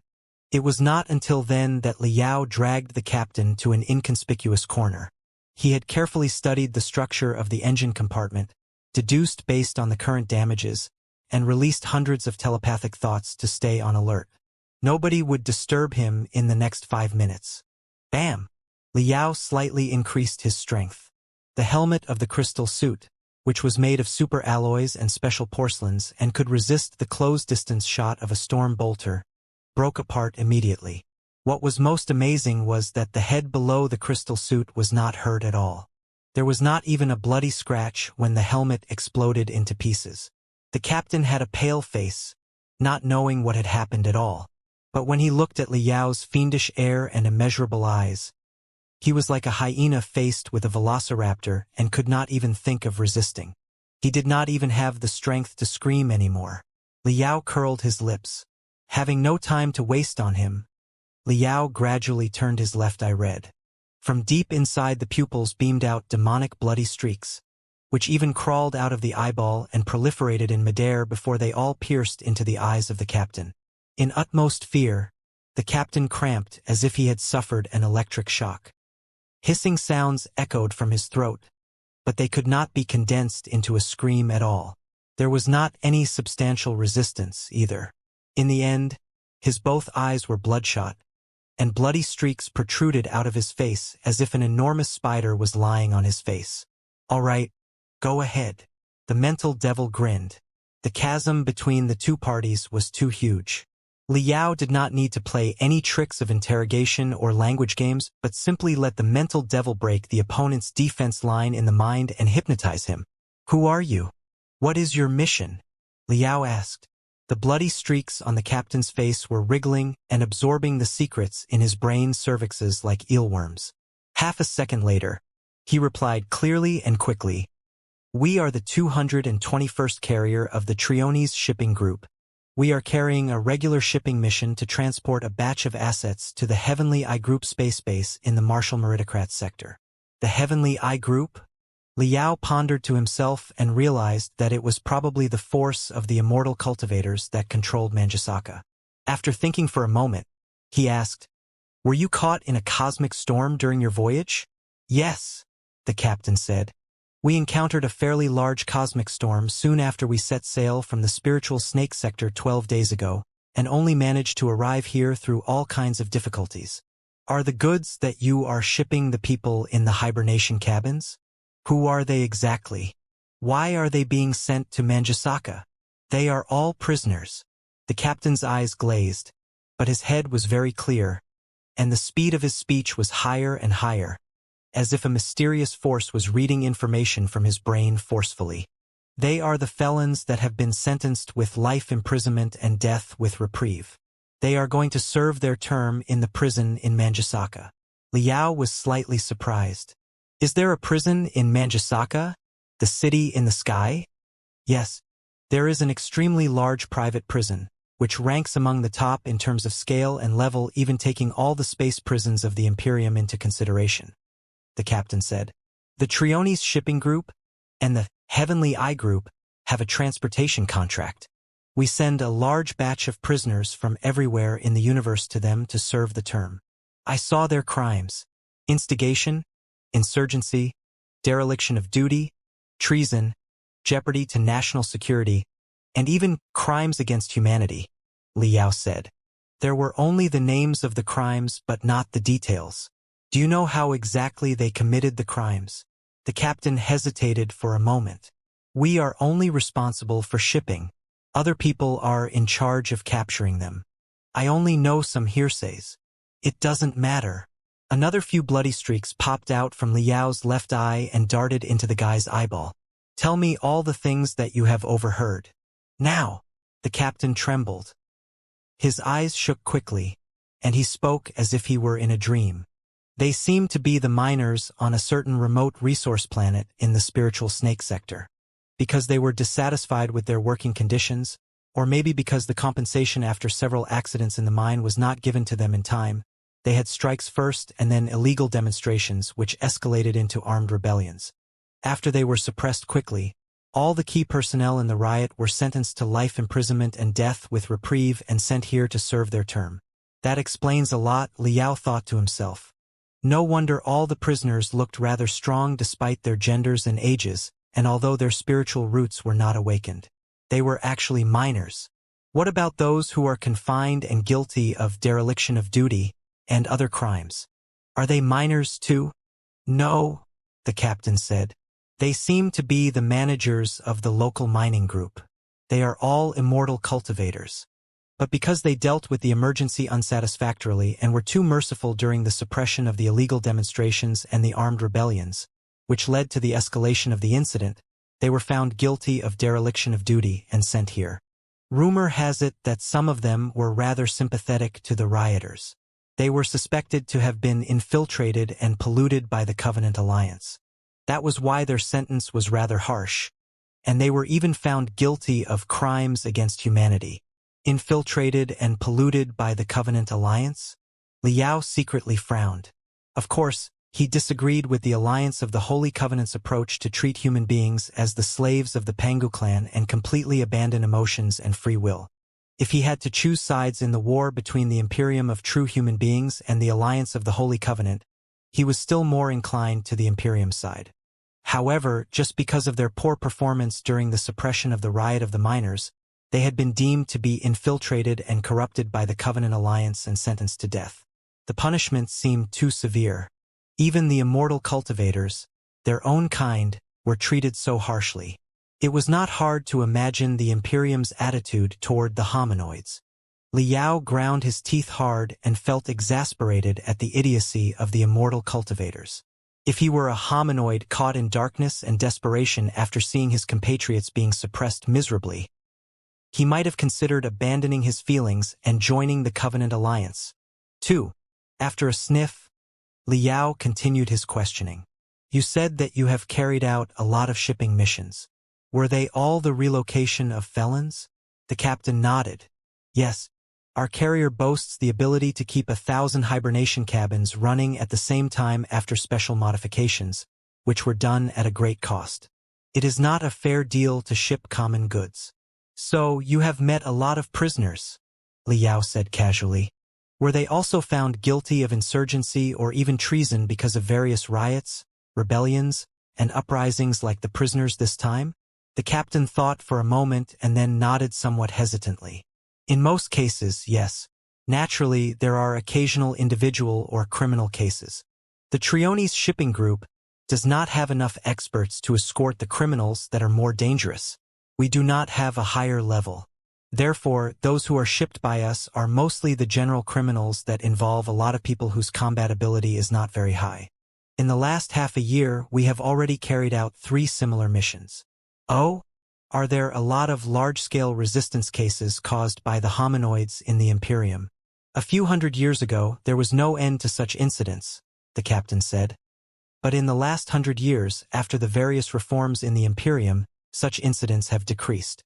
However, over the last couple of years, because the Imperium is at war against the Covenant Alliance and in dire need of resources, every subject of the Imperium is required to dedicate themselves selflessly.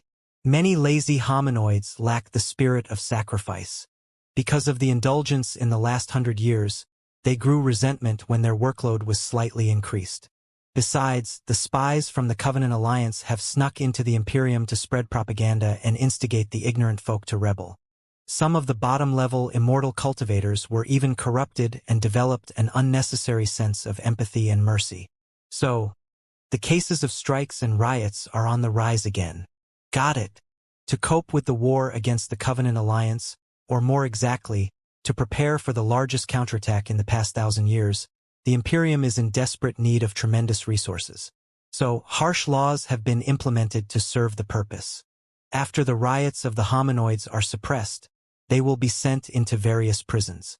Even the prisons of the national level are insufficient now, and private prisons have to be established to cage the prisoners.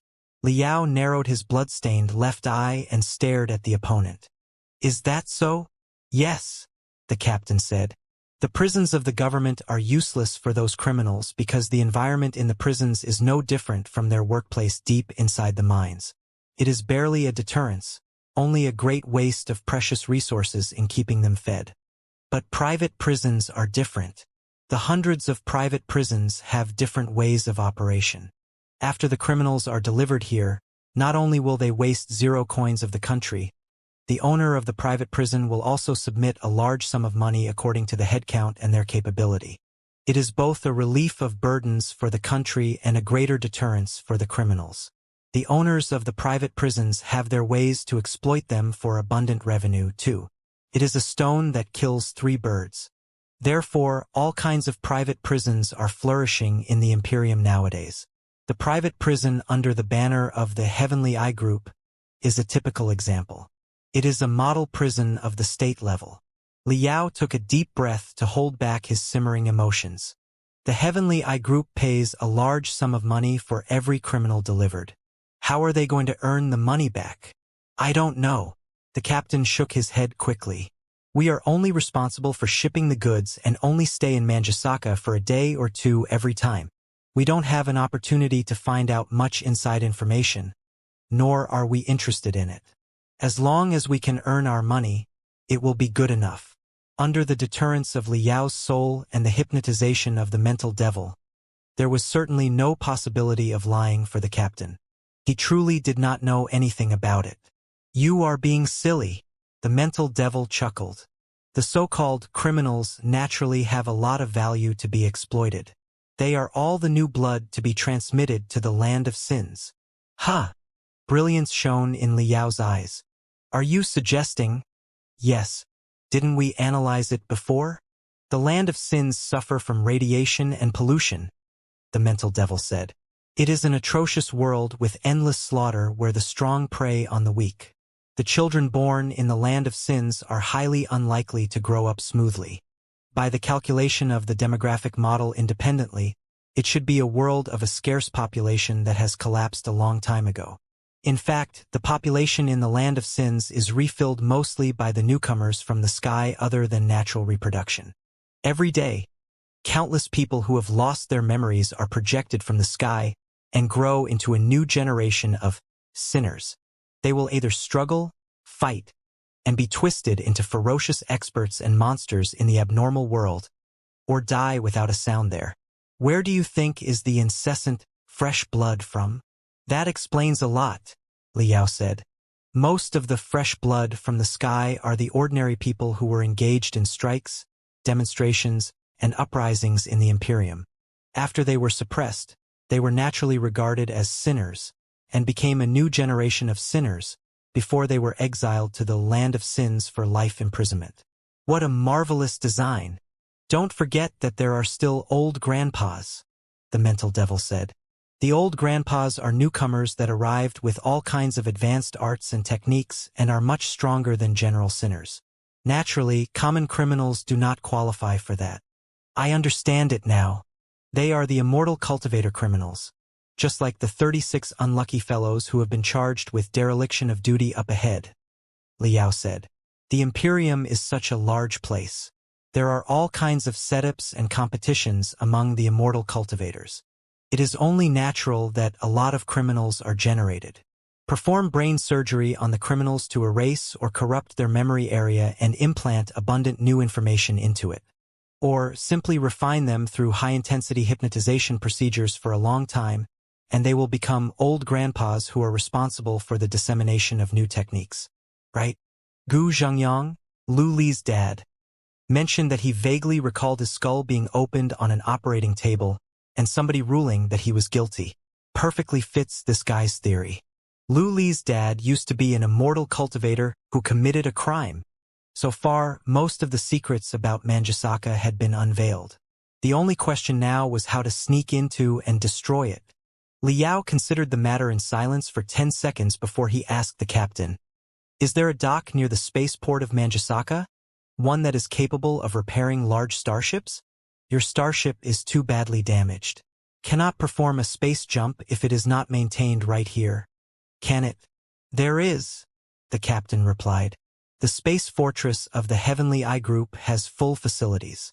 Naturally, it is not short of maintenance docks. We have performed a few simple maintenance and examination jobs there. We saw other starships that suffered cosmic storms repaired there, too. Therefore, with the condition of your starship right now, it will certainly be docked here for a long time for maintenance, Liao said. How long do you expect it will need to stay? The captain was responsible for the damage control team in the first place and was a professional in terms of starship maintenance. After pondering for a moment, he said, Our engine compartment is almost entirely ruined now. However we accelerate the process, it will take at least 10 days to half a month. What will the crew do in the meantime? Liao asked. Will you be allowed to go out? We have a small activity area near the spaceport, but it is impossible for us to enter Manjusaka, the captain replied dutifully. It's a forbidden area. People from the Heavenly Eye Group help us move all the hibernation cabins in every time. We have never entered it. All right, everything is clear now. Thank you for your cooperation. Liao snapped his fingers. The immortal cultivator's bloodshot eyes immediately glazed. He turned around mechanically like a zombie and opened his arms, running at where the poisonous gas and the fire were most furious. After a dull explosion, the immortal cultivator turned to ash. But before that, his screaming soul had been ripped apart by the claw of Liao's soul, completely vanishing into the fire. Let's keep the same approach and fly Neltharion in for reconnaissance first. Liao lifted the stealth multipurpose starship in his palm and blew at it softly. The mental devil took the opportunity to dive in. Liao's soul was 10 times stronger than before, and the distance to secretly control Neltharion had been extended dozens of times over. Even if his remote control over Neltharion was cut off, there was still the mental devil who was relatively independent to maintain the stealthy investigation of Neltharion when the connection was off. For Liao's own body, when he was equipped with a crystal suit or went on a killing spree after summoning the Colossus, there was little difference between the periphery of Manjusaka or its center. After all, the entire sky would be within the range of his attack. 2064 Frozen Beehive. Liao wanted to take a gamble. The carrier was not of a high level. It was shipping nobodies from the riot in the mine. The best of them were a few immortal cultivators in the core formation stage. Both the Fist King and Xiahou Wuxin were much stronger than them. They should not attract much attention from Manjusaka. Besides, Manjusaka was planning the epic quest to fish up Starlight once and for all, and had no extra energy to spare on a minor explosion accident of such a carrier. Furthermore, it was anything but unusual for a starship to be seriously damaged after encountering a cosmic storm during the voyage. Therefore, Liao estimated that the carrier would stay in the dock of Manjusaka for at least 10 days. There probably would not be enough hands to perform a full maintenance on it at the beginning. It was absolutely safe for Liao to hide his original body inside.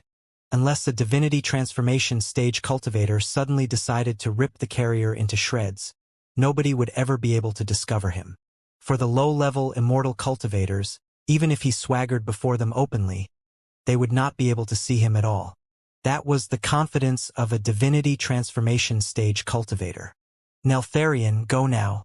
Figure out the overall structure and the distribution of forces inside Manjusaka. Most importantly of all, find the planner and commander of the so-called epic quest, as well as the heart of the enormous space fortress. Liao rubbed his chin slowly and put on a cold smile. Speaking of which, it's been a long time since I last employed the decapitation strategy. Neltharion turned into waves that were utterly inconspicuous in the air again, moving further away quickly. Under the dual control of Liao and the mental devil, Neltharion passed the heads of the immortal cultivators who were in a hurry, avoided the anti-fire foam that was spurting everywhere, and snuck into the main warehouse where 1,000 hibernation cabins were located by following the few patrol puppets whose routes were fixed. Since his goal was to approach the enemy's core, the general criminals were not his target. Pondering for a moment, Liao flew Neltharion to the top of the hibernation cabin that caged the immortal cultivator of the highest cultivation. The gap between the bars that was as thick as a finger happened to be enough for Neltharion to crawl in without a sound. Liao slightly adjusted Neltharion's output of spiritual energy to make it melt into the cooling and stabilization rune arrays of the hibernation cabin. Then it was ordered to lurk quietly. What he needed to do next was wait. The cultivators who were stranded in the Imperium of true human beings had waited for 1,000 years. They did not need to wait much longer. After several hours of anxious, exhausting work, the fire at the rear of the carrier was finally extinguished. Although the power engine had been messed up by the explosions and almost lost all its impetus, it was great that they had finally arrived at their destination. The carrier was pulled by several navigation starships from Manjasaka and docked at the end of one of the spaceports. The Crimson Space Fortress looked even more magnificent and splendid when it was viewed at a close distance. It was truly like a flower of the hell that was blossoming slowly and could be divided into 3 layers that were entangled and connected with each other.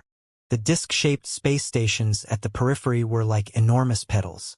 A lot of tentacles also extended out of the edge of the petals and into space. The carrier was docked right next to one of the tentacles. At the center of the petals was the thick, flower disc. Judging from the scale, it was no less impressive than Hundred Flower City, the largest space city in the Star Glory Federation. The flower disc, as the main body, was connected to a spherical space station that went deep into the atmosphere by almost 100 channels that looked like stems. Countless circular rails extended from the spherical station in all directions, which enshrouded the entire planet like the claws of a fiend. Small barges and automatic spiritual puppets were working around the circular rails. They were exactly the heavenly rails that Liao had seen from the Land of Sins. The port where the carrier was docked was itself a large warehouse. There were not many living, immortal cultivators in the warehouse. Most of them were clumsy and lifeless spiritual puppets. It appeared that the 2 parties had cooperated many times and knew each other very well. The spiritual puppets moved in on fixed rails, and the crystal wires and mechanical structure on them were connected to the hibernation cabins on the carrier, pulling all of them out. The hibernation cabin where Neltharion was hiding was certainly no exception. Because it was larger and more advanced, for spiritual puppets worked together in order to move it out of the carrier. Several immortal cultivators in black uniforms, with an emblem of a soul eye on the chest and left arm, who appeared to be officers, discussed something with the captain of the carrier, while they pointed at the damage at the rear of the carrier. It appeared that they were checking the number of goods and the losses during the journey and discussing the maintenance issues. Neltharion completely went into stealth mode, like a meteorite that spattered into the hibernation cabin. It was not discovered by anybody. 10 minutes later, the 36 hibernation cabins where the immortal cultivator criminals were locked indeed went separate ways from those that caged the hominoid criminals. The hibernation cabins of the ordinary people were still waiting to be shipped, but the hibernation cabins of the immortal cultivators had already been delivered to a spacious platform, where the ground was carved with complicated runes, with bright purple smoke popping up intermittently. A teleportation array? Liao blinked. The next second, his connection with Neltharion was cut off. Crap. There is actually a quick channel for the immortal cultivator criminals, which can teleport them to Manjasaka directly. The mechanism of teleportation arrays involved the esoteric knowledge about the 4-dimensional space, the super tiny wormholes, and many other things. Despite Liao's powerful telepathic thoughts, it was impossible for him to track them through 4-dimensional space. Taking a deep breath, Liao entered the deep meditative state in a dark corner of the carrier. His telepathic thoughts turned into waves, which analyzed the space ripples that were triggered when the teleportation array was activated and then spread out to all directions. Twins usually had a weird telepathic connection between them, like a certain state of entanglement. Liao and the mental devil were 2 halves of the same soul that had split apart. They were also entangled with each other in a very mysterious way. However far away they were from each other, there was an amazing connection between the 2 of them. Liao's telepathic thoughts continued spreading out. He seemed to have heard a calling from somewhere he did not know, which led him to run inside the maze-like pathways on Manjasaka. Eventually, the entanglement of the 2 parties became clearer and clearer. Liao finally saw the obscure picture taken by Neltharion again and heard the mental devil's voice. "This is rather splendid," the mental devil mumbled. The picture before their eyes indeed could not have been creepier or more splendid. Neltharion seemed to be above a hollow, cylindrical plaza. Below it were holes that were as dense as those on a beehive. Every hole was embedded with a hibernation cabin. The number of the holes that they had seen alone had surpassed 10,000. Inside most of the hibernation cabins, a statue that was struggling in pain had been frozen. Some of them stuck their faces against the translucent observation hole tightly. Their miseries and desperation were deeply etched into Liao's heart through the ice and tempered glass. Some other hibernation cabins were flashing with ominous red lights while they were surrounded and operated on by countless spiritual puppets. There were also hundreds of immortal cultivators who were fully armed and floating in the sky as supervisors. The nutrition liquids inside the hibernation cabins were bubbling as if they had been boiled. The prisoners who gradually woke up from their hibernation were struggling, screaming, and moaning like goblins that had been thrown into a tank of seething oil, trying to break free from the cold nightmare. But their spine and their limbs were all bound to shackles tightly. The shackles, which were as sharp as nails, even pierced into their spine deeply, turning all their resistance into the most hilarious dance.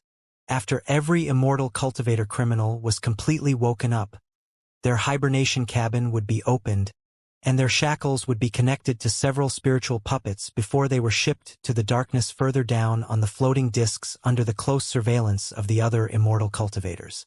They were probably going to be experimented on or have surgical procedures to remove the memory section inside their brain and implant crystal chips or similar things before they were thrown into the land of sins. No matter how many evil things the immortal cultivators have done, they should at least be complimented for one thing, which is that they are absolutely fair. The mental devil remarked in amazement. They are as cruel to the ordinary people and the cultivators as they are to their own kind. Are you not impressed? Follow the few guys who were just unfrozen. Let's see what's down there. Liao's heart was slightly thumping. He focused his attention to maneuver Neltharion to crawl out of the grill of the hibernation cabin, past the immortal cultivator guards in midair, and sink to the bottom of the beehive prison. In the past, even when he was at the peak of the nascent soul stage, he would not have been bold enough to break into the facility so blatantly. Despite the stealth functions of Neltharion, there might still be loopholes when it was faced with the full scanning of an expert. But after advancing into the divinity transformation stage, and especially after his soul and his body were perfectly melted, his expertise in hiding and concealing his tracks had drastically improved. The immortal cultivator guards were in the core formation stage at best. Naturally, it was impossible for them to discover Neltharion that was remotely controlled by him. He followed one of the floating discs from above, neither too far away nor too close, and descended at the same pace as the floating disc. At first, there was nothing but hibernation cabins and frozen prisoners around him. But after hundreds of meters, some regular prison cells began to show up, in which many intimidating, despondent prisoners with bloodthirsty eyes were locked. There were even a few fairly large common areas where dozens of prisoners were caged together. 2065 terrible prisoners. Those people are quite strong. Under the perception of Liao's soul, all the prisoners turned into clusters of colorful flames and vitality fields. From the ignition and bouncing of the flames, Liao had a basic evaluation of their capability. Those prisoners were all highly dangerous with cultivation at the peak of the building foundation stage and even the core formation stage on average. Many of them even had a burning existence that was particularly condensed like a small sun revolving slowly at the center of their vitality fields. It was their second brain and the legendary gold core. Even the experts with gold cores are kept as prisoners and test subjects here. The owner of Manjasaka is truly extravagant. Liao focused on observation. He discovered that the prisoners were much more than simply in the building foundation stage or the core formation stage. The bodies of most of them had been modified in bizarre ways. Some had bone spurs all over their bodies, some had metal-like scales covering their brawny arms, and some had composite armor directly melted into their chests, which turned them into half-human and half-machine monsters. There was no telling how the immortal cultivators fixed the problem of the conflicts between the metal and the fleshly body. but their integration seemed to be even more perfect than Iron Commander Zhou Hungdao of the old Federation. Liao vaguely smelled a familiar feeling from the prisoners. Yes. The mutations and modifications that happened to the prisoners were almost the same as the bandits in the Land of Sins that he saw in the Fist King's army, except that it was less flawed and more natural, as if it were their upgraded version.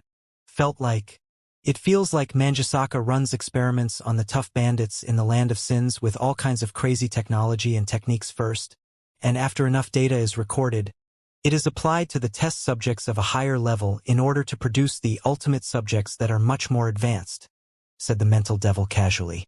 Exactly. Liao felt cold. That should be the truth. It was a complete pipeline of new techniques and modification technology.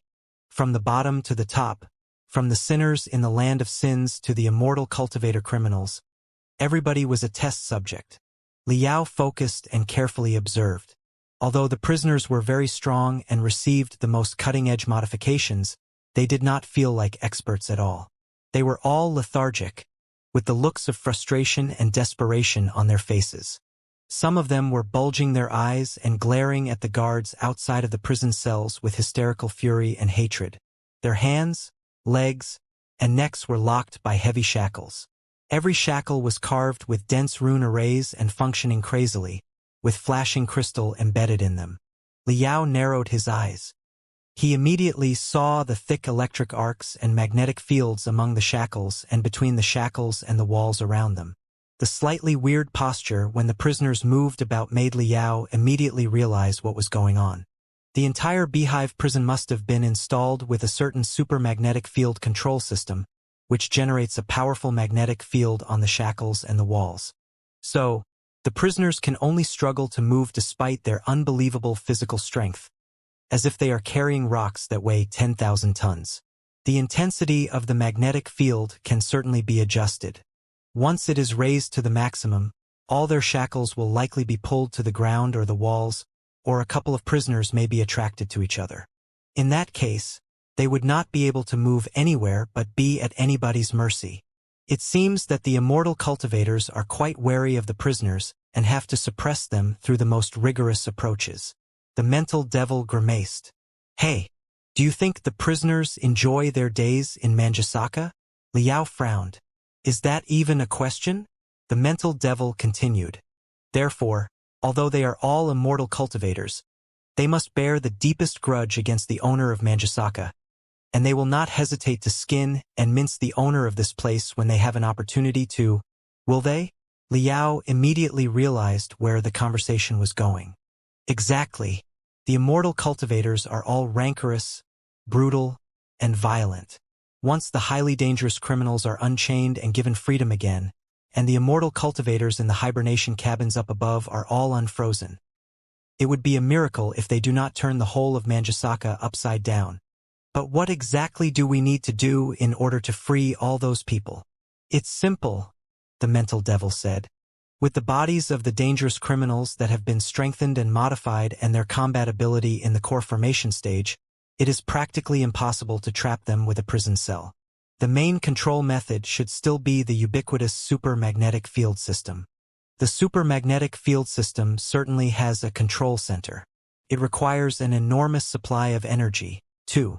If we can sneak into the control center, hack and seize the mainframe crystal processor of the place, and take control of the entire supermagnetic field system, wouldn't we be able to do whatever we want? Liao blinked quickly. Is it possible? As long as we can locate the control center and the mainframe crystal processor, it will be more or less possible, the mental devil said.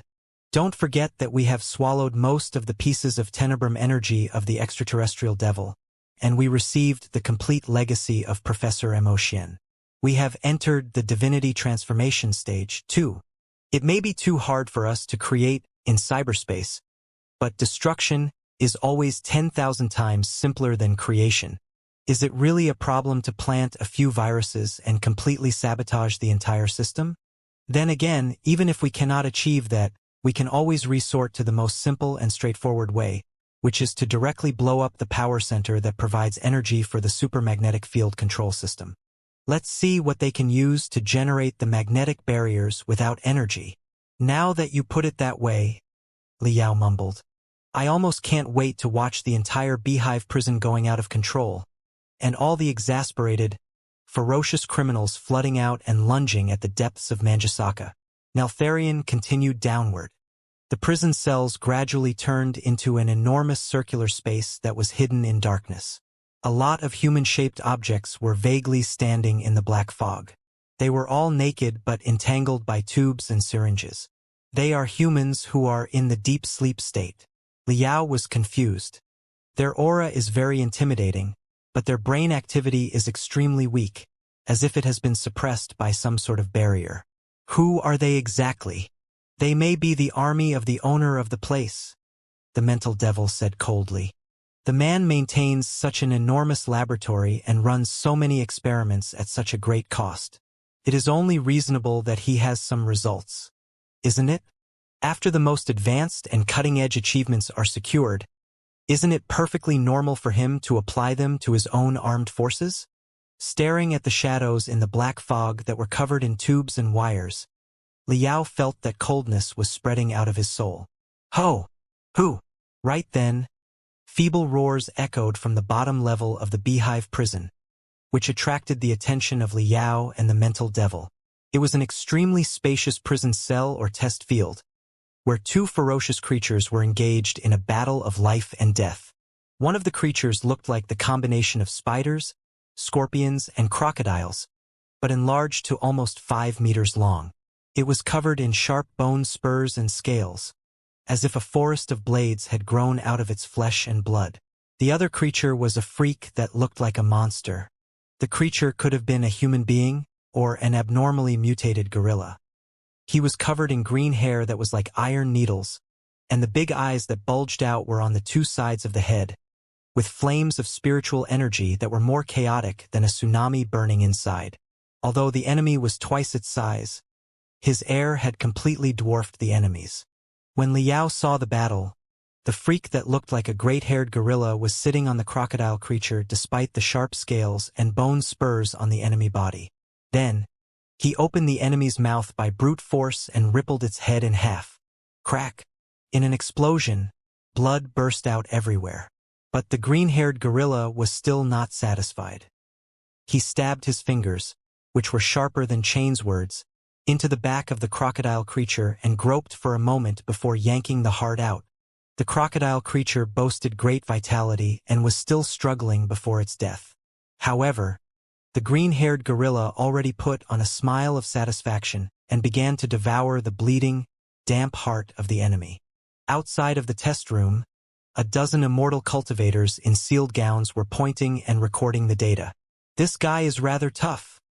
Even Liao was somewhat shocked to see it. Almost 0 drops of spiritual energy leaked out of his body. All of it was used to nurture the cells so that the body would release the optimum compatibility. This is the core principle of the body fundamentalists in their training and fighting. This green-haired gorilla should be a body fundamentalist that has trained or been modified to the highest level. Right then, the researchers seemed to have received a command. After whispering to each other for a while, they began to operate on the crystal processors quickly. Dozens of red spots suddenly appeared on the green-haired gorilla. Then dozens of streams of scarlet liquids were injected into his body like water arrows. At first, Liao thought that the immortal cultivators were going to destroy the test subject, but the green-haired gorilla simply staggered and collapsed onto the ground as if drunk after jumping up and down for a while. It was not until then that Liao finally realized that what was injected into his body just now must have been anesthetics of a high intensity and dose. After making sure that he had been heavily sedated, a few vigilant immortal cultivators in crystal suits tied him up, carried him into an enormous metal bag, and delivered it to a floating disc, which then slowly descended. It was by far the strongest test subject that Liao had seen. Since he had the highest combat ability, he must be related to the most advanced strengthening and modification technology, the most important labs, and the most influential big shots in Manjasaka. Liao's interest was aroused. Let's follow them and see where they are shipping him to. Like a haunting ghost, Narration stayed on top of the green-haired gorilla and the 8 immortal cultivator guards and followed their floating disc into the immeasurable darkness. On their way, they transferred between floating discs twice and changed guard shifts twice. The 6 guards who showed up at the end were all in the core formation stage. The trainers in the core formation stage were more than enough to work as a mayor of a city, a dean in a college, or a major in the army in the Star Glory Federation. Even though the Imperium of true human beings was 100 times stronger than the Star Glory Federation in terms of the comprehensive national power, the experts in the core formation stage and the nascent soul stage were still rare. Now that 6 immortal cultivators in the core formation stage had been deployed to escort the green-haired gorilla, the place that they were going to must be very important. But when it came to the green-haired gorilla itself, even though he was a body fundamentalist above average, he did not seem to boast that much value or require so many security measures. So, while Liao was pondering, more than 10 round metal balls flew out of the darkness nearby and shot out dark red rays, scanning the floating disc from every perspective. It seems to be some sort of anti-stealth magical equipment. The mental devil grimaced. It is just a petty trick to us right now. Liao and the mental devil both boosted their computational ability to the highest, like a dual-core system in supercrystal processors. They analyzed the wavelength and frequency of the incoming rays and adjusted the invisible flames of spiritual energy from Neltharion to the same frequency. It was like a drop of water melting into an ocean. The enemies detecting rays passed Neltharion again and again but noticed nothing wrong. The 6 guards in the core formation stage and the green-haired gorilla who had fallen asleep were thoroughly scrutinized to make sure of their identities, and that they were not carrying any forbidden objects with them. Then, the dozen metal balls began to revolve at a high speed and emit ultrasound that human ears could not hear, posing severe interference. Those guys are indeed meticulous. They still have such powerful interferential sound waves. The mental devil was as relaxed as before. If our cultivation were lower by a level and we had maneuvered Neltharion in the nascent soul stage, it would have been impossible to resist such intense interference. The crystal chips would have certainly exploded and revealed where we were. As for the reality, a divinity transformation stage cultivator would not be discovered so easily. It was not because Manjasaka did not have enough security checks. For the entire civilization of mankind, including the Federation, the Imperium, and the Covenant Alliance, it was already the best they could do to resist the infiltration and the infiltration of the experts in the nascent soul stage right now. As for those in the divinity transformation stage, they were the most powerful and influential celebrities of a country. How many of them were fond of acting stealthily like a thief? Building a defense system that could resist the experts in the divinity transformation stage was like building a dam that could resist a once-in-a-million-year flood. The technological problems were one thing, but the cost alone was enough to bankrupt any sponsor. The weapons that could resist colossi were colossi. By the same logic, those who could cope with someone in the divinity transformation stage were experts in the divinity transformation stage too. It was absolutely impossible to resist them with a cold, rigid defense system. Besides, neither Wu Yinglan, the owner of Manjasaka, nor Li Lingfeng, one of the 4 Kurfürsten of the Imperium in the future behind Wu Yinglan, was good at prophecies. They thought that everything was under their control. It had never occurred to them that an unexpected divinity transformation stage cultivator had snuck into their heart. The defense system that could catch a nascent soul stage expert was already of the highest level. Liao was more and more curious about their destination.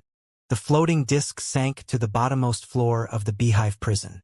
Gliding forward along a pathway for 3 minutes and passing countless branches that looked like a maze, it finally came to a stop. The 6 guards in the core formation stage loosened all the shackles on the green-haired gorilla. One of them fell to one knee and shot the back of the green-haired gorilla's head with a gun-like inoculator. Then, the 6 of them all retreated into the darkness on one side of the pathway. The green-haired gorilla's even breath became heavy again. Roars were echoing from his chest, and his eyeballs were shivering more and more violently, showing signs that he could wake up at any moment. The floating disc slightly shivered before it sank again, sending the green-haired gorilla and Neltharion into an ivory chamber. The pathway up above slowly closed. The walls and the floor of the secret chamber were all emitting gloomy glows, giving the feeling that there was nowhere to hide. Except for the surveillance cameras in the 8 corners, there were no adornments in the room. But at the center of the secret chamber, a seemingly slim and weak young man was crouching. What's going on here? Liao could not have been more befuddled, wondering if it was a new test. But he could not sense any air of an unparalleled fiend from the young man who was holding his arms. The mental devil suddenly sent a very feeble message to Liao. Attention! There's an expert here. Then, instead of waiting for Liao to reply, it controlled Neltharion to enter the absolute stealth state, floating in midair without moving at all. Liao's heart palpitated. He also sensed that the wall that they were faced with should be tempered glass that was transparent one way. Although they could not see the other side of the wall, those on the other side could see the young man and the green-haired gorilla clearly. On the other side of the wall, there were two clusters of very powerful life energy, one of which was very likely to be completely beyond Liao. You've got to be kidding me. I have run into divinity transformation stage experts from the Imperium so quickly? And not just any of them, but one in the high level or even the peak of the divinity transformation stage. Liao's secret gnashed his teeth. Damn it. I haven't even gone on a killing spree and enjoyed myself with the combat ability of the divinity transformation stage before meeting such experts. Am I terribly lucky or unlucky? However, it did make sense on second thought. Manjasaka was an important place, and an epic quest was underway. It would not seem right if the place was not supervised by a few experts in the divinity transformation stage. Thankfully, the enemy was in the daylight and he was in the darkness. Unaware of his existence, the enemy would not intentionally release their telepathic thoughts to search every inch of the space. There was still room for Neltharion to hide. Liao and the mental devil did not dare move at all. They simply hid in a corner dutifully and observed the mysterious young man who was crouching at the center of the secret chamber. During his observation, Liao had more and more questions. It was a rather handsome young man who could not have been older than 18. He should be at the most vigorous and unrestrained age.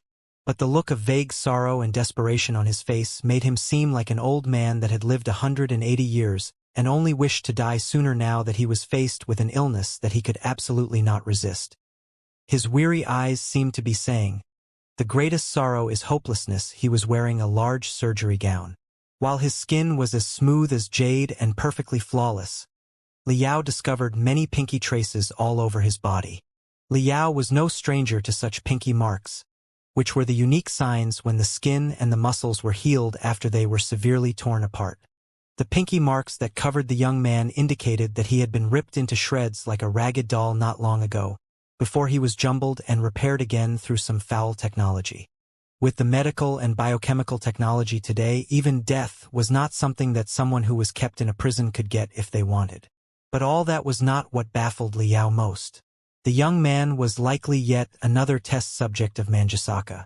Liao would not be surprised however cruelly the immortal cultivators tortured him. What did surprise him was that Liao vaguely felt that the young man looked somewhat familiar. The familiarity bordered on intimacy, as if he had lived with the young man for a long time ago. Just a quick look at the face made him grow subtly fond of the young man. The face! I must have seen the face somewhere before, or someone who carried some of his features. But Liao could not figure out who it could have been at all. But isn't it too creepy? I was born and raised in the Star Glory Federation, which is billions of light years away from here. I also hibernated for 100 years in total.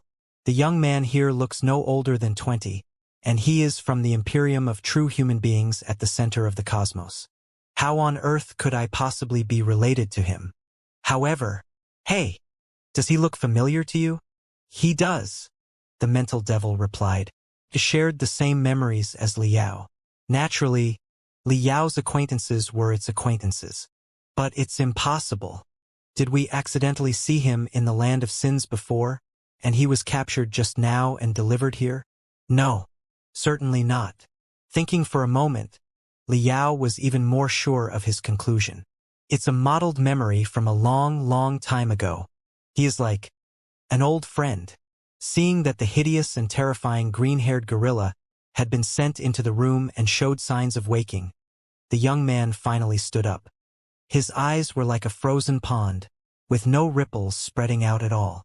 Who could it be? Liao continued thinking hard. Even if I've never seen him, I must have seen someone very similar to him before. Perhaps it is not about the similarity of their faces but their unique vibe, the feeling of losing all hope. I saw it from somebody else a long, long time ago, and I saw it a lot. The green-haired gorilla was finally completely awakened. The waking drugs that the guards had injected into his body were probably mixed with tremendous excitants to simulate his brutality. The moment he caught the scent of a human, he immediately pricked all the green hair on his body, turning from an enormous gorilla into a gigantic hedgehog. There was no fear on the mysterious young man's face at all. He simply smiled bitterly and opened his arms at the green-haired gorilla, as if he were braced for whatever might become of him. The green-haired gorilla, however, was completely infuriated by the mysterious young man's casualness. With a roar, he opened his giant hands, ejected the sharp claws, and slapped at the mysterious young man brutally. The mysterious young man did not dodge at all but took the slap. The force was so immense that he seemed to have been hit by a high-speed crystal train. With a deafening explosion, the left half of his body completely broke apart, and he was also blown into the air and did not smash into the wall heavily until he had rotated almost 5 times, leaving a shocking, bloody mark on the wall. When the blood darted out and spread in the air, the brutality of the green-haired gorilla was further stimulated. Putting his fingers into his mouth and sucking for a while, he grinned and lunged at the broken young man again, stabbing the sharp claws deeply into the young man's chest and waving him back and forth like a sack. Even the most cold-hearted person would feel that their blood was freezing and vomit hard if they ever saw the scene. It was not a test at all but the purest brutalization. But from the beginning to the end, no matter how the green-haired gorilla vented his violence and cruelty, the mysterious young man did not say a word. Even when his entire face was scratched and messed up, his eyes that were as clear as water and haunted by vague sorrow did not change at all. He seemed capable of closing his nerves, and the physical pain had nothing to do with him at all. Besides the vague sorrow and desperation inside his eyes, Liao even somehow sensed the feeling of boredom. Liao did not act rashly. It was partly because an expert in the divinity transformation stage who was far stronger than him was monitoring everything from the next door, and partly because Liao did not believe that the immortal cultivators went through so much effort to arrange the test just to watch. The green-haired gorilla ripped someone apart. There was definitely something more to the mysterious young man. He did not need to take action, at least not yet. Very soon, Liao noticed an anomaly. If the prisoner were just a common young man, the green-haired gorilla's first brutal slap would have been enough to kill him, and the dazzling and ruthless attacks that followed would have torn him into shreds. But the mysterious young man's body appeared to be unbelievably sturdy. After being ravaged by such a ferocious beast for 5 minutes, he was only suffering from some bruises and some broken bones. It was almost like when someone who was hit in the front by a crystal cannon only vomited some blood instead of getting killed immediately. Could it be normal? Also, despite the green-haired gorilla's stormy attacks, the mysterious young man's wounds were actually healing weirdly at a visible rate. It could clearly be seen that tensile granulation tissues were growing crazily around the white bones and the devastating wounds, which entangled with each other and constituted newer, thicker, and stronger tendons and muscles. You've got to be kidding me. It is the basic mechanism of training to be torn, broken, and reborn and become stronger. Liao secretly clicked his tongue. Is the boy not being tortured at all but practicing a certain weird art, one that will make him stronger if he is beaten harder? Liao had practiced similar techniques in his early years. At that time, it was Ding Lingdang who had assisted him in training. The two of them even had chemistry and fell in love during the fighting. The mysterious young man's art of being beaten, on the other hand, was much harder than Liao's training years ago and almost bordered on appalling. Chances are that the boy is much stronger than the green-haired gorilla. So many vigilant immortal cultivator guards and the thorough defense just now are not meant to deal with the green-haired gorilla but this kid. But when he was crouching on the floor just now, even I did not sense any strength from his body at all. This is truly horrifying. But why is he not counterattack at all? He also acts like his life is too boring for him to live. Is it because he is well aware of his destiny as a test subject, or is it because, Shua, Li Yao's memories expanded and extended like a gold, splendid, and sophisticated palace. The memory pieces of the past in every day turned into locked rooms, which were opened one by one to search for every face that he had seen in them. Li Yao was pretty sure that he must have seen the vague sorrow on the young man's face before. He had to find out the face. However, 99% of his computational ability was now dedicated to the control of Neltharion to keep the stealth state at the highest level. After all, an expert in the divinity transformation stage, even tougher than him, was right next door. If he did not try his best, he would be discovered by the guy in no time. He only had 1% of his computational ability spare to search the memory pieces of the past. It would take several minutes. What are the immortal cultivators up to exactly? Looking at the mysterious young ball being thrown by the green-haired gorilla like a ragged doll, but simply not counterattacking at all.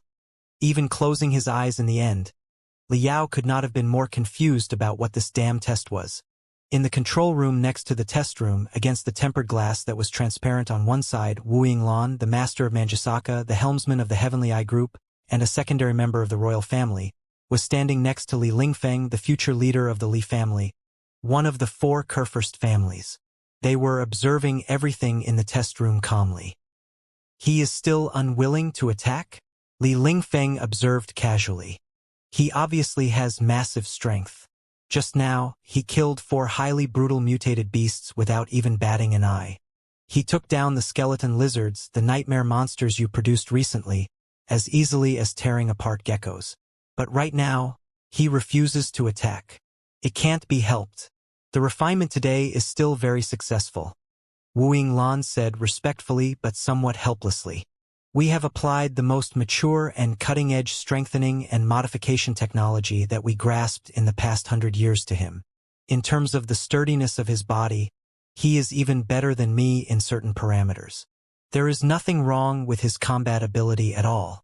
You saw just now with your own eyes how he tore the skeleton lizards as easily as paper, but the will to fight cannot be controlled or changed easily. Well, maybe I shouldn't put it that way. In fact, there are a lot of ways to hypnotize his brain and transform him into a pure slaughter machine, the most dreadful one. However, yes, you can't do it because I told you not to. I do not need a slaughter machine whose brain is blank, no matter how powerful it is. Li Lingfeng glanced at Wu Yinglan emotionlessly. I have made it clear since the very beginning that I need him to perform ruthless slaughters and to become the most standard, most excellent, and strongest immortal cultivator by his own will. What I need is a living man with a soul, not a puppet and a moron that only has a shell. Then, I'm afraid that it will take some more time. Pointing at his temples, Wu Yinglan said in a low voice, You know where his problem lies. The haunting shackles are still restraining his soul tightly. Nobody knows when they can be cracked. 99% of his brain and soul are waiting to be explored by us after all. It is just like foretelling when a vegetative patient in a deep coma will wake up. Nobody can say that for sure. Maybe he will think everything through in a second. Maybe he won't think it through for the rest of his life. All in all, there is nothing we can do if he does not want to kill anyone. Test subject 11453 is already the most hideous, brutal, and inhuman one here, but it is a human after all. Li Jialing must have sensed that his opponent is a human, not a mutated beast. That's why he does not counterattack at all, right? Hehe. That boy? Frowning, Li Lingfeng stared at the bleeding, broken Li Jialing inside the test room thoughtfully and mumbled. He is truly stubborn, as expected of. He stopped his remark in time. Lord Li, there is something that I've been meaning to say, but I don't know if it is appropriate, said Wu Yinglan carefully. Li Lingfeng retreated his aggressive eyes and smiled. Can there be anything inappropriate between the two of us? In that case, you must forgive my recklessness, my lord. But I've been confused by something for a long time.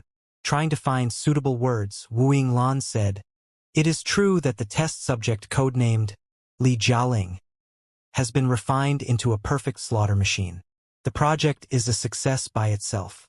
However, counting all the resources and costs that we have invested into the project, It does not seem to be a fair deal. A war cannot be won by a slaughter machine or a single expert after all. If the same resources were dedicated to other projects, 1,000 slaughter machines and 10,000 of the most powerful mutated beasts may have been produced.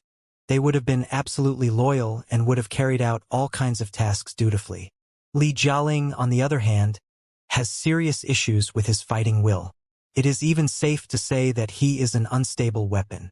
I wonder, why are you continuing such an enormous investment in him? Well, please don't misunderstand, my lord. I'm only asking the question because it is directly concerned with his coming refinement. So, I did not misunderstand you, but the answer to the question is not something you should know. After pondering for a moment, Li Lingfeng said, "Let me put it this way. He is indeed a secret weapon, but he has been specifically designed to deal with a single person. If the battle that I anticipate does happen in the end, he will play a much more important role than a great army.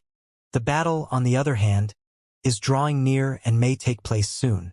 So, I don't care what methods you resort to, but you have to break his mental defense and the rules inside his head this time so that he will kill other human beings consciously and voluntarily. It will be even better if he can start an indiscriminate massacre. Only by completely shattering his original beliefs will I be able to rebuild a set of new beliefs for him, the beliefs that are more glorious, advanced, and correct and belong to the immortal cultivators. Do you understand?" "Yes." Wu Yinglan nodded heavily. Looking at the gory picture in the test room again, he hesitated. "What about now?" "Forget it. The stimulation that the green-haired gorilla has given him is not strong enough. He will not attack." Li Lingfeng waved his hands. "Get that thing out of here and let him take a rest. See what else you can do. I'll give you another 3 days. In 3 days, I want to see a brand new Li Jialing." Inside the test room, the green-haired gorilla was still on a rampage. His fists that felt like iron hammers were bombarding Li Jialing nonstop like a storm, almost entirely drowning the tiny body of the young man. Suddenly, rays flashed nearby, and dozens of red spots appeared on the green-haired gorilla again. In swooshing sounds, the powerful anesthetics were injected into his body. He moaned at first and then scratched his body crazily as if his skin was itching. Staggering and dancing like a drunkard for a moment, he collapsed to the ground. Li Jialing lay in a pool of blood. He stared at the sleeping green-haired gorilla emotionlessly and sighed. The seemingly gapless wall glided to 2 sides without a sound. A few exos entered and pulled the green-haired gorilla out. But no doctors or researchers came to examine Li Jialing's body, as if everybody knew full well that the minor injuries would not cause any substantial damage to the young man. Dense mist spurted out of the walls, cleaning the blood and the stains immediately. The room recovered its previous pureness and translucency. Li Lingfeng and Wu Yinglan moved away and left the control room. When the gate of the secret chamber was closed again and turned into a gapless wall, the only things left in the room were Li Jialing, whose body was healing rapidly, and Neltharion, on which part of Liao's soul was hidden. Sensing that the 2 clusters of powerful life energy had walked away, Liao finally took a breath in relief. He was now able to summon more computational ability to examine the deepest parts of his mind palace. The young man, the face, staring at Li Jialing's face that was filled with bitterness, helplessness, and sorrow. Liao felt that his memories of the past were raging inside his head like an unstoppable flood. Countless mottled faces brushed past his soul, and he traced back all the way back to a long, long time ago when he was in his teens. "Wait!" the mental devil suddenly said. "Have you discovered that the boy looks like your father?" "What are you talking about?" Liao was slightly dazed. Then he trembled hard and almost lost his cool and gasped. "Now that you mention it, you're right. The facial organs and the feelings inside his eyes are truly similar to my pop, who used to be drunk all day." Liao had achieved what he had today partly because of the memories of Earth. But his foster father's meticulous caretaking and tutelage, and especially the man's teaching of basic knowledge in maintenance and refining, certainly played an irreplaceable role. Without his foster father, he would not have become what he was. Maybe Vulture Liao would only be a pugnacious rogue in the magical equipment graveyard and the leader of a certain gang at best. It was even possible that the fate of the entire Star Glory Federation would have been changed and be no more right now. In his teenage years, before Ding Lingdang appeared, Liao's only relation in this world was his foster father, other than the uncanny dreams of Earth. His foster father had protected him countless times in the dangerous environment in the magical equipment graveyard. Other than laying a solid foundation of refining for him, he had also taught Liao many moral lessons and told him to look for the light above his head even if he were mired in the swamp of darkness. Liao was very close to his foster father. They were like a real father and son bound by blood. Well, perhaps Little Black was sort of his family, too. But Little Black had been brought by his foster father as well. Also, his foster father had hidden his last words, which explained his origins, and half a weird key inside the body of Little Black. His foster father was not a native of the Federation but from the most mysterious alliance of the Holy Covenant. But he was also in a sophisticated relationship with a woman named Li Linghai from the Imperium of True Human Beings. He had asked Liao to go to the Imperium and turn to Li Linghai for help if the Federation could not hold on any longer, as if he believed that Li Linghai would certainly protect and help Liao. His foster father was somehow related to Li Linghai. Li Linghai, according to the intelligence that Liao had collected through various sources, was a core member of the Li family, which was one of the 4 most powerful Kurfürst families in the country, and the queen of the Imperium of True Human Beings. The Emperor of the Imperium today had lost the authority that Black Star the Great had 1,000 years ago. But in any case, an emperor was still an emperor, and a queen was still a queen. So, what kind of messy family drama am I watching right now? Liao was befuddled. After observing the young man more carefully, and especially after scanning the structure of his facial organs and his bones, he was even more certain of his finding. When his foster father escaped to the Star Glory Federation at the edge of the cosmos, he was already a weary, wounded, and dying old man. His face that had been weathered by snow and storms was naturally as old as dry rind. Also, he had grown a messy, gray beard, and his face was always covered in stains, grease, and the stink of alcohol. Even Liao had barely seen his clean face. At first glance, he was entirely different from the mysterious young man who was vigorous and had a clean skin. It was also the reason Liao had failed to recognize him at the beginning. However, after Liao scanned their face and bones profoundly and examined the very similar feelings in their eyes, he was able to discover the shocking similarities between the 2 people. The unique air of sorrow and hopelessness would have escaped anyone's attention if they had not spent every day with Liao's foster father like Liao did. But now that he had clearly sensed it, it would be bullshitting to claim that Liao's foster father was not related to the mysterious young man. Is he the blood son of our foster father? The mental devil asked. Didn't we speculate that he used to be in a romantic relationship with Li Linghai, the queen of the Imperium? Then it is perfectly normal that they secretly had a child. Wow! It is indeed as expected of the foster father of Vulture Liao. To think that he made the wife of the Supreme Emperor of the Imperium of True Human Beings cheat on her husband. How incredible he was! Enough of the crap. Liao was amused. My pop fled to the Star Glory Federation about 130 years ago. Even though he was in a relationship with Li Linghai, it must have been 150 years ago. If he really had any blood children, they should be more than 100 years old now. If they were immortal cultivators, they would be in the most prime years of their life as the most standard adults. If they were ordinary people, they would already be in their senior years. But in any case, they should not be such an unbelievably young boy. That is not necessarily the case, the mental devil said. Don't forget that the artificial insemination and fertilization technology nowadays are already unbelievably advanced. Sealing the life seeds for 100 years is not a technological problem at all. Didn't you also leave some life seeds in the Federation, which somehow went missing after being sealed for 100 years? Chances are that several vigorous kids will jump out of nowhere in a couple of days and cling to your thigh calling you dad. It will be perfectly normal, too. Okay. Liao trembled hard. May that never happen. Let's stay on topic. I am not scaring you, only trying to point it out to you that, if our foster father did leave some life seeds in the Imperium of true human beings before, it is absolutely technologically possible to produce his offspring after 100 years of freezing.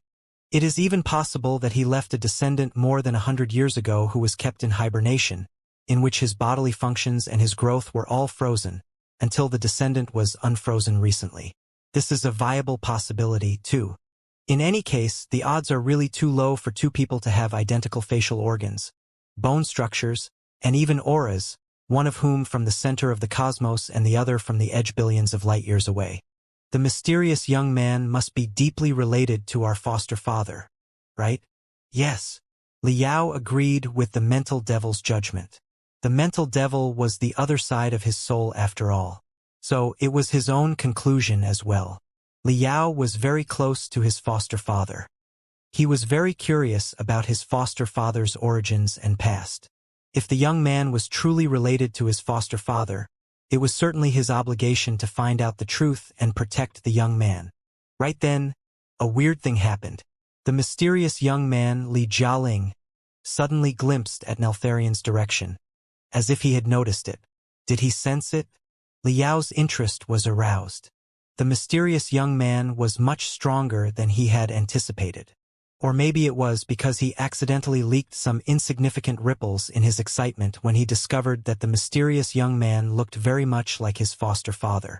From the quick glance, however, Liao sensed emotions of deeper levels from the mysterious young man's seemingly tranquil eyes. The mysterious young man left him an impression of sorrow and hopelessness just now.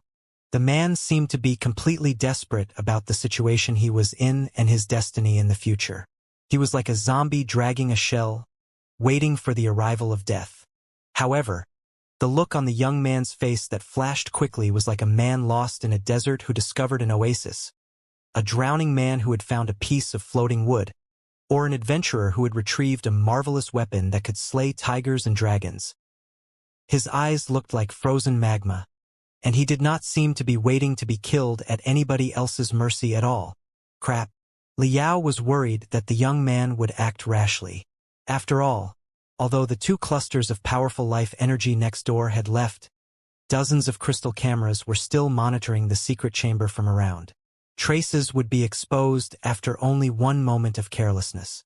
But the young man was much calmer than he expected. His eyes were only frozen for half a second before they moved away. Then he began to cough loudly. While coughing, he crouched on the floor again, and the desire for survival that was as intense as a storm in his eyes was hidden again.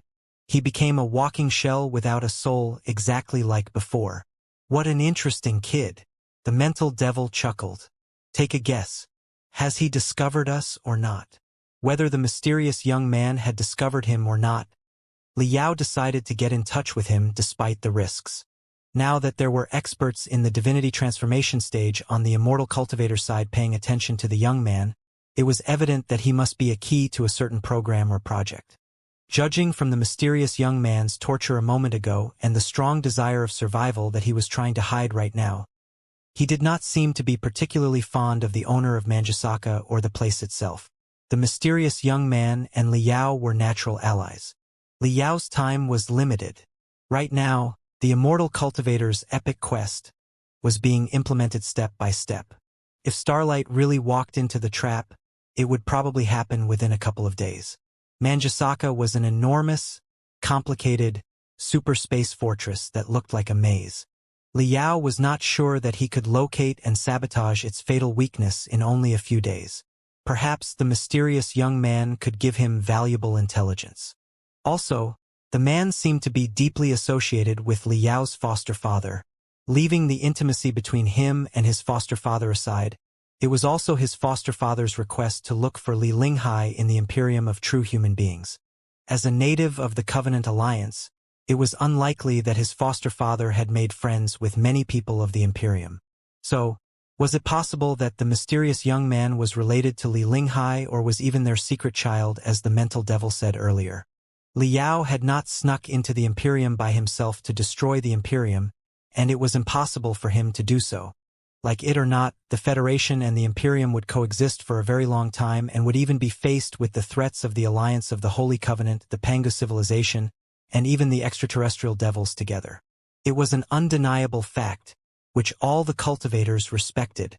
Whether the two parties fought or not, if he had an opportunity to meet Li Linghai, the Queen of the Imperium, Liao would certainly be able to widen the Federation's choices in the future. Is the mysterious young man related to Li Linghai, the Queen of the Imperium? If he is, how did the Almighty Queen allow him to demean himself here as a miserable test subject? Or rather, are the immortal cultivators so inhuman that they do not let go of their own children as long as there is enough value in them to be exploited? With a head full of questions, Liao maneuvered Neltharion to slowly sink to the young man's head at a speed that was almost still. He then sent an extremely feeble spiritual wave to the young man's brain, which was equivalent to private talk of the highest level. "Hush! Don't talk! Don't move!" Liao said. The young man trembled slightly. The glamorous and violent sparks appeared and flashed deep inside his eyes again. Liao had never seen such flames in his foster father's eyes, but he did often see his own eyes burning furiously like that in the mirror. Maybe the young man was the same type of person as him. At the very least, the young man absolutely was not as meek and cowardly as he appeared. "Sense the vibration of my spiritual energy, and then vibrate your soul at the same frequency. Then our brainwaves will be able to communicate," Liao said. "Judging from your performance just now, your soul is rather strong. Such a simple trick to play with brainwaves is not a problem for you, is it?" The young man blinked and mumbled something inaudible before he turned around. There was no telling whether he did not hear Liao or simply was unwilling to respond. But he did not send out his own soul waves for a long time. "Who are you? Why are you locked here? What kind of studies have those people been running on you?" Liao asked patiently. The young man was still staring at the ceiling in a daze, his eyes completely frozen. The flashing flames just now seemed to be only Liao's imagination. Liao smiled. It was truly an interesting and tricky young man, but he was still too little to deal with a divinity transformation stage cultivator. "It seems that you are quite satisfied with your current situation and do not want any change. So just forget it," Liao said unhurriedly. "I'll be gone in 3 seconds and never show up again. You know how heavily guarded this place is and how difficult it is to sneak in. There won't be a second chance. 3, 2, 1. Who are you?" When Liao dragged his tone and counted to 1, the ice inside the young man's eyes was finally broken. The brilliance of extreme hope flooded out like magma again as he sent out a brainwave somewhat clumsily. Liao smiled. "Why were you silent just now? Were you suspicious of me?" The young man hesitated for a moment but said dutifully, "Yes. I suspected that you worked for Li Lingfeng and were testing me in such a way." Li Lingfeng? Liao was slightly dazed. He naturally knew that Li Lingfeng was also one of the most powerful and influential celebrities in the Imperium of true human beings right now. He was Queen Li Linghai's brother and would likely be the next leader of the Li family and one of the 4 Kurfürsten. Li Lingfeng, Li Linghai, the mysterious young man, and his foster father. What had the 4 of them been up to exactly? Thinking quickly, Liao asked, "Then, why are your suspicions gone now?" "They are not, but I don't seem to have a choice except to take a gamble." The magma flowing blatantly on the surface of the young man's eyes was frozen again, and he appeared to be a sorrowful and hopeless zombie again. But there was a slight hint of determination in his brainwaves, like a gambler that had wagered all his money. "If you are not sent by Li Lingfeng, you must be from Starlight. I did not know that Starlight had such experts who could hide one wall away from Li Lingfeng without being noticed by him." Liao was greatly alarmed. It was not until then that he realized the powerful life energy just now belonged to a future Kurfürsten. No wonder it was so intimidating that he did not even dare fart. The meticulousness of the young man's thinking and the calmness of his mind were also far beyond his expectation. "Who are you?" Liao asked for a second time. "Who are you locked here? And why do you assume that I am from Starlight?" "I can tell you that," the young man said expressionlessly. "But shouldn't you tell me some intelligence, too?" If you are indeed from Starlight, there is no reason why we can't cooperate. Or to put it more simply, we can save each other's lives. Liao scanned every tiny change on the young man's face and pupils carefully.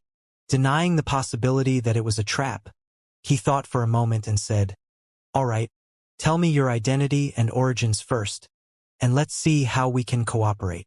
The young man blinked, perhaps realizing that his situation was much worse than the situation of the mysterious Neltharion. He did not haggle with Liao on the issue but replied dutifully, "My name is Li Jialing. I am just a common member of the Li family." "Wait!" Liao interrupted him and confirmed something with him. "The Li family, one of the 4 Kurfürst families, right?" "Yes," Li Jialing said. "You mentioned Li Lingfeng just now. He is a big shot of the Li family. How are you related to him? Are you his descendant?" Liao asked. Li Jialing shook his head. "No. After 1,000 years of development, the Li family has plenty of branches and offshoots. There are hundreds of thousands of people in the family. My parents were just common inferior warriors of the Li family. After they died fighting for the family, I became an orphan and was adopted by the big shot of the family according to the tradition. I lived under somebody else's roof henceforth. Later, I was sent to a private school of the family, where I have been bullied and living a miserable life." Pausing for a moment, he went on with faint mockery flashing in his eyes. "But that is just my identity on the surface. In fact, I don't even know if the couple of inferior warriors are my birth parents. That's just one of the things that other people told me and I pretended to believe. As for Li Lingfeng, he has been observing and monitoring me in secret this whole time. He also brings me to this place for all kinds of strengthening modifications in secret every year, turning me into a monster that even the green-haired gorilla couldn't kill, as you saw just now. I might really be Li Lingfeng's offspring. I'm told that many big shots of the Imperium use their blood descendants to run all kinds of strengthening and modification experiments and apply the procedures on themselves after the results prove stable. They choose their blood descendants because their genes and soul forms are very similar, and the experiment data is of a higher referential value." The young man told his appalling past casually. Liao, however, felt that there was more to the story. Considering for a moment, he asked straightforwardly, "Have you seen Li Linghai before?" "Li Linghai." Li Jialing turned around again and lay on the ground, extending all fours. "As the queen, she spends most of the time in the royal palace in the imperial terminus sector and has no interaction with a nobody of the family like me. Of course, I've never had the chance to meet her in person. But why did you suddenly bring her up? Who are you exactly? Why did you sneak into Manjusaka?" Liao really did not know how he should explain himself. It was not like he could tell the keen kid that he looked like his pop who passed away more than 100 years ago, and said Pop probably used to be in a relationship with Li Linghai. After thinking for a long time, he decided to change the topic. "What did you mean by saying we can save each other lives through our cooperation? So, are you a member of Starlight or not?" Li Jialing asked back instead of answering. "If you are, I have bargaining chips to trade you with. If you are not, I'll just admit that I made a terrible choice and can die in peace." Liao could not help but feel amused by the young man's self-important tone. He recalled when he had competitions of wisdom and bravery with the cunning old monsters such as Bai Xinghe in his younger days. At that time, he was often scared out of his wits in his heart, but he had to pretend to be calm and casual, fearing that the old monsters would see through him. But time had changed. It was his turn to play the role of the old monster now. "What if I am a member of Starlight?" Liao said with a smile. "If you are from Starlight, you people are in grave danger right now," Li Jialing said confidently. "Are you preparing to attack Manjusaka? It's a trap. The army of the Imperium led by Li Lingfeng has set up a dragnet waiting for you to come. Nobody can save you now. Perhaps I'm the only one who can help you find something that will enable you to escape. So, it is absolutely possible for us to make a deal. Is that so?" Liao smiled casually.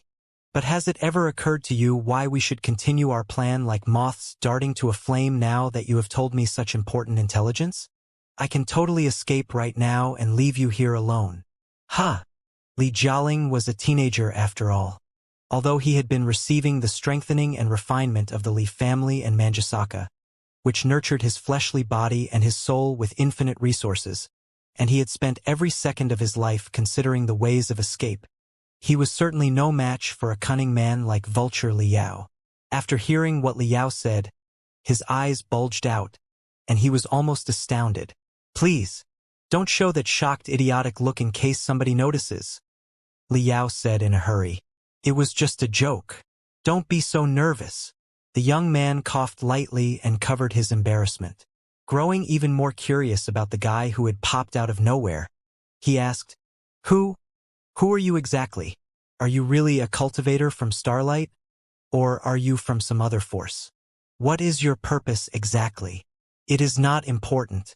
What matters is that I'm quite interested in the deal that you talked about," Liao said with a smile. "Tell me about it. What bargaining chips do you have for the deal, and what do you want to trade them for?" After a brief silence, Li Jialing replied, "It depends on what you want exactly.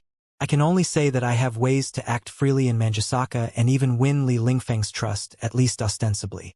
The owner of Manjusaka is the Heavenly Eye Group, which is managed by Wu Yinglan. But the Heavenly Eye Group is backed by the Li family, or to be more exact, Li Lingfeng himself. In other words, Li Lingfeng is the one with the highest rank in Manjusaka right now. Even Wu Yinglan, the owner of this place, must listen to his commands. The two of them seem to be conspiring in secret. Li Lingfeng and Wu Yinglan? Liao thought for a moment. You mean the two experts who observed your test from the next door just now? Since you are only their test subject, why are you sure that you can win their trust? Yes, that's them. After hesitating for a moment, Li Jialing said, "It is too complicated for me to explain quickly. All you need to know is that I am not simply a test subject to them. Li Lingfeng is also half a teacher and half a custodian to me." Liao slightly frowned. Li Lingfeng was Li Linghai's brother, and Li Linghai had an unknown relationship with Liao's foster father. Considering the similarities between Li Jialing and his foster father, the two of them were probably connected by blood. Then, Li Lingfeng was the young man's half-teacher and half-custodian, but he had been performing such cruel tests and refinements on him. Where should Liao start to crack such a complicated mystery? After thinking carefully for a moment, Liao proposed his requests to the young man. "I need to know the general structure of Manjusaka, especially the locations of the mainframe crystal processor and the enemy supply base that are related to the beehive prison. Also, if you really can talk to Li Lingfeng and Wu Yinglan, I would like to find out what they are doing exactly. Right now, how much do you know about Starlight? Are they an influential organization in the Imperium? So, you are truly not from Starlight?" Li Jialing was not bothered by the new finding for too long. "It is not exactly an influential one. Starlight and cultivators are both obsolete notions. Although they have occasionally been heard of in the past hundreds of years, they have never caused much trouble." "That's right," Liao said. "I'm told that the Imperium has secured glorious triumphs in the front line. The Covenant Alliance suffered a crushing defeat and left a lot of territory that is waiting to be carved up. At such a critical moment, Li Lingfeng, as one of the most important people of a Kurfürst family, has come here to deal with a bunch of unworthy cultivators instead going to the front line trying to earn more trophies. I feel that there is a scheme behind all this. I want to find out his real goal." After pondering for a moment, Li Jialing said, "I should be able to move about in Manjusaka and even get Li Lingfeng to tell me something. But as for exactly what he will say, it will be beyond my control. I can't ask him directly as it will be too obvious." "All right, that's good enough. Then, tell me, what do you want?" "Freedom." Ravenousness that looked like rolling magma flowed out of the young man's eyes again, like the roar of a man who was deeply mired in a swamp before he was completely swallowed by the darkness. "I want to get out of the control of Li Lingfeng and the Li family. I want to escape from the fate of being controlled. I want to go to a place where nobody commands me or knows who I am, to live a life of freedom." The brilliance inside the young man's eyes made Liao's soul bump quickly. He could not help but feel that he saw himself from a long, long time ago. Why? Liao was more and more curious about the young man's past. Li Lingfeng is one of the most powerful people in the Imperium. If he is half your teacher and half your custodian, your days in the Li family shouldn't be too rough, right? A world where the strong prey on the weak is cruel, but you are not weak at all. You are an out-and-out expert and a perfect slaughtering machine. If my senses were correct, the green-haired gorilla just now was no match for you after all. It would have taken you only 1 second to dig out his guts. Wouldn't it? Judging from the forms of your bones and your teeth, you can't be too old and are no more than 20 years old. I can't imagine how much effort Li Lingfeng has dedicated to you to make you boast such massive strength before the age of 20. Even if you are really a test subject, you must be one of the ultimate test subjects that he has the highest hope for. Therefore, if you are willing to release your strength, it should be easy for you to win a place in the Li family.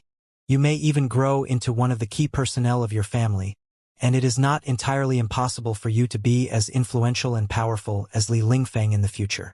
Then, why did you not fight back when you were attacked by the green-haired gorilla, and why do you want to get rid of such a fate? Do you not believe in the immortal cultivator's ideology? Right? You speculated that I was a cultivator from Starlight just now, but you showed no animosity and derision at all and wanted to cooperate with me without any hesitation. Are you a cultivator? Mockery flashed in Li Jialing's eyes as he remarked, I don't know exactly what I am, but if I must choose sides between cultivators and immortal cultivators, of course I am a proud immortal cultivator. Only the fittest should survive, and the weak should be swallowed by the strong. This is the natural law of the universe. What's wrong about that?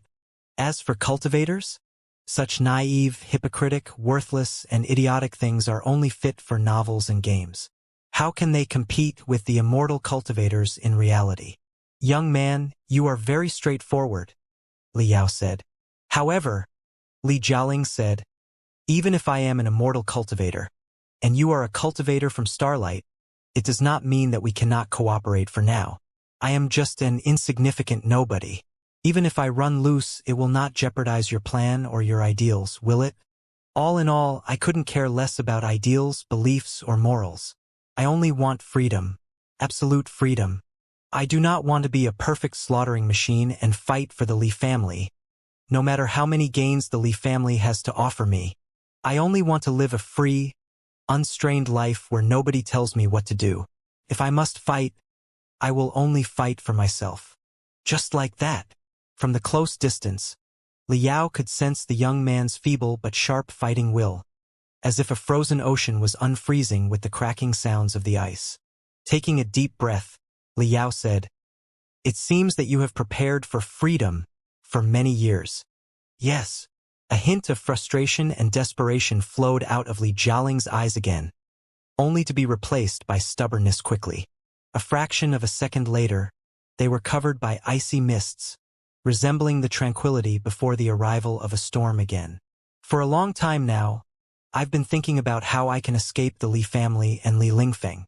But Li Lingfeng's strength is something that I absolutely cannot resist. Since I could not find an opportunity, I could only pretend to be frustrated and at anybody's mercy while hiding my true intentions. There was no need for me to reveal who I was. Today may be the only opportunity that I have. So, no matter who you are exactly, not just a cultivator from Starlight, it wouldn't matter even if you are from the Covenant Alliance or one of the extraterrestrial devils. I only want freedom. I'm done. If you've truly been sent by Li Lingfeng to test me, I'll admit my failure now that I have taken the gamble. Come on. Give me a quick death. The young man closed his eyes, as if he were ready to be executed. Li Yao did not know how he should view the young man who was likely connected to his foster father by blood. Although he knew that Li Jialing, born and raised in one of the 4 Kurfürst families of the Imperium of true human beings, could not have been a docile lamb, the young man's patience that was well beyond his age and the aggression behind the patience were still somewhat shocking for him. It was a man who was willing to do anything to achieve his goal and hid his claws and tusks just in order to soar into the sky for a lawless life one day. Li Yao saw the shadows of Yan Shibei, Xiao Xuanxia, Bai Xinghe, Jin Tuyi, Elder Nether Spring, Lu Zue, and Lu Qingchen deep inside Li Jialing's eyes. Looking at the flames deep inside the young man's frozen eyes that looked like black lotuses, Li Yao softly sighed and said, Should I compliment you on your courage, or should I mock your overconfidence? Are you really certain that you can deceive Li Lingfeng? Maybe. Li Lingfeng is indeed 100 times stronger than me, but he cannot dedicate all his attention to me. Li Jialing gnashed his teeth. He is a powerful person who has a lot of business to attend to every day. There are too many enemies that he needs to consider how he can crush and swallow. I'm afraid that 1,000 schemes, traps, and targets are swirling inside his head every second. He's never really taken me seriously or viewed me as an enemy. I am just a mouse that has been domesticated by him. In his world, I have occupied 1% at most or even less. But to me, he represents the whole world that I'm going to break. I have been spending every second and 100% of my computational ability thinking about how I can run away from his control for 10 years. I have come up with more than 1,000 possibilities and 10,000 variations and countermeasures in my head. Whatever the odds of success are today, it is worth a try despite the risks. Li Yao was silent for a moment, shocked by the young man's determination again. Li Jialing was still young and juvenile. If he had not run into Li Yao but a real cultivator from Starlight, it was very likely that his plan would have failed. But still, Li Yao saw countless black shadows in the young man, which were even slightly stinging his nerve endings. In any case, Li Yao could not leave Li Jialing aside. After discussing it with the mental devil for a while, he asked, "What are you going to do to win the trust of Li Lingfeng and Wu Yinglan?" After a brief silence, Li Jialing said, "You will find out very soon. Then, how should I keep hiding by your side?" Li Yao was not bothered by the young man's obstinacy. "If you can truly get in touch with Li Lingfeng and Wu Yinglan at a close distance, it seems unlikely for me to follow you all the time stealthily. It will be very risky, and I may be discovered at any moment. If your magical equipment is not very large in size," Li Jialing said, "you can hide inside my body. It is indeed a good idea to hide inside your body and cover my existence with the flames of your spiritual energy. But if somebody performs a full body scanning on you, won't I be exposed immediately? Also, there will be nowhere for my magical equipment to run to at all. I can tear apart my abdomen and hide you inside it. Then, I will activate the gold core and unleash chaotic flames of spiritual energy," Li Jialing said. "Generally speaking, as long as they do not resort to large scanning magical equipment, it will be practically impossible for them to catch you. I will try to resist their full scanning. In any case, the gamble is certainly worth it." "You seem to be fond of gambling," Li Yao remarked. "I am not a gambler," Li Jialing replied. "But for somebody who has absolutely nothing in the first place, it is impossible for them to lose no matter how many gambles they take." Li Yao smiled. "Did you know? My original target when I snuck into Manjusaka was not you at all. I was not even aware of your existence. But now, I am more and more curious about your past and your origins. You are almost the greatest trophy in my eyes now. I am more and more curious about you too," Li Jialing replied, not giving in at all. "Sneaking into Manjusaka by yourself, hiding right under the nose of two unparalleled experts, and yet unlikely to be a cultivator from Starlight or a spy from the Covenant Alliance. Right, we have talked for a long time, but I do not know your name yet." For some reason, Li Yao was unwilling to fabricate a name to fool the young man who looked very similar to his foster father. Besides, Vulture Li Yao did not mean anything in the Imperium of true human beings at all. He smiled and said, "My name is Li Yao. A name is just a reference," Li Jialing said. "So, what kind of person is hiding behind the name Li Yao? And where does he come from?" "What about you?" Li Yao asked back. "Li Jialing is also a reference. What kind of past and origins are hidden behind it?" Confusion flowed out of the young man's eyes for the first time. After being momentarily dazed, he sent out a feeble wave. "I don't know yet, but after I get absolute freedom, I will find out who I am, where I'm from, and what my destination is." Looking at the young man's eyes that were covered in mists, Li Yao felt that he saw the unknown earth that was still hidden in mysteries. He was lost for words for a moment again. Having not received a reply for a long time, Li Jialing said, "I will help you find more intelligence, and you will help me escape from Manjusaka.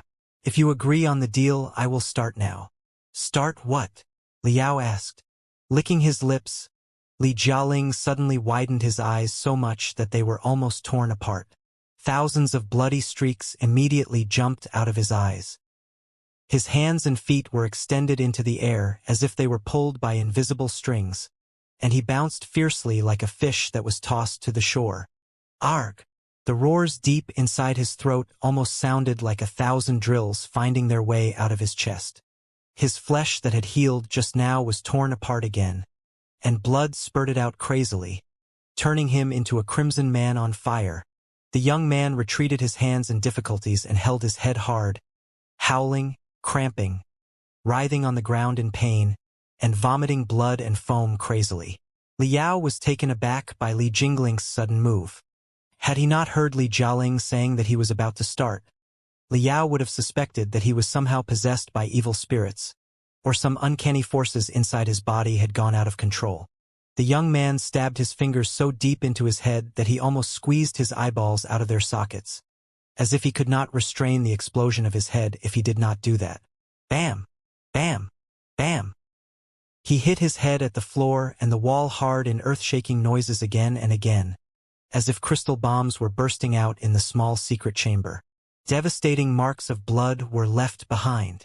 Don't push me." With a twisted face, Li Jialing bellowed in a blurred voice. Whoever saw him would feel that he was in the most excruciating agony. "Don't push me anymore, you assholes. Assholes." Thick fluids and blood flowed out of his eyes, nose, ears, and mouth. Combinations of blood and vomit contaminated his chest. He looked hideous, horrifying, and more pitiful than ever.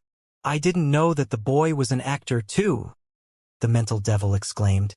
Although he is still quite juvenile, his cruelty, disobedience, combat ability, and acting skills are all so distinguished, and he also understands the importance of patiently hiding. He will certainly be something in the future. Li Jialing tortured himself so hard that even Liao and the mental devil felt creeped out. It was needless to mention the researchers of Manjusaka next door. Right now, Li Lingfeng and Wu Yinglan were both off attending to more important issues. Only a few researchers were left to watch over the place. Li Jialing had always been like a lifeless zombie, never interested in hurting other people or himself. He had never struck anybody as a dangerous fellow. Therefore, the researchers were somewhat overwhelmed when they saw him on such a rampage and in such agony. Hiu! Hiu! Hiu! Dozens of red spots appeared on Li Jialing's body. Powerful anesthetics were shot at him from various directions. However, his movement was countless times more agile than the green-haired gorilla just now, turning into red mists with bloody spindrifts. He dodged all the powerful anesthetics. Chi! The gate of the secret chamber was opened. A dozen immortal cultivators in crystal suits swarmed in. "Don't come any closer." Li Jialing's face was caught in such fear and desperation when he saw them that he might as well have run into some ghosts. He retreated further into the corner and cried, "Don't come any closer. Don't come any closer. Don't be scared. Just calm down." The immortal cultivator in the lead could not have sounded warmer or more comforting. Anybody would feel that they could trust him with their heart when they heard him talk. "You are sick. We are here to help you. Don't. Li Jialing shouted desperately. "I'm not sick. Don't send me to the place for refinement. I don't want it. Help me. Help me." Fine. You are not sick and we will not send you there again. Anyway, just calm down." The immortal cultivator's voice was even more gentle and comforting than before. "Trust me. Everything is over now. What you need is a rest. A good rest. Don't come any closer. Don't come any closer. Don't come any closer. My head hurts. It hurts so much." Whatever the newcomer said, Li Jialing simply mumbled to himself repetitively. His pupils and his whites seemed to have completely melted, releasing the brilliance of more and more brutality and violence, as if a dam deep inside his brain had been completely crushed and an unprecedented flood had been set loose. His mumbling became deeper and deeper and more hoarse. If you dare come closer, if you dare to come any closer. He seemed to have lost his awareness and caught in the utmost confusion. The immortal cultivator gestured at his subordinates nearby. A few crystal suits immediately approached him without a sound. Don't come any closer.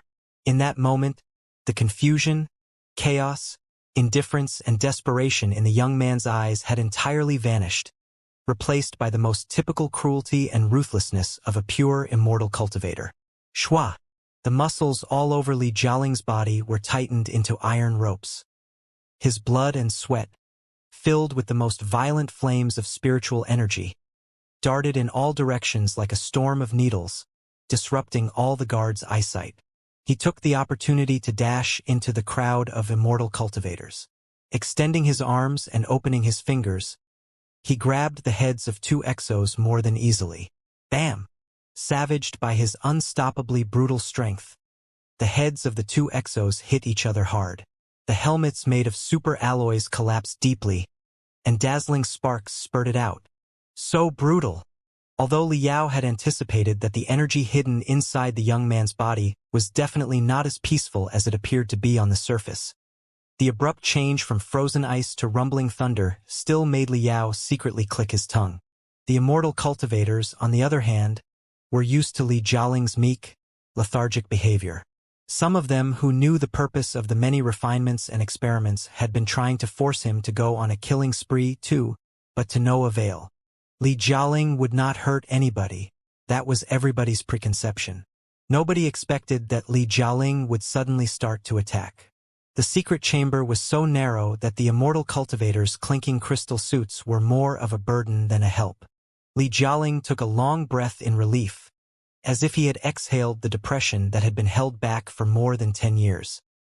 His lips curled into a cruel smile, as if that was his real appearance.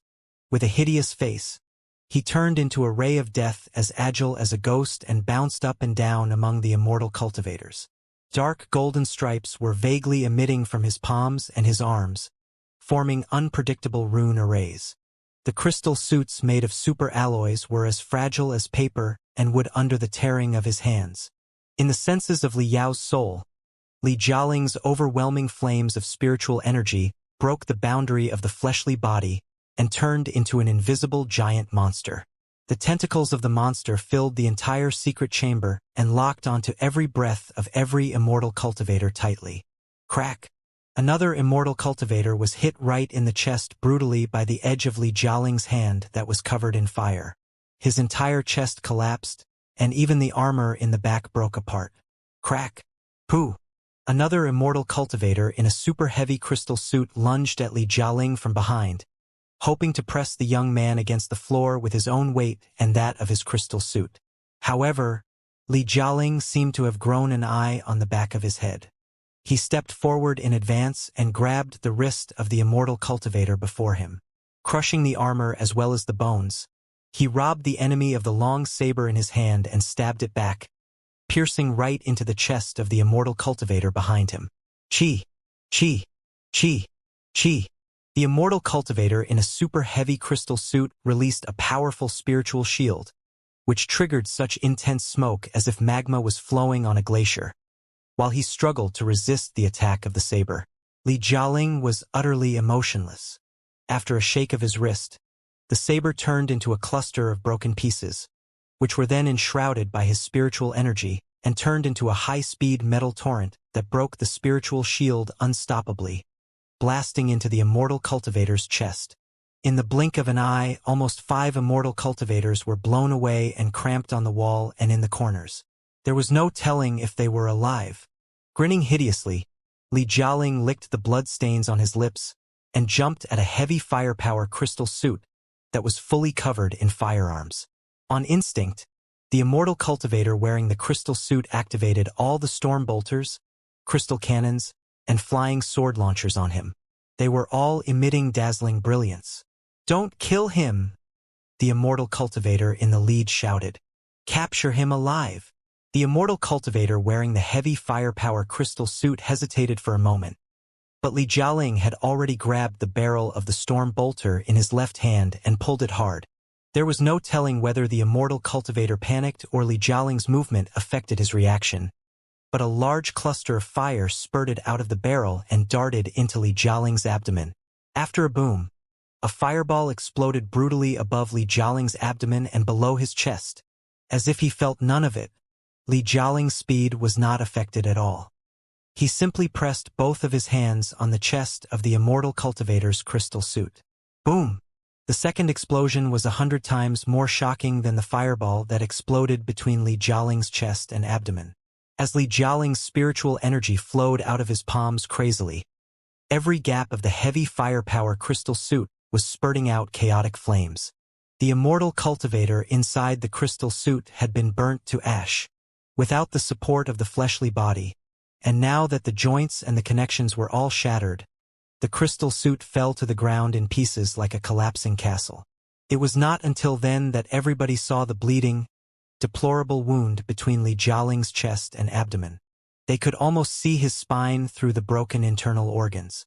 However, a lot of granulation tissue was growing at a visible speed and repairing the shocking wound quickly. Those present recalled Li Jialing's ability to quickly recover his wounds that were caused when he did not counterattack at all during the fight with the green-haired gorilla just now, as well as Li Jialing's tough performance earlier when he was against the mutated beasts. They all swallowed hard, feeling the urge to run. Li Jialing did not bother to look at them at all. Like a combination of an animal and a fiend, he roared in excitement and dashed at the gate that was being closed quickly. Shwa! Li Jialing ran crazily down the gloomy and cold pathway, with any place as a landing point for him. He was jumping and running on the floor, the walls, and the ceiling. Hey! He looked to be a combination of wildly joyful and remorseful, but his soul waves were unbelievably calm. You did follow me out of the room, didn't you? I did. Liao followed the young man on Neltharion, neither too far away nor too close.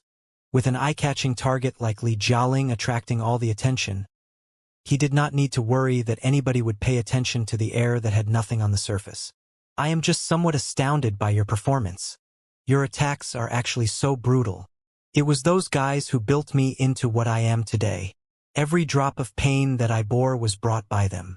Is there a problem repaying them with the same pain now? The cold smile in Li Jialing's eyes was almost beyond disguise. He seemed to be somebody else after the killing spree. They want a perfect slaughtering machine, and I have given them one. They should feel happy about it. After a brief silence, Liao said, Why didn't you attack the green-haired gorilla just now? I thought that you had a taboo. Like, no killing, no killing? Wouldn't I be an idiot? Li Jialing said matter-of-factly but furiously. There are a lot of people that I want to kill, except that I never had a suitable opportunity. They are insignificant ants anyway. Just let them live a while longer, so that Li Lingfeng will misunderstand me. In my competition against Li Lingfeng, I barely stand any chance. Only if he is misled into making a bad judgment about my personality and my thinking patterns will there be a slim chance, if it can be called a chance at all. Now is the time. Enough of the talking. The wound in my abdomen is about to heal. Just hide inside now. Liao felt that his head was more and more befuddled when he heard the young man bragging about his challenge against a big shot of the Imperium and saw his face suddenly turning more brutal than ever. The situation was already chaotic enough. Now that such a little monster had shown up, how on earth should it be resolved? Also, what was going on with Hante, Lu Li, the Fist King, and the rest of them? In the land of sins, deep down the ground, a gory battle of penetrators was at its most fierce moment. The capture, escape, and collisions of the penetrators were similar to the battles of the deep-sea submarines, except that they were 100 times crueler. Both the hunters and the hunted held their breath listening to the feeblest sound coming from the rocks in order to determine the coordinates and direction of the enemy. They would also spray tremendous quick-drying gels in the rocks that they had drilled through and plant abundant crystal bombs. The gels were meant to delay the speed of the enemy's drilling, and the crystal bombs could destroy the enemy's drills. But no matter how carefully they avoided each other, there would always be a time when the two parties had a head-on clash with nowhere to run. In that case, the battle would go on until no soldiers on one side were standing. Sometimes all the crystal bombs and fuel stored inside a penetrator would be detonated to blow up all the rocks, and everybody would die together. Nobody was willing to be captured alive in the profound rocks thousands of meters beneath the ground, which often meant an ending 100 times more scary than death. Lu Li, watch out!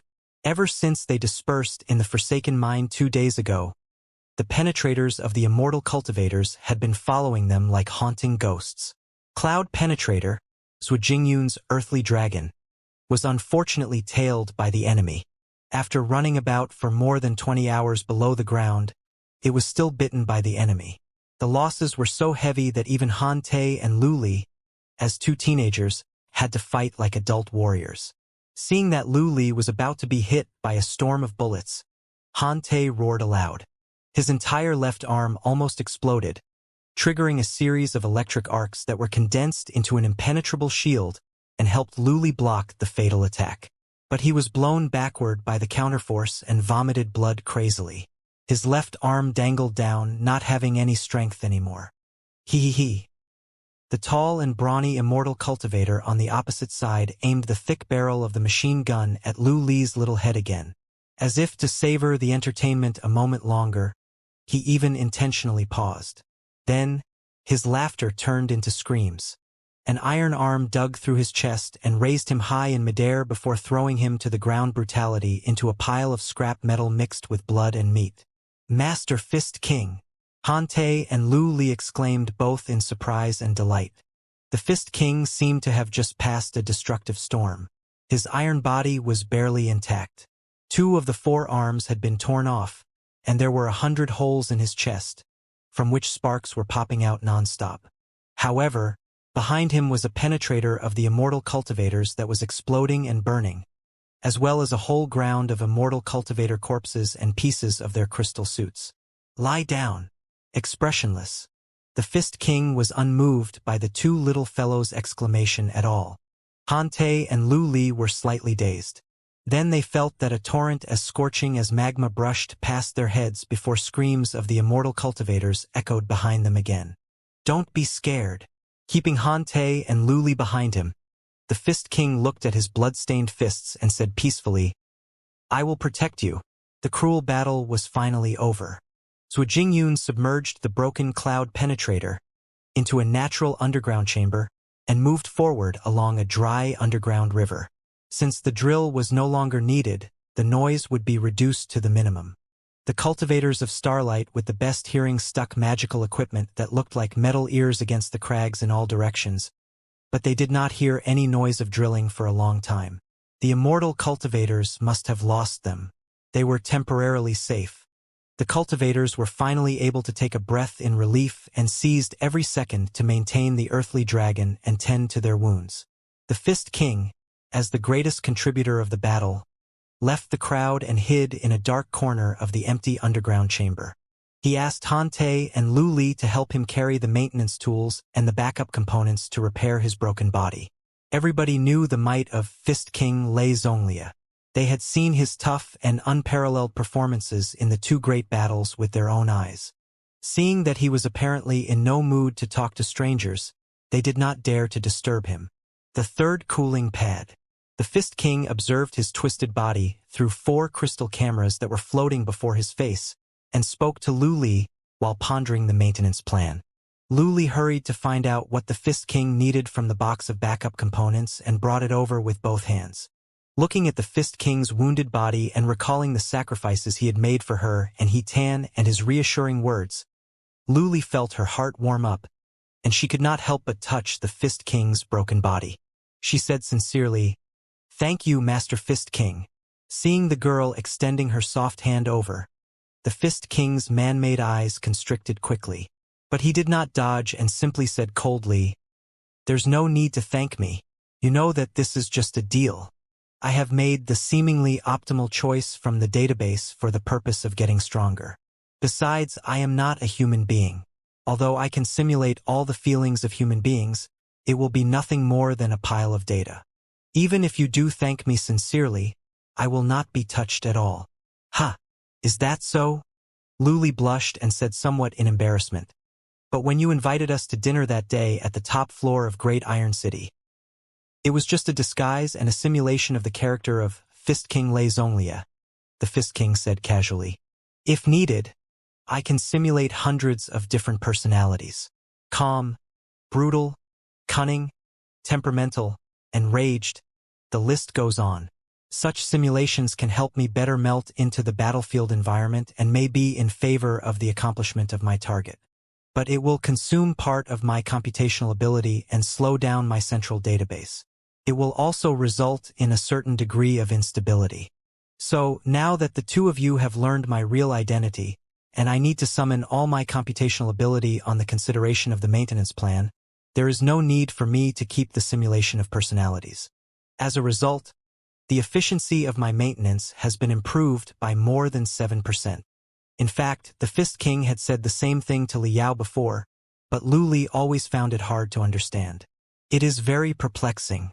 Are you suggesting that the nonchalance right now is the Fist King's real personality? There is no such thing as real personality. There is not even a real Master Fist King, the Fist King said coldly. Personality, feelings, or self-will are exclusive for human beings. I am not a human being. I do not have any self-awareness. I am just a puppet, an object, and a machine that will move in a certain direction. Have you never used a spiritual puppet before? Of course I have. Lu Li thought for a moment and shook his head. But Master Fist King, you're different from those spiritual puppets. Those things are all very silly and will only respond to specific commands or questions that are proposed to them. They often spurt out sparks and fall silent. There is no essential difference, the Fist King said expressionlessly. The low-level spiritual puppets look stupid because of their poor databases and policy groups, which limit their choices. They do not have the ability to study and upgrade themselves. My database and policy group are thousands of times more abundant than theirs. Naturally, I seem to be very fluent in answering all your questions. But essentially speaking, I am no different from those things. We are all puppets and machines. When you raise a question, I will choose the most appropriate information from the database after computation and analysis and respond by means of voice to make us closer to each other. That way, it will be easier for me to realize the purpose to protect you. There's nothing more to it. Multipurpose wrench, please. Lu Li handed over the multipurpose wrench and stuck out her tongue. Then she said with a smile, So, Master Fist King, you can say please, too. Didn't you say that such formalities are meaningless?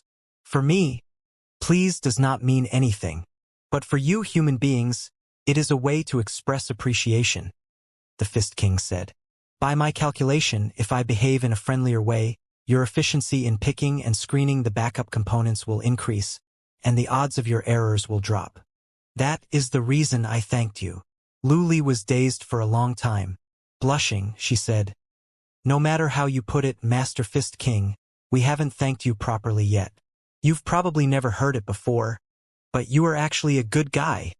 Logical fallacy, the Fist King observed. You are very clear that I am neither good nor a guy.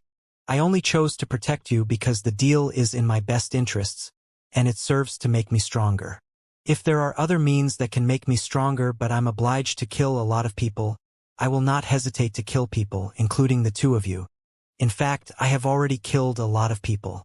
Otherwise, how could I have become Fist King Xianxia? But Lu Li summoned her courage and said, At the very least, you did not savage and torture them to death, did you?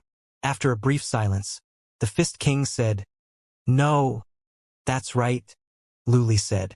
Hante and I grew up in a desolate world, but we've seen a lot of tough bandits from the bloody worlds. Many of them are perverts, lunatics, and fiends. They kill the babies who are still being breastfed.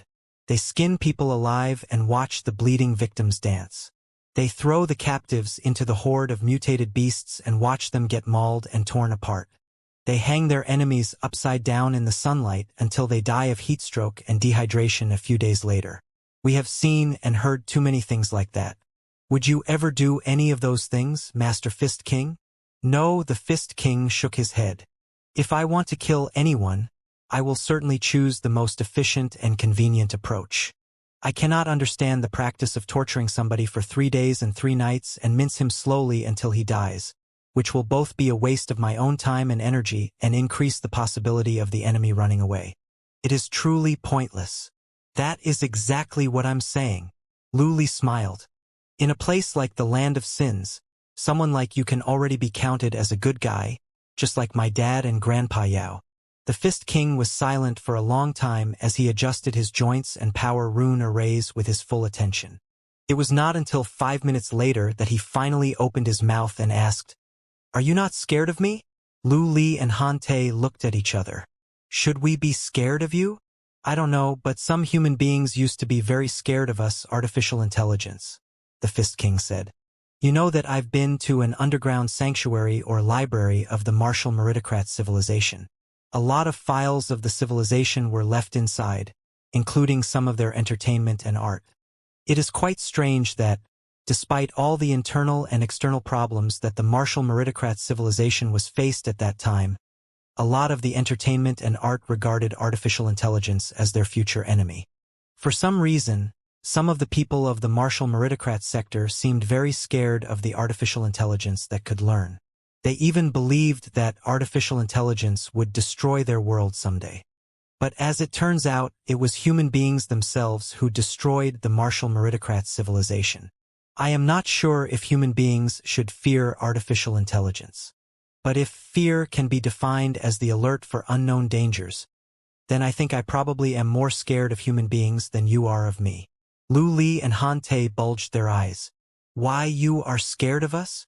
"Yes, I am scared of you," the Fist King said solemnly.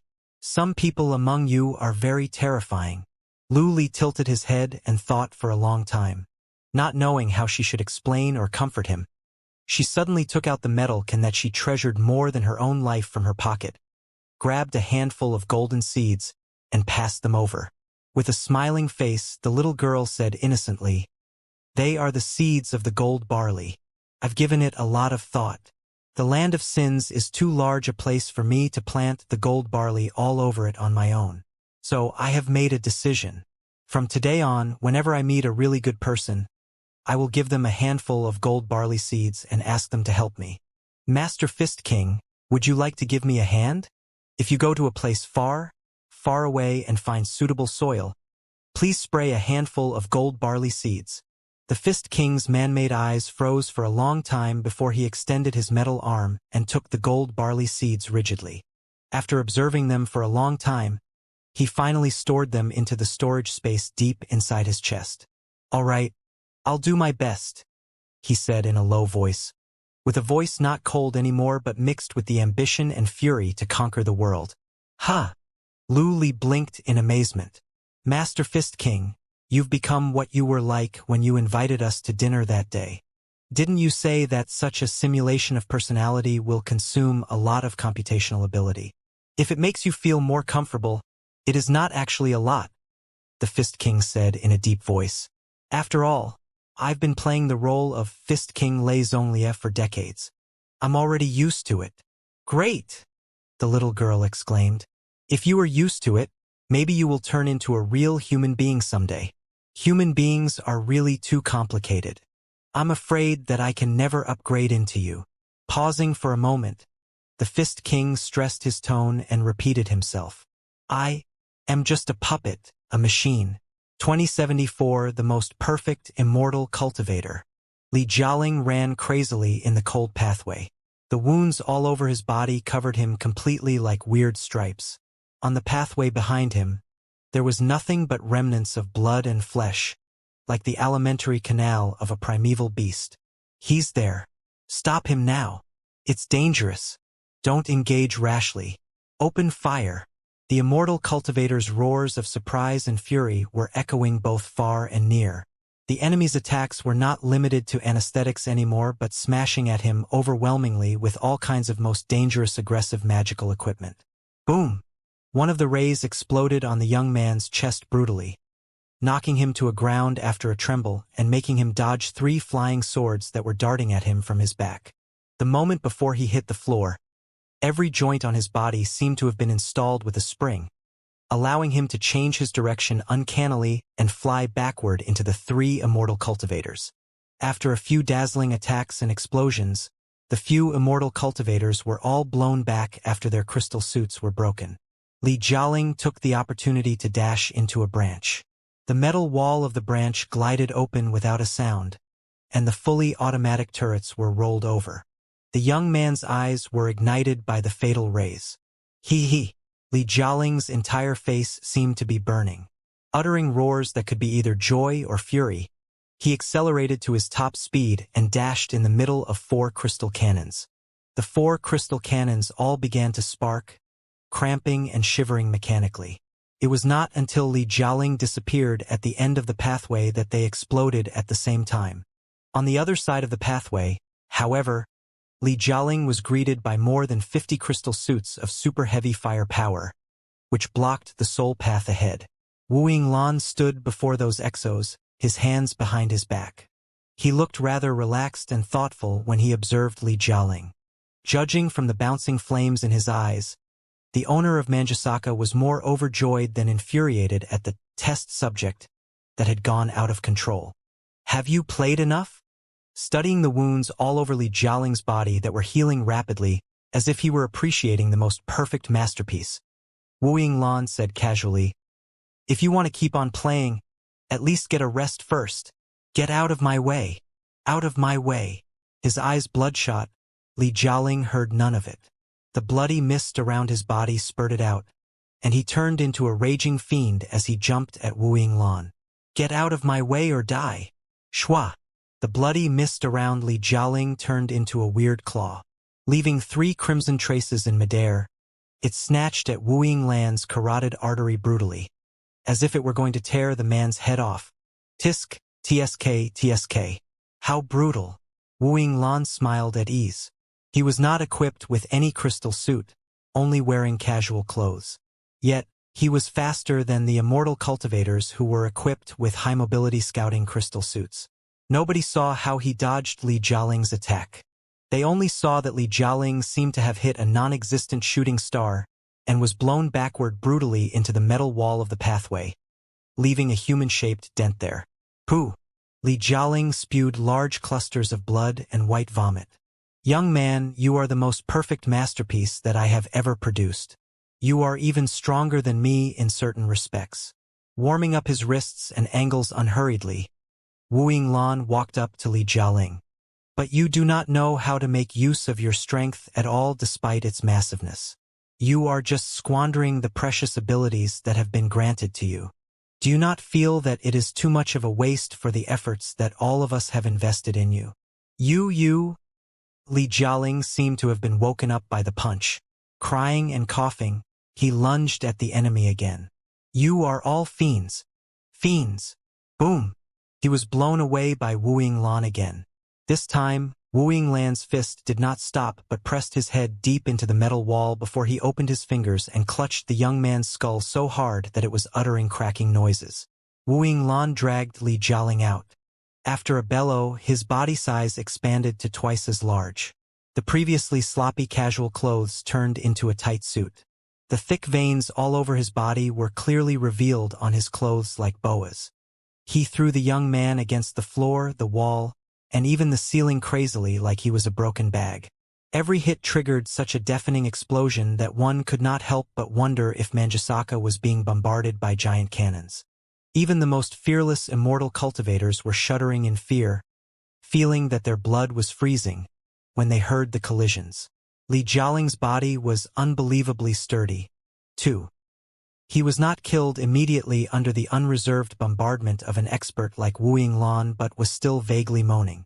"Enough!" A low but solemn voice came from behind the many exos.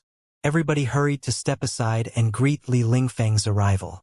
Wu Yinglan sniffed and tossed the young man aside casually, backing off. "You may leave now."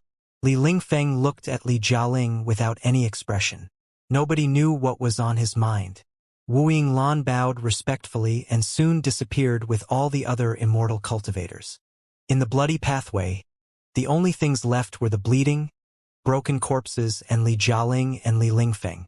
Well, there was still Neltharion, which was hiding inside Li Jialing's body the whole time, in which part of Li Yao and the mental devil soul was hidden. "You've finally awoken now. After the immortal cultivators that belonged to Manjusaka retreated, Li Lingfeng's voice somehow turned gentle and soothing. He smiled and said, "I've been imagining all the time what your performance will be like after you break all the shackles and are completely awakened. I did not know that the day would arrive sooner than I expected, nor did I foresee such a marvelous performance. Do not be affected by what Wu Yinglan said just now. He has honed his strength for decades, and this is only the first time that you've ever used it.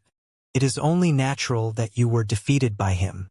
But if you train yourself hard under my tutelage, it won't take long before you have an opportunity to far surpass him. Believe in your potential. Look at the path of blood behind you. Fiend? Who's more like a fiend here? Huchi. Li Jialing crouched in a corner without any strength. The miserable wounds all over his body were healing rapidly, but his head, having just been freed from extreme excitement, was more frustrated and confused than ever. Looking at the smiling Li Lingfeng before his eyes, the broken limbs and guts of the dead immortal cultivators behind him, and then his intimidating hands where veins were still protruding, the young man trembled for a long time before he finally murmured, "I've killed people. I've killed people. I've killed people." Holding his stomach, he began to gag again. It was a pity that all the contents in his stomach had been vomited just now. He could not spit out anything except for confusion, regret, and fury now. Why? Why are you doing all this? Hot tears flooded out of his eyes again. The young man shivered hard, as devastated as a flower that had been ravaged and polluted by a swamp. He shouted, "You are a high and mighty big shot. You can exterminate my life as easily as stomping on an ant. Why have you been pushing me to do the things that I don't want? Why are you tricking me? The things that you don't want?" Li Lingfeng's smile became even deeper as he appreciated the dead bodies of the immortal cultivators that had been torn apart by Li Jialing just now. With everything coming to this point, there is no need to keep lying to yourself. Did you dare say that you killed so many people because you completely lost your sanity? Did you not feel unparalleled ecstasy in the middle of the crazy slaughter? Was it not the urge that had been deeply lying in your mind all the time under the suppression of the goddamn shackles? Look at all the broken bodies here. They are the best evidence to prove that you are a natural-born immortal cultivator and the most perfect immortal cultivator. This is your natural instinct. This is the real you. I merely pushed the boat along the current to set it for sailing. That's all."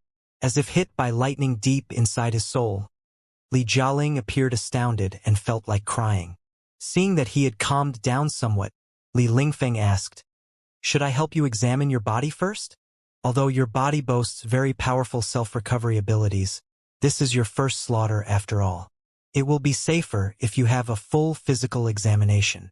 "Don't touch me." Li Jialing jumped to his feet as if he had an electric shock.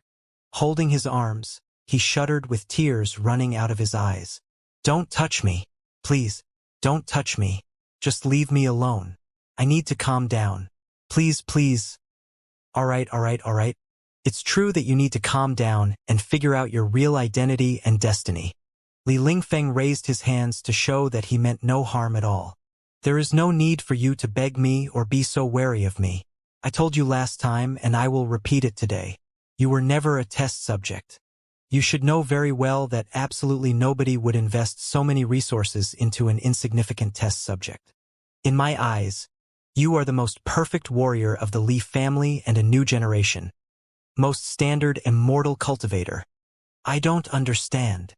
The young man's eyes gradually focused, as if he had been caught in Li Lingfeng's pace before he knew it. He had completely broken free from his previous panic and disgust. Ignoring so many people who had been killed by him nearby, he narrowed his eyes and said, "Tell me the truth.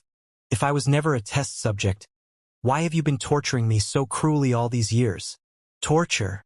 Li Lingfeng burst into laughter. Then he suddenly changed his face and glared at Li Jialing. "Boy, you don't know what is good for you at all. You think that anybody is qualified to bear such torture? Let me tell. This is not torture but the most cutting-edge and the most efficient way of training. Too many people are begging for it, but can never get it. Training? Li Jialing was at a loss again. His eyebrows and his lips shuddered slightly, and he played the role of a perplexed young man perfectly. Yes, only after you taste the bitterest of bitterness can you grow into the best of the best. I do not need to explain such a simple logic to you, do I? Li Lingfeng sighed and said gravely, as either a member of the Li family or an immortal cultivator, honing yourself in the cruelest and craziest ways, making breakthroughs on the path of evolution incessantly, and advancing to the unprecedented levels that have never been reached before. That is your destiny. Every member of the Li family has been through that. Everybody tortures, torments, and wets themselves in the cruel environment where only the fittest survive. They tear their flesh into shreds, grind their bones into powder, and burn their guts into ash before they condense all the pieces together and build them into a new self. That is as much the case for you as it is for anybody else of the Li family, including myself. Do you think that I suffered less pain than you when I trained myself at the beginning? It is true that most members of the Li family never shoulder the extreme pain that you had, but that's only because they are unqualified. Those people will never grow into a perfect warrior like you. The destiny awaiting them is to die an unknown death as cannon fodder in an insignificant war, or they'll be dispatched to a remote resource plant under the control of the family, where they will live their boring, tasteless life. Look at the corridor that is filled with guts and broken limbs behind you. Look at your hands that are stained with blood. You should know this already. You are different from those worthless, hopeless guys. That is not your destiny. You were born to dominate the world as the greatest glory of the Li family. Li Jialing stared at the bloody pathway behind him again. This time, he did not tremble but stuck out his long, narrow tongue, licking his lips that were covered in bloody, with veracity beaming out of his eyes. Watching the young man who looked like a ferocious beast that had just been let loose, Li Lingfeng smiled in comfort. I don't understand. Taking a deep breath, Li Jialing regained his tranquility. He stared at Li Lingfeng and asked, Why me? You have so many sons, grandsons, and great-grandsons. Why did you have to pick me for such refinement? My parents were only unknown, bottom-level warriors of the family. Or were they? The young man's eyes shuddered as he observed Li Lingfeng's face. Li Lingfeng smiled warmly. It is not what you are thinking. I never attach much importance to lineage. Or rather, whoever has the blood of the Li family flowing in their veins is qualified to be my heir. As for whether or not they are my own offspring, that is not important. What I need is a real expert. There are a lot of useless descendants among my offspring. I despise them as much as anybody else does. Come on, show me the masterpiece that you have just created, and I will tell you all the truth. Truth? Flames flowed out of Li Jialing's eyes. He stood up without a sound and walked to the bloody pathway. When he accidentally stepped on a few bones on the ground and broke them, he did not even bother to blink. I know you have always been curious about why I picked you from all the younger generations of the Li family when you seemed so plain and unattractive. And more importantly, what was the seal that haunted your head, baffled you, and prevented you from killing about? Roaming among the broken corpses at East, Li Lingfeng said casually. For someone as smart as you should have vaguely guessed that the so-called seal is quite similar to the 3 fundamental laws. Li Jialing's pupils constricted violently. He scratched his skull unconsciously. 3 fundamental laws? The Covenant Alliance. Yes, it is a very complicated issue which can be traced back to the Origin Plan, a program to raise future warriors for the family, personally planned and implemented by me decades ago. Li Lingfeng took out a green, translucent ball from his pocket and tossed it at Li Jialing. This is all the information and data about the Origin Plan. I prepared it a long time ago as a gift for you when you are completely awakened. Blinking his eyes, Li Jialing held the green ball in his hand and inputted a stream of spiritual energy into it. The ball flew from his palm and to the height of his eyes, triggering a panoramic light beam. Infinite information poured down like a waterfall. The Origin Plan was a program drafted and implemented by me in order to raise super warriors for the next generation of the family. It was a bit avant-garde and experimental, Li Lingfeng said. You know that, as one of the four Kurfürst families, the Li family has always attached great importance to the education of the next generation. Only the elites of the elites can be real members of the Li family. Garbage who have the blood of the Li family but do not want to make a name for themselves should be eliminated without any mercy, no matter their parentage. Therefore, almost since the moment they are born, every member of the Li family has to receive the nurturing of the best resources and the harshest training of optimization. However, different people have different talents after all. In many cases, it is already too late after the fetus grows in the womb for 10 months. From the perspective of eugenics, the real training should start from the womb. No, it should start from the zygote, or even before the two life seeds are combined. The origin plan was exactly such an avant-garde, experimental program to culture and refine the subjects when they are still life seeds. I carefully selected the life seeds of almost 10,000 strong warriors of the family, refined and strengthened them with all kinds of secret arts, and further screened and nurtured them after they were combined into zygotes. Eventually, the 10 most ideal fetuses were chosen. Yes, from the 10,000 carefully selected life seeds, 10 were screened out in the most selective way. They were nurtured with the most precious heavenly materials and earthly treasures, many of which were even directly excavated from the relics of primeval battlefields and likely won't be found again. You can imagine how strong the fetuses must have been. Li Jialing's eyelids shivered. I was one of the fetuses? Precisely. Li Lingfeng smiled. Why else do you think you can boast such strength at such a young age?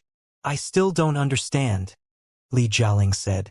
If it is a program to raise new warriors for the family, why was it never announced to the public but always kept a secret? Also, what are the 3 fundamental laws that have been haunting my head and were eradicated only just now about? Because the origin plan was a complete failure. Li Lingfeng sighed. At that time, I placed the 10 meticulously chosen fetuses near a neutron star to be strengthened by the radiation. But the starships of the Covenant Alliance jumped out of nowhere and tried to seize the products of my careful refinement. In the fierce battle, 9 of the fetuses were destroyed, and the last one was polluted by the foul forces of the Covenant Alliance. It was implanted with their evil seal, which was part of the remnants of the 3 fundamental laws. Well, Li Jialing was somewhat at a loss. It's not like you ran your experiments on the front lines, did you? How did the people of the Covenant Alliance show up? You've asked the most critical question, Li Lingfeng said thoughtfully.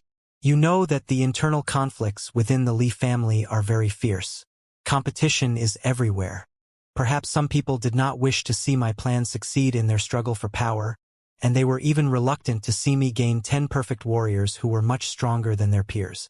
Therefore, they accidentally leaked the information, hoping to disrupt my plan with the hands of the Covenant Alliance. All in all, because of the unexpected assault from the Covenant Alliance, the origin plan that cost me years of hard work and tremendous resources was almost entirely ruined. Although one last fetus survived, it had been corrupted by the 3 fundamental laws of the Covenant Alliance. Nobody could tell what kind of person it would grow into eventually. I did not dare expose your existence, either. Li Jialing blinked. Why not? Isn't it obvious? Li Lingfeng said. Because you were already corrupted by then. How could the Li family have kept a monster contaminated by the Covenant Alliance alive? Wouldn't it be a great humiliation for the Li family? Countless people would chastise me with you as an excuse. Li Jialing was silent for a moment.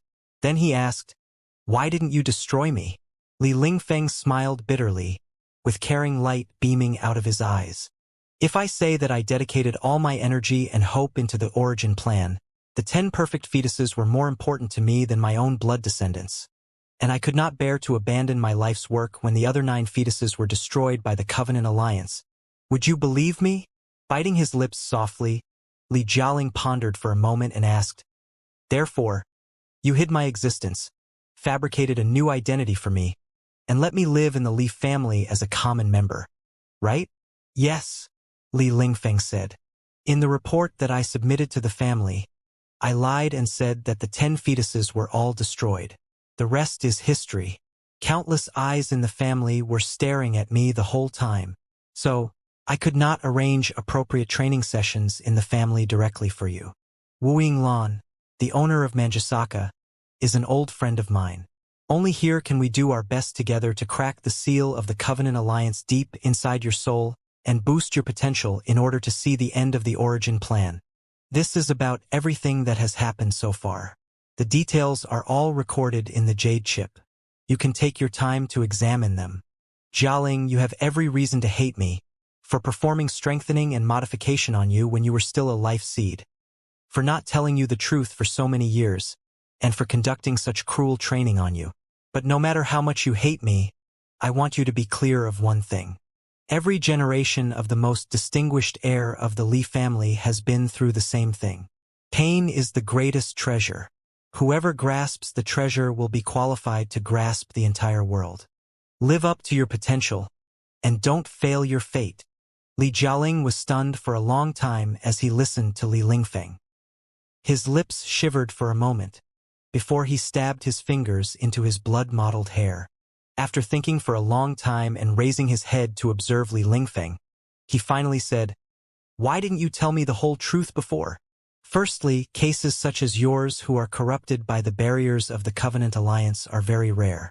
Neither I nor Wu Lan knew how to crack it without causing any side effects," Li Lingfeng admitted frankly. "Eradicating the seal deep inside your brain and your soul with brutal force would very likely damage your soul, which would affect your further advancement in the future and even your ability to think normally. It is a highly infeasible plan. Impose stimulation of a certain degree on you so that your brain will break the seal of the 3 fundamental laws from the inside after tremendous pressure is accumulated there. I believed that this was the best solution. From what I've seen now, I can say that we adopted the right methodology. You have indeed broken the 3 fundamental laws with your own strength. Secondly, and also more importantly, it was for your own safety. You must know that there have always been forces within the family who oppose me. As my position rises higher and higher in the family, more and more people envy me, hate me, and want to overthrow me through whatever means possible. The tallest tree in a forest tends to be destroyed by the wind first. Since I am a common target for everyone, those people are wasting no time looking for my weakness. Think about it. Should they have found your real identity and learned that you were still corrupted, how would they have treated you, and how would they have used you against me? If you had fallen into their hands, you would have really begged to be killed. Therefore, it was for your own safety that I never asked anything about you in daily life and acted as if your life and death was none of my concern. I feared that the eyes that were everywhere would see through the real relation between you and me. I couldn't tell you anything until today, when you completely shattered the shackle deep inside your soul and awakened your real strength. You are now finally able to become a super warrior walking in the daylight representing the future of the Li family." Li Jialing took a deep breath, as if he were caught in a trance by Li Lingfeng's charming words. After a long daze, he said, That explains a lot. Then, what am I going to do next?" Li Lingfeng smiled and patted the young man's shoulder where the muscles were still tightened. "You have finished your initial training. From now on, you will stay by my side and receive my personal tutelage. Trust me, there are many worlds waiting to be conquered by you, many enemies to be hunted by you, and many glories to be reaped by you. Ha ha, ha ha ha. As it happens, we have a reasonably interesting game right now. It is an epic quest regarding Starlight, the resistance group of the Cultivators. It is very suitable for you to enjoy yourself. Why don't we go to the control center? I'll ask Wu Lan to explain the details to you." Unused to Li Lingfeng's warmth, Li Jialing said in a shivering voice, "I don't know. My head is still a mess. I want to be alone for a moment to calm myself down. Is that okay?" "Of course. Absolutely. I'll ask Wu Lan to arrange an advance suite for you. It's true that you should take a good rest and clean all the stinky vomit on your body while you're at it. Are you sure you don't need a full physical examination?" Li Jialing's body trembled as he said unconsciously, Maybe in a couple of days. I'm feeling great right now. Can we do the examination in a few days?" Li Lingfeng smiled. "Of course. Then clean yourself up now. I'll be in the control center." Delight and disbelief beamed out of Li Jialing's eyes. "Can I really go to the control center?" "Certainly. Don't forget. Li Lingfeng patted the young man's shoulder heavily again. Of the hundreds of thousands of descendants of the Li family, you are the one that I think most highly of and have dedicated the most effort to. Chances are that you will even become my true heir someday. You can go wherever and do whatever you want. Whatever I want. A hint of animality suddenly flashed inside the young man's eyes, and his lips curled into an aggressive smile. The aggression only made Li Lingfeng smile even more thoughtfully. Li Jialing summoned his courage and said, I have 2 questions. Just spit them out. Whatever you want to know. Li Lingfeng smiled, even more amiably and gently. Firstly, who are my birth parents? Li Jialing asked. They shouldn't be as simple as the pair of inferior warriors that you told me earlier, should they? Indeed, they were not. But they were not dominating big shots, either, Li Lingfeng said. Their files are all inside the jade chip of the origin plan. The combination of life seeds is the most amazing thing. It is not always the case that the tougher warriors will produce the tougher life seeds, and the combination of 2 toughest life seeds may not necessarily lead to the strongest zygote. Too many incalculable factors are involved in the whole process. What matters most is not strength but suitability. Your birth parents were indeed among the best of the family, but they had already sacrificed for the family before the origin plan was initiated. I retrieved their life seeds from the frozen seed bank of the family. The project was also a plan to create a descendant for the heroes of the family. I believe that my action was justified. Wasn't it? Their ashes are kept in the Hall of Heroes of the family right now, but I don't recommend that you pay tributes to them for the next year or 2. In a couple of years, after your cultivation advances into higher levels and my position in the family is steadier, it will be a good time to completely reveal your secrets. After considering that for a moment, Li Jialing nodded. Fair point. I'll follow your advice and act prudently. With a smile, Li Lingfeng asked, What's your second question? There is one question that is of paramount importance. The flames in the young man's eyes were suddenly condensed into blades. You mentioned just now that many people in the family have been opposing you and were even bold enough to sabotage the origin plan by borrowing the strength of the Covenant Alliance, which almost exterminated me when I was still a fetus. Do you have any theory about who was guilty of the incident? Li Lingfeng was slightly dazed for a moment before he replied. Of course, I am suspicious of a lot of people, but the enemy acted very secretly and mysteriously. I cannot end on bad terms with them until I find any solid evidence. Tell me, who was it? Li Jialing asked. Who was it that intended to suffocate me as a fetus? Li Lingfeng hesitated. Well, it's hard to say. It's really hard to say. I do not want to affect your judgment by inculcating certain preconceptions into your head. Besides, just like me, the enemy is a powerful, upper-class person in the family, and a behemoth that is too gigantic for you to compete with openly right now. It's all right. Just tell me a name that you are mostly suspicious and wary of. I will not make any move recklessly, Li Jialing said carefully. No matter how I hated you in the past, I am yours right now after all. It is very likely that the enemy will find your weakness in me. It is very important that I know whom I should be wary of after I return to the Li family. Isn't it? Fine. In that case, prick your ears and listen up. Lowering his voice, Li Lingfeng said one word after another. I am very suspicious that the schemer who sabotaged the origin plan and almost killed you years ago is Li Linghai, the almighty queen of the Imperium of true human beings today, and my dear sister. Inside the hot tub that was filled with simmering steam in a VIP suite of the highest level in Manjusaka, Li Jialing was enjoying brief relaxation and tranquility. He suddenly opened his eyes to observe his almost perfect body in the giant mirror on his opposite side. It was like a combination of a cheetah and a tiger. Every muscle was perfectly mixed with the features of strength and dexterity. He had fought a bloody battle not long ago, but no wounds could be seen. His fair, translucent skin truly seemed to be made of the purest marrow crystals. Every drop of water from his body would raise the most beautiful splash. The young man's eyes were mysterious and sophisticated as he appreciated his perfect and young body.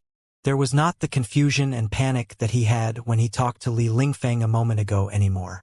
Focusing his brainwaves, he sent a message to his abdomen very peacefully. Why are you not saying anything? I have already scrutinized the room. There shouldn't be any detectophones or prying devices in this advanced suite. It seems that Li Lingfeng is not willing to break the trust between him and me easily now that it has finally been built.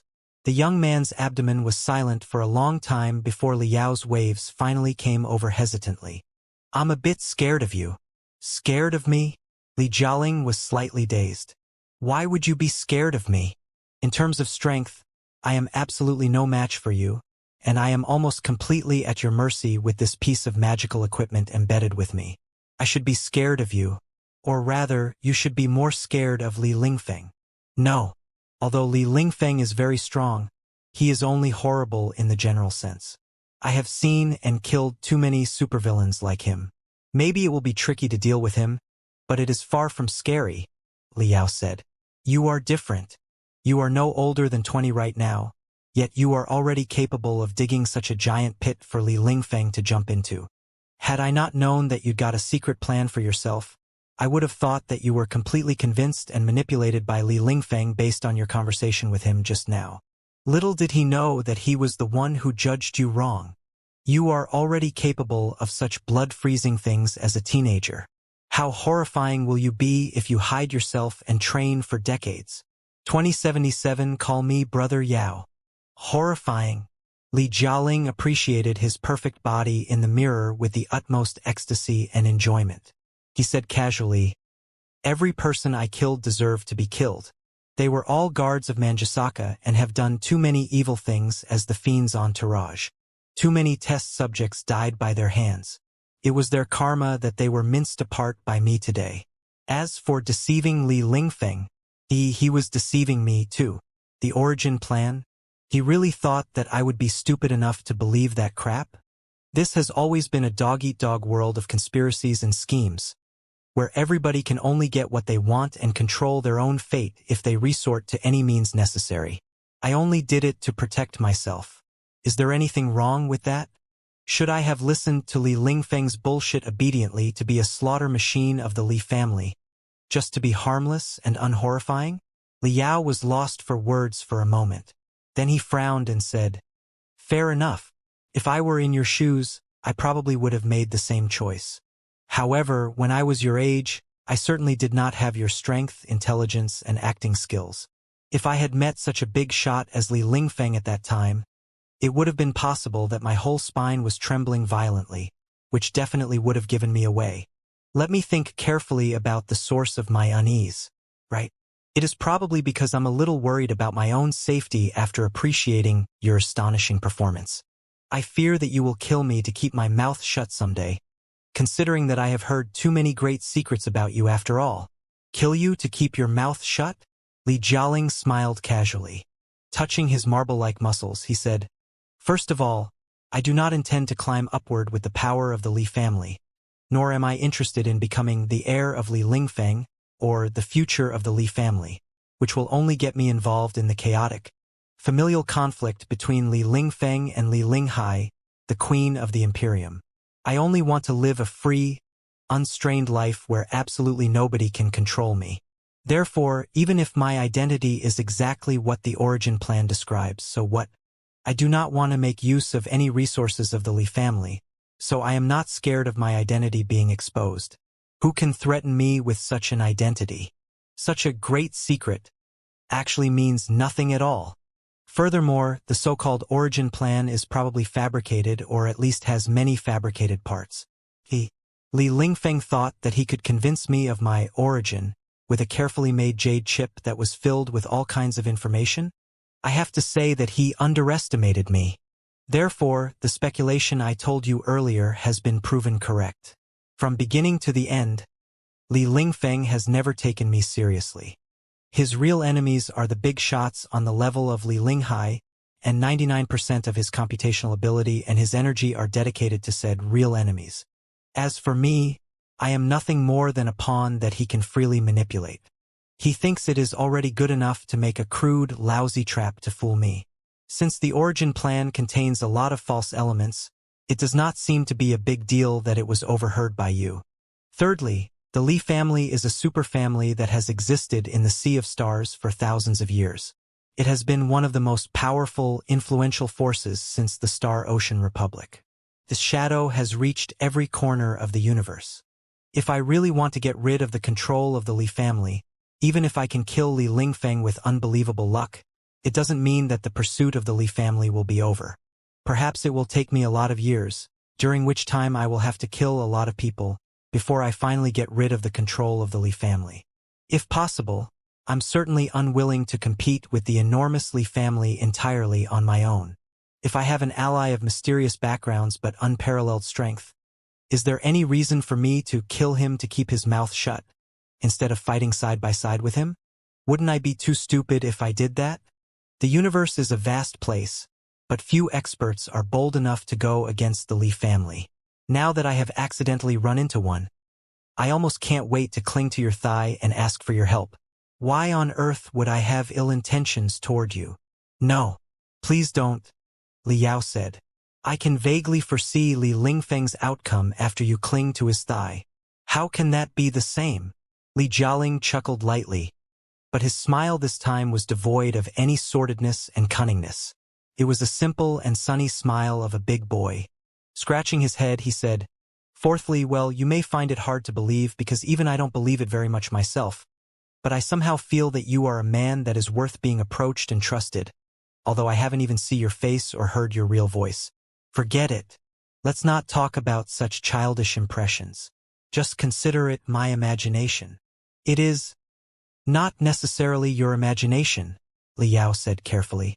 "It is true that you can approach and trust me without any reserve.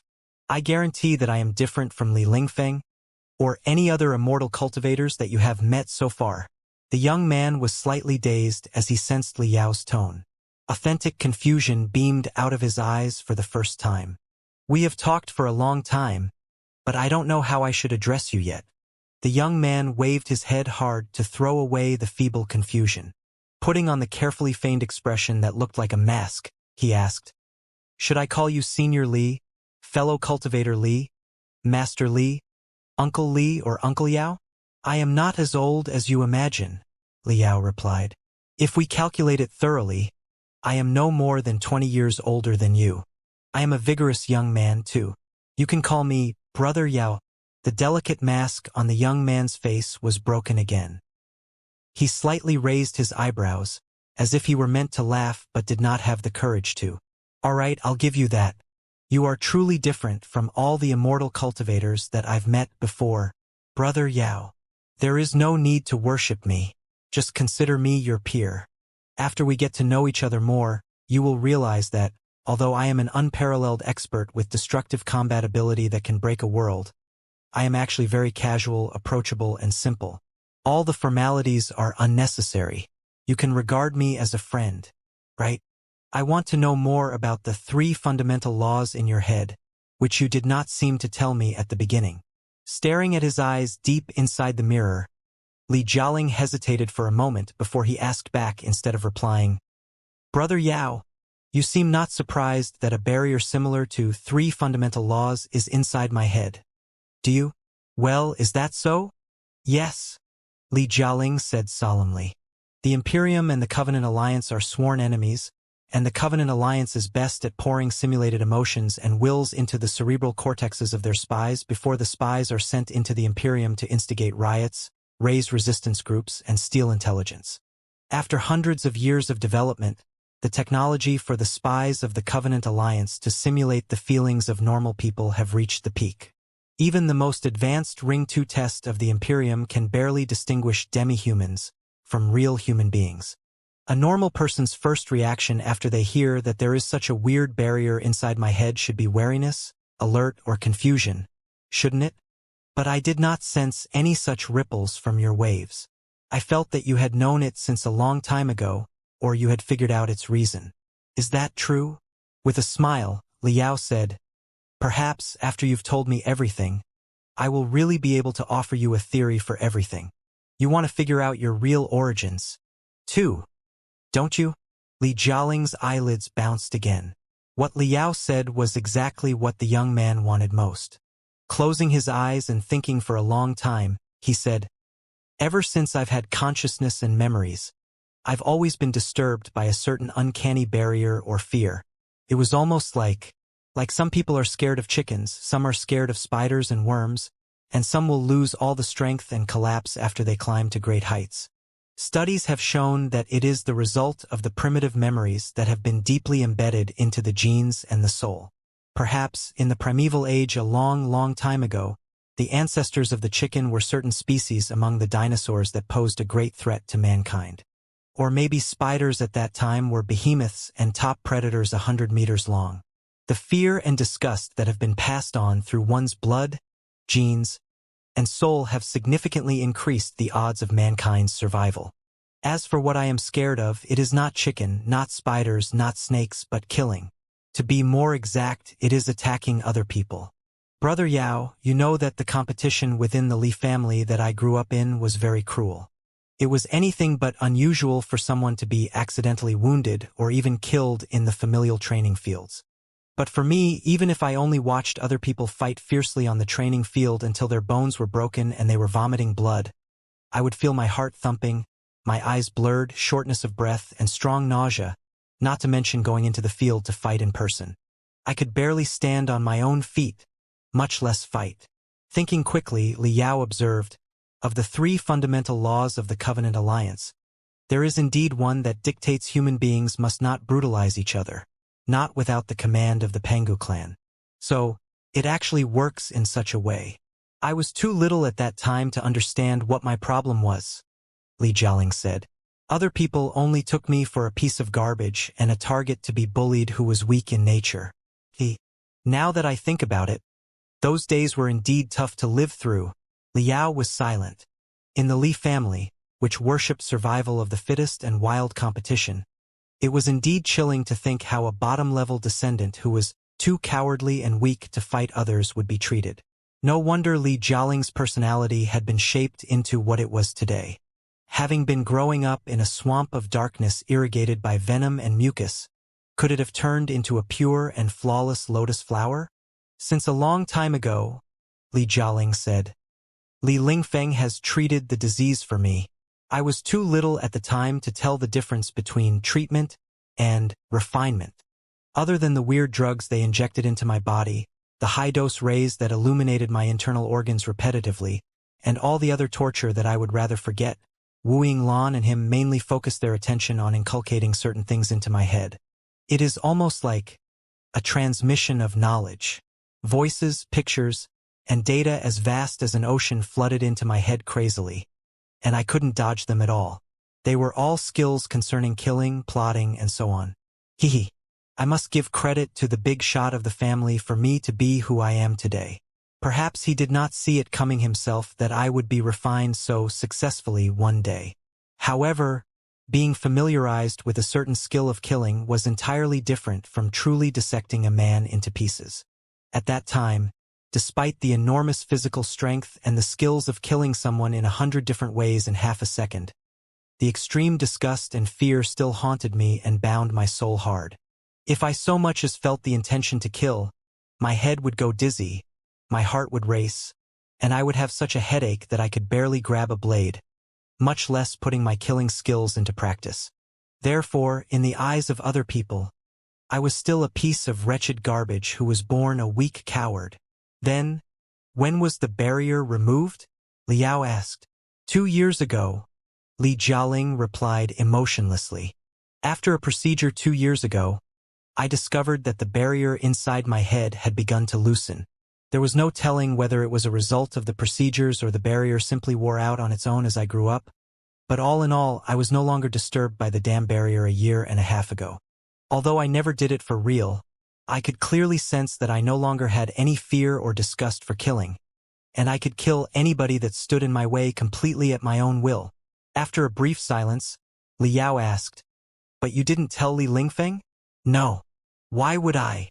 With a cunning smile, Li Jialing added, "In the past, I was only incapable of killing, but it doesn't mean that I didn't have my own feelings and will. I'd been considering how to get rid of the control of Li Lingfeng for a long time. I decided that the key was to prevent him from learning about my actual condition. He may be talking nicely right now, but he was obviously treating me as some sort of test subject. Perhaps 80% of what he said was true. He has indeed dedicated a lot of effort and resources to me, but so what? A tool is always a tool, and a test subject is always a test subject. If I had told him the truth at that time, he certainly would have ushered me into the training of Phase 2. He probably would have given me various kinds of violent missions so that I would work hard and sacrifice myself for him and the Li family. The higher the combat ability that I demonstrated, the more arduous that the missions he entrusted to me would have been. One day, I would die on a certain battlefield for the interests of the Li family as cannon fodder. Why would I do that? Therefore, I chose to hide the mutations inside my brain and pretended to be a useless coward who loathed killing and could not fight anyone, waiting for the best opportunity. In the best opportunity that I envisaged, I shouldn't be at the nest of the Li family, where there was absolutely no way for me to escape, and it would be best if Li Lingfeng could be trapped by certain things or experts. That was the only way that a small fry like myself could escape from the dragnet. Today is probably the best opportunity. I can tell that Li Lingfeng has been starting to lose patience. If my seal was not cracked by the end of this year, it's hard to tell if he would switch to crueler methods to refine me. In the meantime, it is obvious that Brother Yao is not on the same side as Li Lingfeng, and you two are likely to have huge conflicts. So, despite your abrupt arrival and the possible accidents and unexpected factors it will bring, I do not have any choice except to bet everything. Taking a deep breath, Li Yao asked, "Have you never considered the possibility that Li Lingfeng was not lying? Or rather, is it possible that he sincerely wants you to be his heir and inherit the entire Li family someday, although he lied to you about certain things?" After a brief silence, Li Jialing chuckled. "I'm afraid that you haven't figured it out yet, Brother Yao." Looking at his burning eyes in the mirror, Li Jialing said, "From the beginning to the end, I have never considered being someone like Li Lingfeng. Or rather, I despise the idea of becoming someone like him. Even if he truly becomes the leader of the Li family one day and one of the 4 Kurfürsten of the Imperium, so what? He will only be a spokesperson that the Li family nominated and a component of the enormous machine. He is expected to give his all for the interests of the Li family and even die for it. I do not want to live such a life. I do not want to be restrained or controlled by anyone. I want to be absolutely free. So, even if Li Lingfeng has truly planned a smooth and brilliant life for me, I do not want to live it at all just because he wants me to." As he approached the end, the young man was almost gnashing his teeth in fury. Taking a deep breath, he smiled. "Sorry, I was a bit too excited. Maybe it is because I've been manipulated and repressed for too long. How about it? What's your theory on everything now that you have learned the background? They say that the observers understand a game better than the players in it. As an observer, can you explain the questions that have always bothered me?" When Li Lingfeng raised the origin plan, my first reaction was that it was absolutely not to be believed. But on second thought, it seems fairly reasonable that the nausea and sense of fear that disturbed me in the past were the pieces of mutated 3 fundamental laws. So, if Li Lingfeng was lying and there was no such thing as the origin plan, I would never have been corrupted by the foul forces of the Covenant Alliance. What can my problem be ascribed to? It's very simple. Thinking carefully for a moment, Li Yao still decided to say it out loud. You were never corrupted by the foul forces of the Covenant Alliance, but one of your parents was from the Covenant Alliance. That will explain everything. Li Jialing was stunned. It was the first time that Li Yao had seen undisguised astonishment on the young man's face. For some reason, Li Yao had a weird sense of joy. His lips cramping, Li Jialing mumbled to himself, It does seem to make sense. Yes, if they were both from the Covenant Alliance, you would have been bound by the 3 fundamental laws. All your feelings and will would have been eradicated," Li Yao said. "However, if you are only half a native of the Covenant Alliance, and the man who passed the blood of the Covenant Alliance on to you was not a pure native of the Covenant Alliance because he was somewhat breaking the boundary of 3 fundamental laws after the many adventures he had, It will certainly be much easier for you to break the barrier that has been inherited by your genes and your soul because it is nothing more than broken fragments. Brother Yao, you said just now that you were scared of me. Li Jialing could not help but hold his abdomen. But I'm starting to feel that you are too immeasurable and horrifying. Have you deduced everything based on the broken pieces of information just now? Why do I feel that you are so certain as if you know it is a fact? Li Yao's own body blinked in the spaceport not far away and said, like you said just now, the observer knows the game better than the players do. Li Jialing sniffed, obviously not satisfied by the answer. But he was too smart to waste his time on pursuing the question any further. The Covenant Alliance, he said gloomily and looked at himself in the mirror, with additional feelings in his eyes. If it's true, how will you feel? Liao asked. Will you feel that it is a bit weird? It doesn't matter. The young man took a deep breath and suddenly relaxed. It doesn't matter whether I'm the offspring of cultivators, immortal cultivators, those of Covenant Alliance, or any monstrous creatures. I will always be a free, unstrained spirit. I don't care about it at all as long as other people do not mess with me. But it is obvious that Li Lingfeng is messing with you and even manipulating you right now, Liao said. I suggest you pay more attention to Li Linghai, right? You mentioned Li Linghai at the very beginning of our encounter. Li Jialing's eyes suddenly turned sharp. Why? Assuming that Li Lingfeng has been lying about the existence of the origin plan, and you are nothing more than a perfect test subject that he has carefully produced, it is obvious that he did not invest so much time and so many resources into you because of the spur of the moment. He must have been planning to use you against someone, Li Yao remarked. It is also the reason you asked him who sabotaged the origin plan just now, right? Li Jialing was somewhat surprised and admired Li Yao even more. You've seen through that too, Brother Yao? Of course. Whoever Li Lingfeng accuses of being the schemer that disrupted the origin plan is likely the one that he wants you to deal with. Li Yao smiled. From what I've seen now, Li Lingfeng wants you to deal with Li Linghai. Li Jialing sneered. Like I said just now, I am uninterested in the conspiracies and power struggles of the leadership of the Li family. I'll be a fool if I intend to deal with the Queen of the Imperium. Uninterested is far from enough, Li Yao said. Has it ever occurred to you why Li Lingfeng wants you to deal with Li Linghai? Despite all the cutting-edge refinements you have had, you are no older than 20. With your current combat ability, it's questionable that you would be able to defeat Wu Yinglan. On what grounds does Li Lingfeng believe you are capable of dealing with Li Linghai? Li Jialing frowned. Hehe. Wu Yinglan is not worth mentioning at all. I kept part of my strength to myself just now, but I see your point, Brother Yao. It is indeed a very important issue. Consider such a possibility, Li Yao said. You are deeply connected to Li Linghai in a certain way.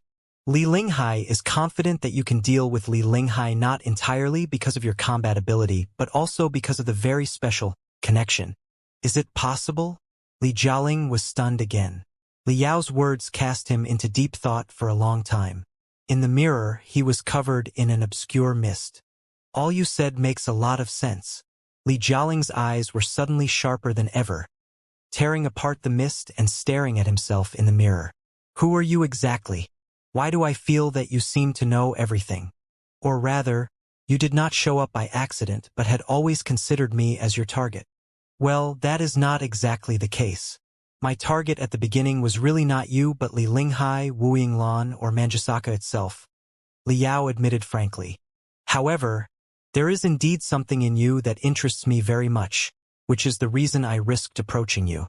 As for what exactly it is, we'll talk about it after you get rid of the control of Li Lingfeng and I destroy Manjusaka.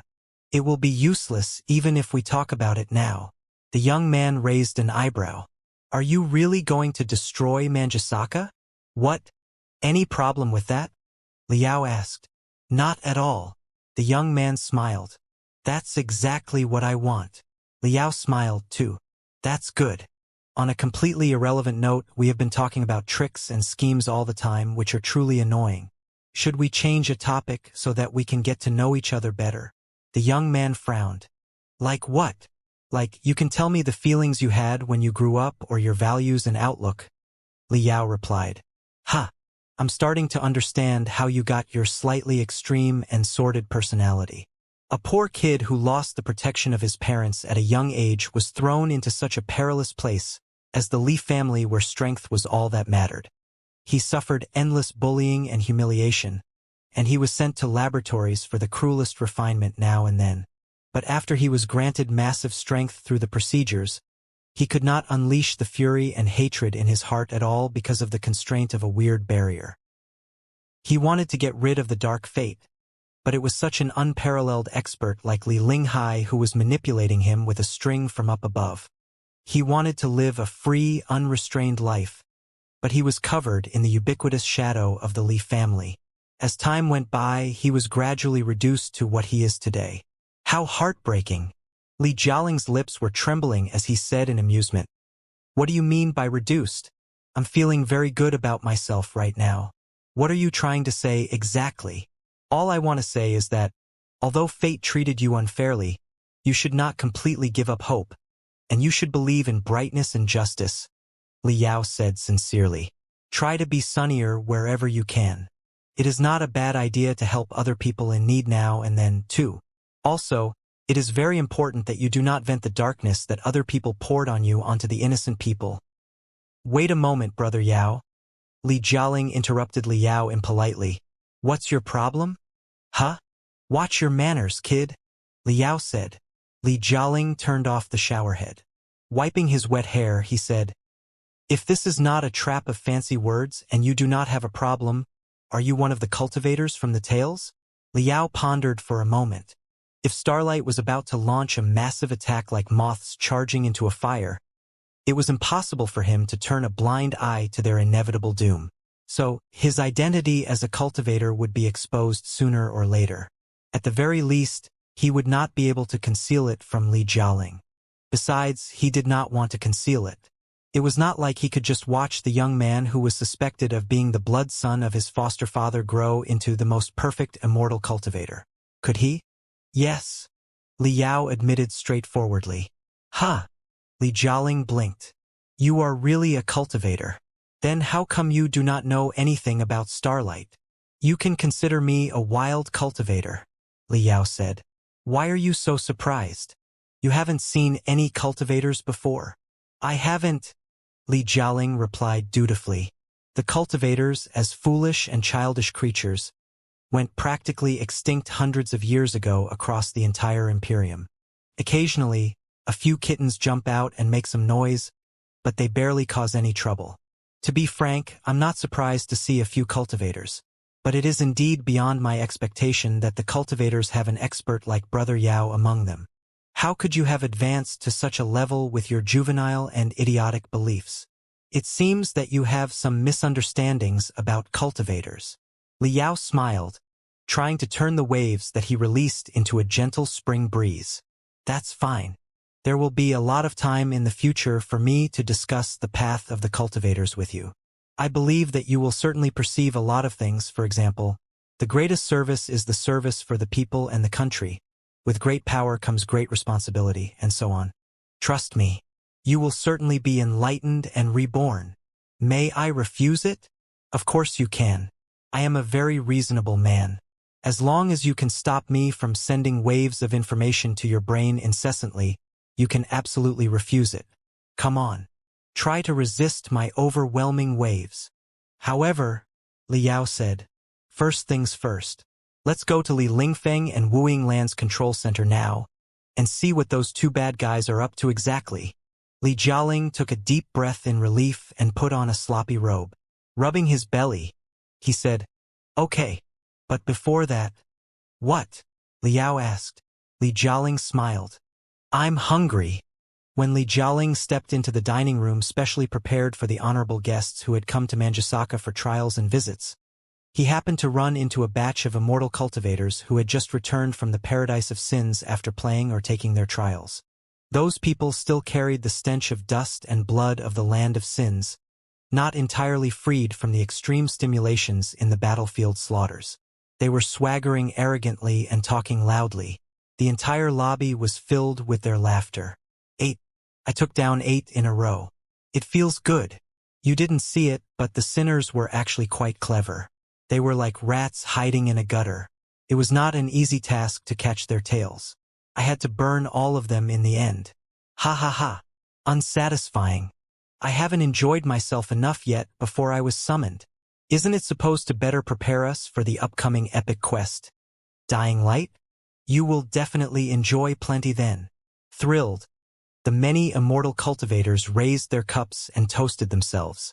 There were also a lot of Li Jialing's peers in the room, who were unqualified to take part in the real trials in the Land of Sins and could only stay in Manjusaka for simulation training.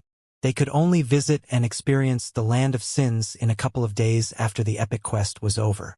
At this moment, they surrounded the adult immortal cultivators and listened to their brothers and sisters talking about the stories of slaughter full of envy. Like a moving block of ice, Li Jialing passed everyone and picked the simplest foods from the buffet window. Then, he sat in a corner and began to savor them. Drinking the soup slowly, he shifted his big eyes and stared at the heated crowd. Such direct eye contact meant provocation in many places. You are not hungry. You are just in a mood for trouble, aren't you? Liao said. Li Jialing tore the bread into shreds and tossed it into his mouth casually. How did you know? Of course I know. A useless young man who has always been bullied by his companions suddenly gains unparalleled strength. Then, he accidentally runs into the companions who used to despise him. Even an idiot knows what will happen next. Liao sighed. Those people are unlucky enough to be here. Li Jialing smiled and intentionally made noises as he drank the soup. As he expected, somebody soon noticed him sitting in a corner by himself. Hey boy! A few tall and brawny young men of the Li family, just as Li Jialing wanted them to, swaggered up to him with hideous grins. The young man in the lead was 1.5 times the height of Li Jialing, and he had a neck thicker than Li Jialing's waist. His short, spiky hair was as hard as needles. His energy and agitation that had nowhere to be vented seemed to be emanating from his every pore, making his whole body shine in grease. The young man's name was Li Yingxiong. He was one of the guys who ranked top on the ledger in Li Jialing's heart. Why haven't we seen you in the past couple of days? We were doing the simulation training of the highest level. Where were you? Li Yingxiong knocked Li Jialing's desk so hard that his soup was splashing. You did not hide in fear because you were intimidated by our declaration that day and thought that we were really going to kill you in the simulation training, did you? Ha ha ha. It was just a joke. In any case, there are so many members of other families here. Even if we wanted to kill you, we wouldn't do it until we return to the Li family. Why would we do it here? It will only make the Li family a joke for everybody else. However, Li Yingxiong suddenly put on a grave face. He roared with additional fury. The brothers of our family have just returned from the trials in the Land of Sins. Everybody is greeting them. How dare you drink your soup slowly here? Did you not see their arrival because your eyes are blinded by your shit? Or have you completely forgotten the rules? Hehe. Even if your eyes are blinded, have your ears been blocked? Too? I'm talking to you. Do you hear me or not? Holding the bowl with both legs, Li Jialing took another sip of the soup comfortably. Savoring it for a moment, he replied slowly without raising his head. The soup is delicious. You are very lucky. Li Yingxiong was slightly dazed. Looking at the members of his family who used to bully Li Jialing a lot, he frowned and asked, What are you talking about? I'm saying? Unhurriedly, Li Jialing watched the bottom of the soul bowl, which had been cleared, and smiled. You are very lucky that the soup here is delicious. So, if you shut your mouth and get lost right now, chances are that I will choose to have another bowl of soup instead of knocking out all your teeth. What? Not only was the tall and brawny Li Yingxiong astounded, the few young men of the Li family in his company were also shocked. Even the young people of other families who overheard their conversation looked at them in astonishment. Over the past few days, the young people of the few families had gathered for training. Li Yingxiong had distinguished himself by defeating a lot of good warriors of his peers in a row. His brutality was pretty well known. Everybody knew that his attacks were heavy, vicious, and aimed at the critical parts, as if they were not training but in a life-and-death battle. Nobody wanted to mess with such a crazy and unreasonable man. But right now, the seemingly ordinary Li Jialing was bold enough to do so. "You heard me?" Li Jialing said with a smile. "Do I need to repeat it for you?" Hee hee. Li Yingxiong's pupils constricted non-stop, with crimson beaming out. Thick veins protruded out of his forehead, from which hot steam was popping up. "By the way, do you know why I never bothered to counterattack when you beat me before?" Li Jialing drew a napkin tissue to wipe his mouth before he folded the napkin tissue and said casually, "Because your punches were no worse than the bites of mosquitoes. It could not raise my interest at all. Dumb bear." Li Jialing curled his finger and flicked the balled-up napkin into Li Yingxiong's face. Asshole! If he could swallow such humiliation, he would not have been Li Yingxiong. The tall and brawny young man roared crazily and leaned forward, extending his arms that looked like iron sticks and trying to pull Li Jialing up from his seat. He had already grabbed Li Jialing's shoulder and was about to stab his fingers into Li Jialing's flesh when Li Jialing suddenly snatched his wrists, pressed them hard, and dragged him backward. He was dragged over the dinner table and thrown onto the ground heavily, covered in dust. Everybody was shocked. The dinner room was caught in silence. Even the adult immortal cultivators who had just returned from the trials in the Land of Sins observed the fight between the two young men with great interest. How is it possible? Li Jialing. Although most people could tell that Li Yingxiong did not use his full strength, or even barely used any spiritual energy, in the attack just now, it was still beyond everyone's expectations that Li Jialing could catch and fling him away. "You!" Li Yingxiong jumped to his feet immediately, with brutality and killing intent beaming out of his eyes. Li Jialing's unexpected throwing just then did not really hurt him. But such great humiliation in public was certainly an unprecedented blow to his mind. Li Yingxiong felt that his ears were humming in congestion, and his eyelids were twitching fast. He could see nothing but Li Jialing's mocking gaze. His heart pounded like drumming, repeating the same melody that asked him to kill the young man. It was not until then that Li Jialing glanced at him casually and then moved his eyes down at his waist. A small vibration dagger was hanging from Li Yingxiong's waist, which mostly served as a multipurpose tool. He did not think to draw his dagger before, but Li Jialing's shivering eyes reminded him. Grinning hideously, he plucked the dagger and lunged at Li Jialing. To this moment, Li Yingxiong had still maintained the last bit of his sanity. He knew that such a public fight, especially one witnessed by the members of many other families, was best kept without anyone dying. Otherwise, his outcome would not be good after he returned if he brought shame to the Li family. Therefore, he only planned to intimidate Li Jialing with the dagger and cut a few wounds on Li Jialing's face so that the boy would pee his pants and run away. But out of his expectations, although Li Jialing had acted so confidently and casually a moment ago, he panicked upon seeing the dagger get drawn. He jumped from his seat and tried to escape, but his left foot was blocked by a chair. Losing his balance, he sent his neck, and the carotid artery in particular, to his dagger. Li Yingxiong was slightly dazed. He did hesitate for a moment, wondering if he should stop cutting the throat of the boy in public.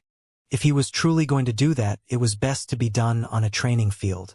But very soon, he did not need to hesitate anymore. The moment his dagger pierced Li Jialing's carotid artery, or rather, Li Jialing's neck volunteered to crash into the tip of his dagger, the uncertainty in Li Jialing's eyes turned into ecstatic mockery. In the blink of an eye, Li Jialing's carotid artery brushed past the vibration dagger narrowly. Then, Li Yingxiong's wrist hurt so excruciatingly that his dagger somehow fell to the hands of Li Jialing before it circled Li Yingxiong's neck as fast as lightning and stabbed deeply into his chest, completely mincing his heart. Li Yingxiong bulged his eyes. Blood darted out from his ripped neck and his pierced chest, while he stepped back and collapsed to the ground, cramping. Li Jialing lowered his head, not interested in looking at the guy anymore.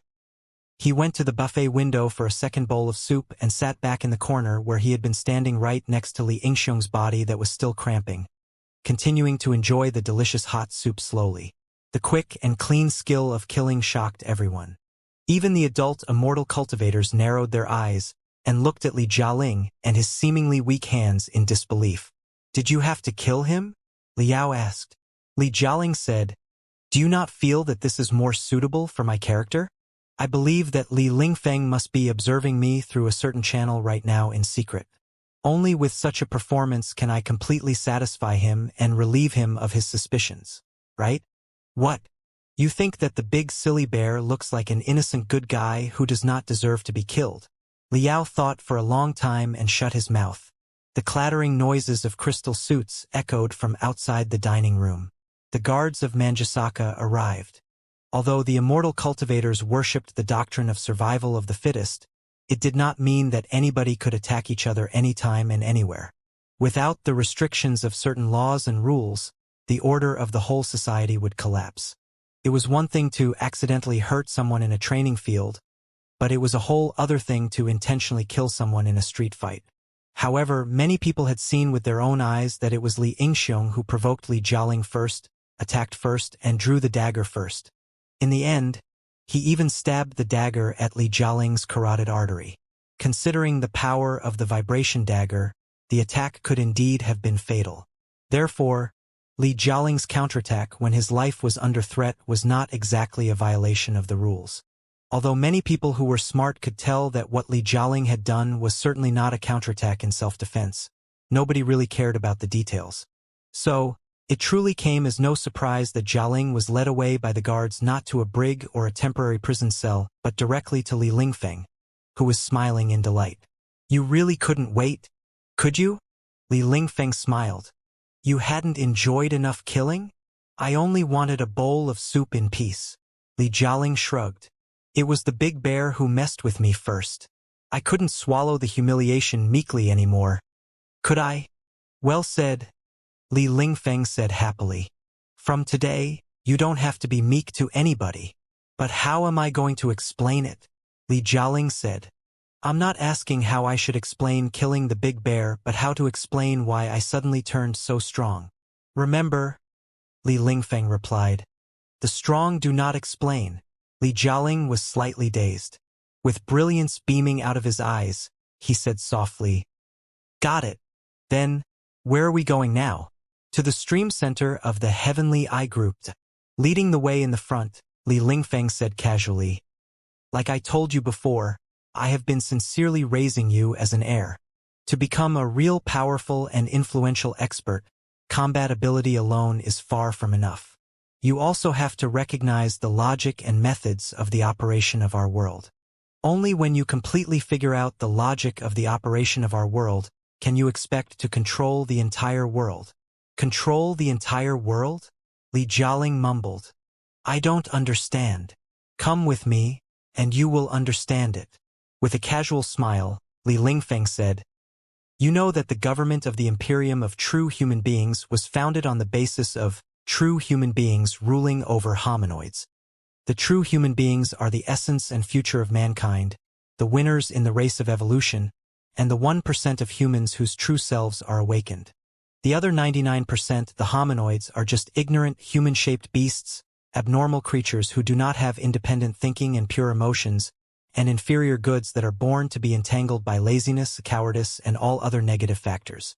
Making the hominoids perceive the significance of their life and their great responsibility to boost the advancement of the civilization of mankind as burning fuel is the greatest problem that the Imperium has faced in the past 1,000 years. In the past 1,000 years, true human beings used to manage hominoids through simple and straightforward approaches. At that time, the Imperium was still in the phase of great expansion. Despite the enormous threat of the Covenant Alliance at the central battlefield, we were finding new territories all the time in the rear and could earn incessant resources and slaves from the new territories, which brought benefits to all hominoids. Therefore, the world at that time when the conflicts of the two parties hadn't escalated operated based on such logic. However, about 300 to 400 years ago, the Imperium passed the phase of high-speed expansion. It had been a long time since a resourceful, populated sector was last discovered. Even if some discoveries were made occasionally, the cost of exploration, conquest, and shipping after the establishment of space gates significantly outweighed the profits that the new worlds could possibly bring. In other words, the potential earnings of the Imperium's expansion had dried up. We were forced to find more resources from the territory and the population that we already had in order to compete with the Covenant Alliance.